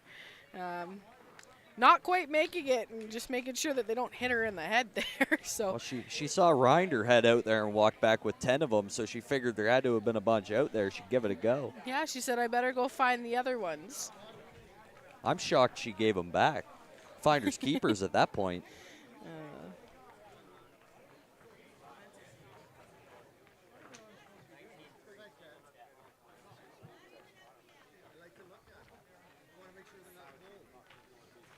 Aftershock comes back up to bat. Some much needed run support here. Down by a whole bunch in the fourth. O is able to put up 5 that inning, brings the score to 19-3. Chris Schneer will be leading off Aftershock.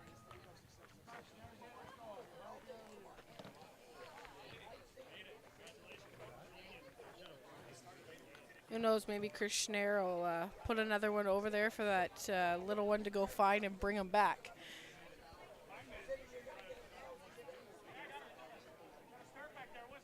Yeah, Aftershock got a whole bunch of home runs left to use up. Only used 1 so far. To the O's 5.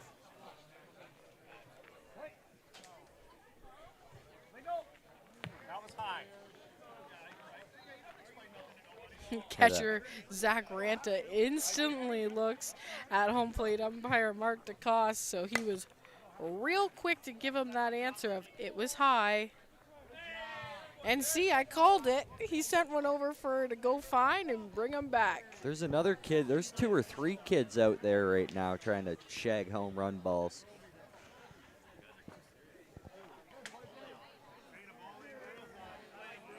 That one's sent out of here. Makes the run total 4 for Aftershock here in the 4th inning.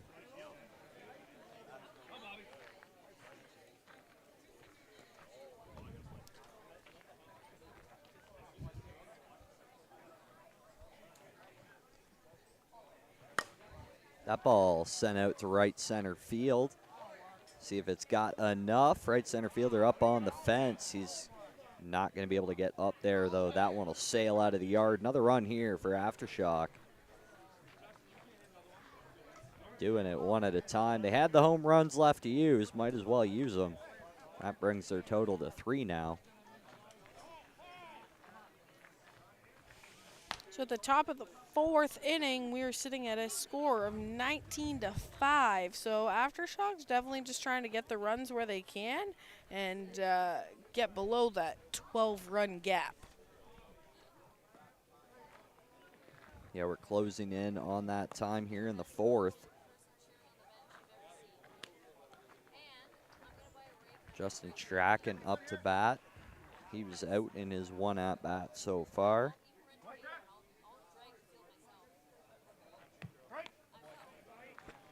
Takes a first pitch, strike, puts himself in a hole.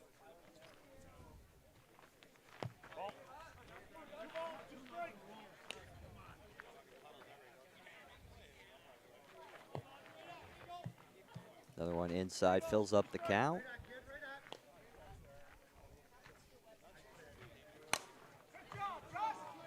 Drives that ball over the pitcher's head. It'll fall into center field for a single.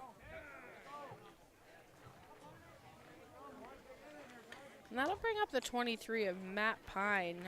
Matt was hitting great yesterday. It hasn't overly awesome today with the bats.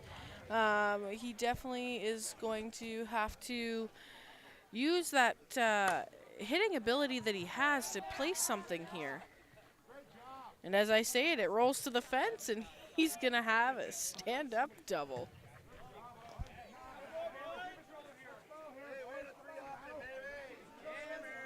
Eases the sting of the 0-1 from the fly out to right center. Last at bat puts a double on the books for Matt Pine and brings Cam Hall up to bat with runners on 2nd and 3rd. Shock, excellent chance here, none out. Number 87 to the dish. The righty takes a first pitch strike.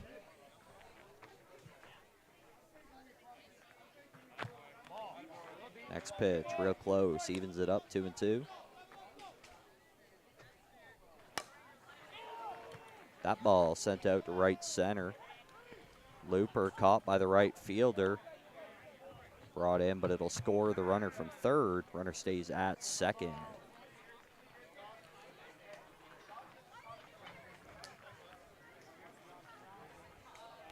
One out with Bob Henning getting his first at bat here. He was subbed in at the bottom of the last inning. So Bob Henning, he was walked last game because of his hitting ability. So hopefully he's able to keep the shock rolling here with one away. 3 runs in so far for Aftershock, 1 on. It was a very high and deep ball.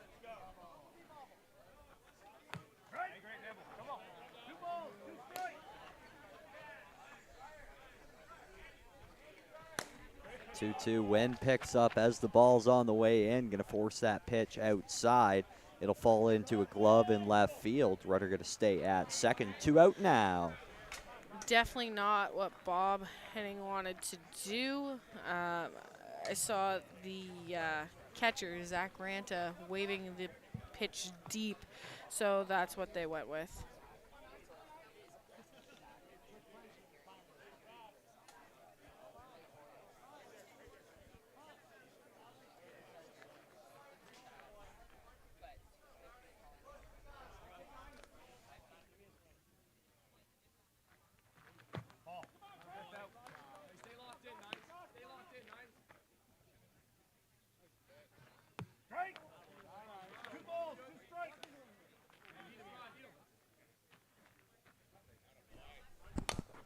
Parent leadoff batter for the Aftershock flies out to center field. No, that was the 99 of Steve Crosty that flew out there, forcing the Aftershock to go back on defense here.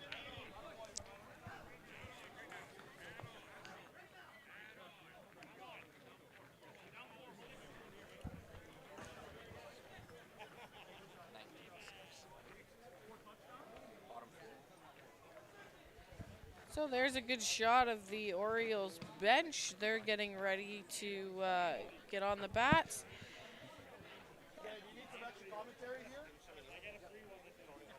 And they look pretty relaxed, so.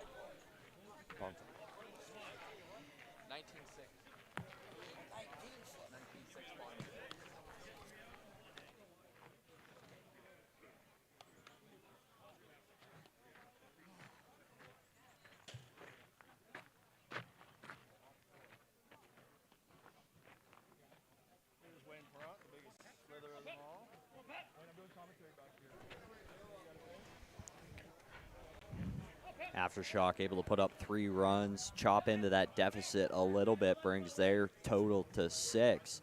Still down 13 here in the bottom of 4. Wayne Parent now your leadoff batter for the O's. If he flies out to the same spot, I guess you predicted it. I was calling it early, foreshadowing. Out here on Diamond 1. Close inside pitch brings the count to 3-1.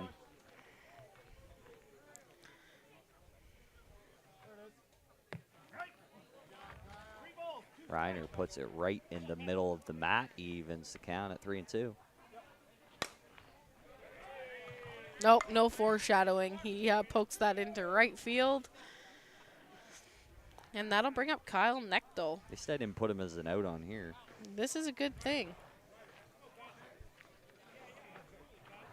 Got 1 on now. Nechtel with a home run last time out. He's 3 for 3 so far with a couple of doubles as well. O's got 2 home runs left to play with.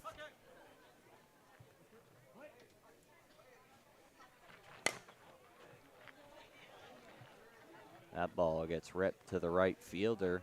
It'll get there in a hurry and find his glove for an out. 1 now here in the 4th.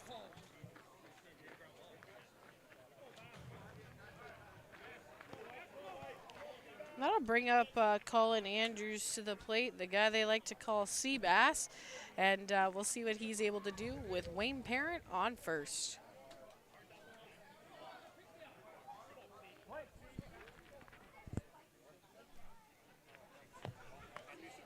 First ball falls outside, 2-1 count now to Andrews. He's 3 for 3 so far. Solo home run last time out.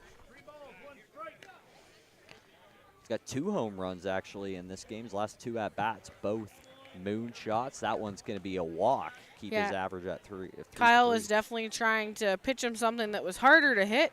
Unfortunately, they just didn't touch the mat, and he wasn't biting. It looks like they are going to give him a courtesy runner.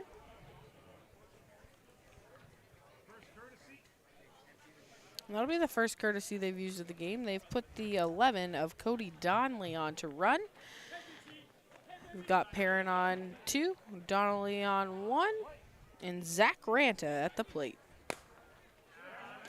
Drives that ball to the right side, flips the bat out of his hands. Runners are moving.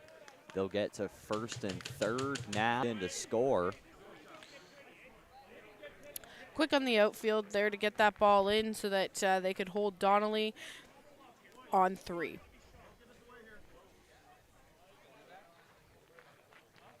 Ranta goes to first. Gates steps to the dish with runners on the corners and 1 out here in the 4th.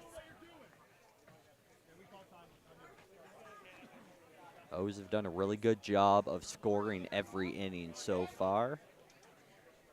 They've got a run in this one.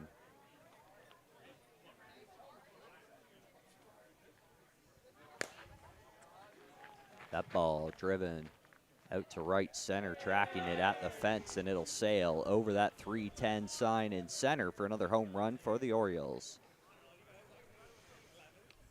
That's the 6th for the Orioles. Is that correct, Jordan? I have 6.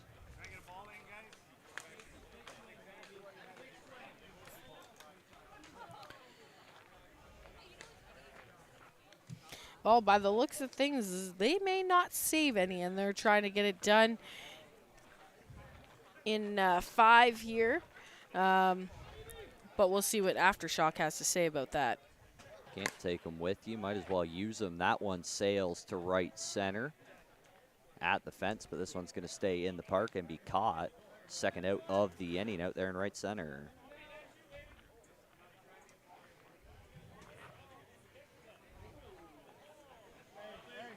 Brian Bell steps to the dish. He struggled so far.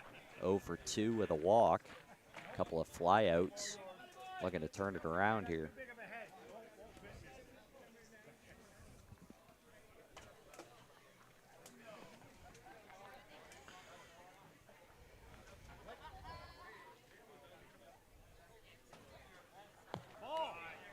First pitch comes in right at 6 feet. Going to drop outside for a ball, 2-1.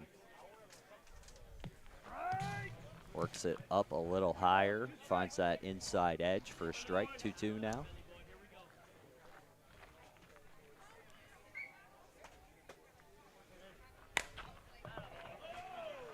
Oh, takes a big hop there into the outfield. Steve Crossley did lay out and try to get a piece of that, but it just takes a weird hop there off the lip. Bell finally gets a hit, helping in this effort here. 1 for 3 now. Brings Craig Landry to the dish. He's 3 for 3 with a home run and a couple of singles. Scored every at-bat. Trying to help his cause. And the Orioles are just going to keep plugging away. They're up 23-6. The more of a gap they can make, they make that way tougher on Aftershock to stay in this game. Absolutely. We've talked about how much of an advantage it is going into the bottom half, knowing what you're going to have to do. Oh, Aftershock's going to be coming into the top of the fifth inning, knowing they're going to have to put up a whole bunch of runs just to save that. And then they're going to have to play defense in the 5th as well. Tough spot to be if you're the guys in black out there right now.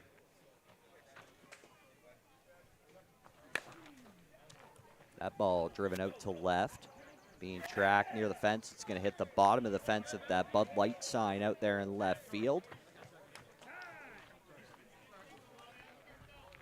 Single for Longmire. He's going to come off with the 2-out pitcher rule.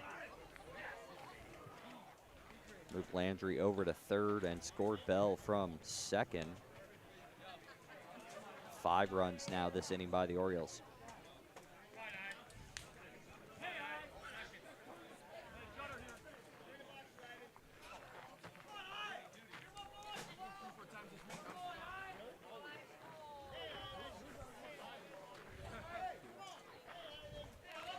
So it looks like the 12 of Ivan Payne is going to come in to hit here, hoping to get some more runs. He'll take over from Mike Houston, second last in the order here with a couple runners on the corners.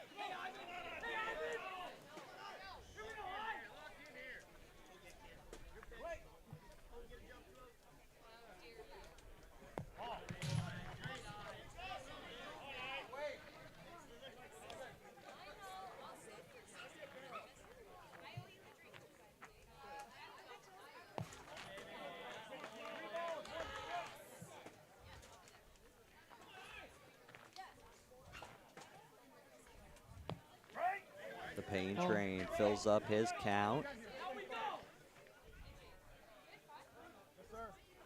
Drives the 3-2 out to center. Tracking it near the wall, watching it go over. Their 7th home run is going to be a 3-run shot. And the Orioles open it up a little more. Yeah, the Orioles are up by 21 runs.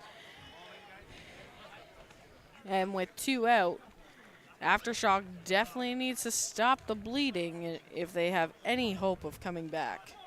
Yeah, the Orioles in our winner game last night, they had a close one with the Spartans, a lot closer than it probably should have been. They just had a bunch of defensive blunders on the infield. They've really cleaned that one up, and it shows in the score here. Pretty much shutting down Aftershock as much as you can in softball. Just holding them to 6 runs in 3 at-bats.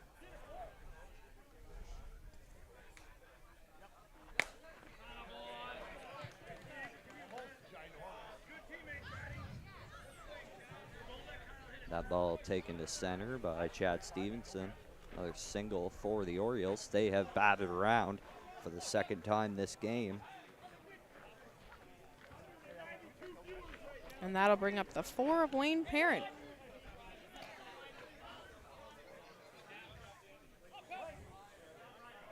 Parent 2 for 4 so far this game. Sends that out to left field. It's going to fall in front of the fielder for another single.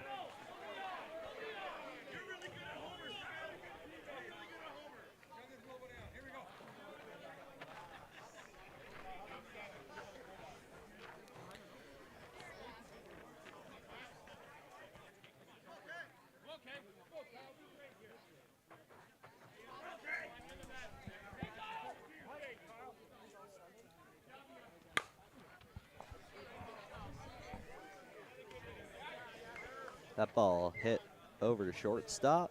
Play made by Yakura, and he's going to get them out of it after the O's send 13 to the plate here in the 4th inning. Take a big lead as we head to 5.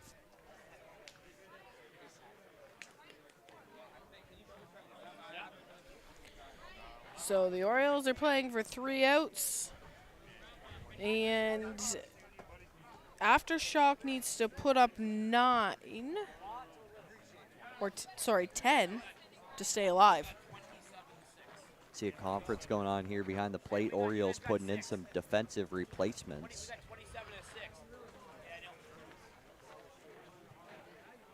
As they're trying to make sure everybody's on the same page as far as the score goes here.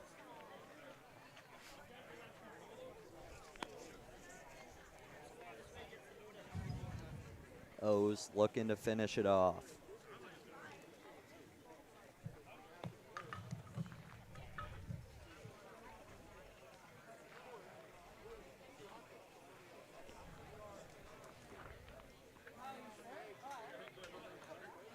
Yeah, the Orioles are up a score of the Aftershock need to put up 10 here, Jordan, to stay alive and to force them to at least put up 1 run in the bottom of the 5th. Yeah, tough place to be in as Aftershock right now. We did see an excellent run by them in the second game against the Diamondbacks. They put up 11 in that last inning, most of them on 2 outs to come back and win that game just to get here. 3-run blast, walked them off in that one. Yeah, Aftershock has had a long road today. They've played the Hawks, the Diamondbacks, and the Spartans to be here to play against the Orioles. So they've had a great showing. I just don't know if they've ran out of some gas. Excellent tournament. Yeah, we've talked about how huge that is, having that big layoff before your first game. The O's didn't even have to get here until 10:30 today at the latest. First pitch on the way. Yakura drives that to the right side, picked up in the grass. Second baseman playing real deep there, makes the play at first. Yeah, they definitely played him perfectly there as they were able to get him out at first. And that's a big out for the Orioles as Ryan Yakura has been solid all day. 2 for 3 now in this game after that ground out. Big grunt for Harry Perkins. That ball is going to leave the park. Another home run here for Aftershock. Gets him 1 closer to escaping this mercy. Hear them cheering for a 12-run home run here. That's what they're going to need. Still got a lot to use. They got 3 left. O's have used them up. 1-2 count, 1 out here in the 5th.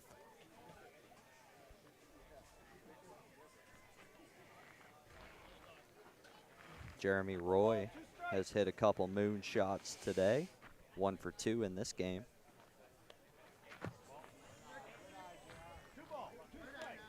Takes that pitch outside, evens up the count at 2-2.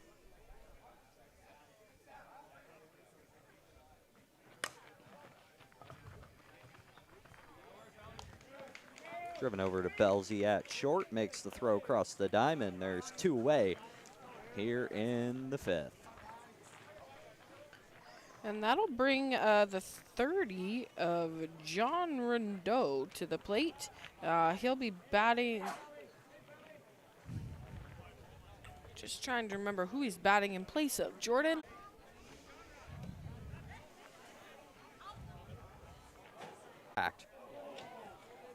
The outfielder is real slow to get up. Big jumping attempt out there in center. I wasn't sure if it had left or stayed in. Looked like it came down on the fence. He's up and moving around. Yeah, that's Mike Houston out there. He must have just hit the fence at an awkward angle, Jordan. I think he just, where he leaped, he was coming down as he made contact with that fence. Just kind of ran into it at full speed. Looks like he's okay, though, going to stay in the game. More upset he didn't catch it than anything. Had a chance to make an epic play to end the game right there.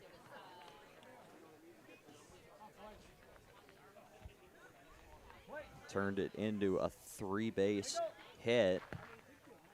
There's a runner on third now. Second run has come in for Aftershock.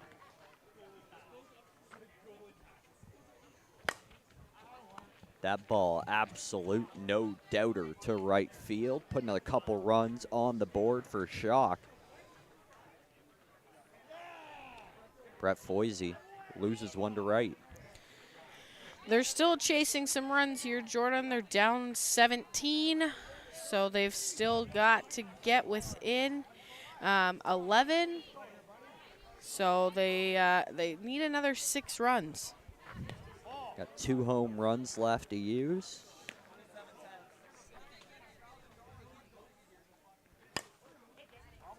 That pitch driven to the right side, fouled off into diamond 2. 2-2 count now.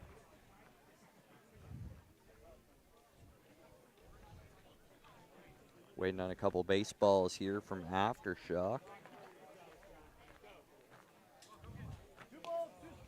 2-2, 2 out, nobody on in the 5th. Ball put up the middle. It's going to find some grass for a single. Justin struck and on first.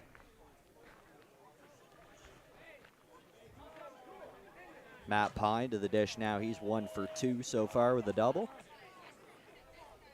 Flew out to right center, his second at bat.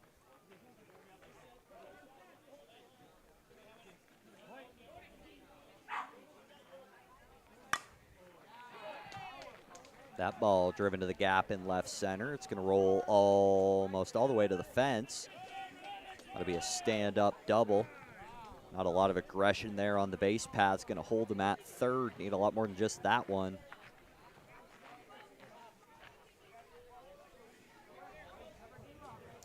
That'll bring Cam Hall up to the plate. He's struggled in this outing, but he's definitely looking to break that streak going into this at-bat. 0 for 2, lined out to the middle of the infield. His first at-bat, a fly out to right, his second time up. Pokes that ball to the right side. Another one into diamond 2.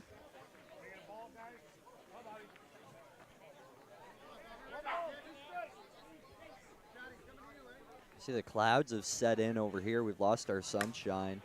That ball sent to left center, being tracked. And the O's put away the final out.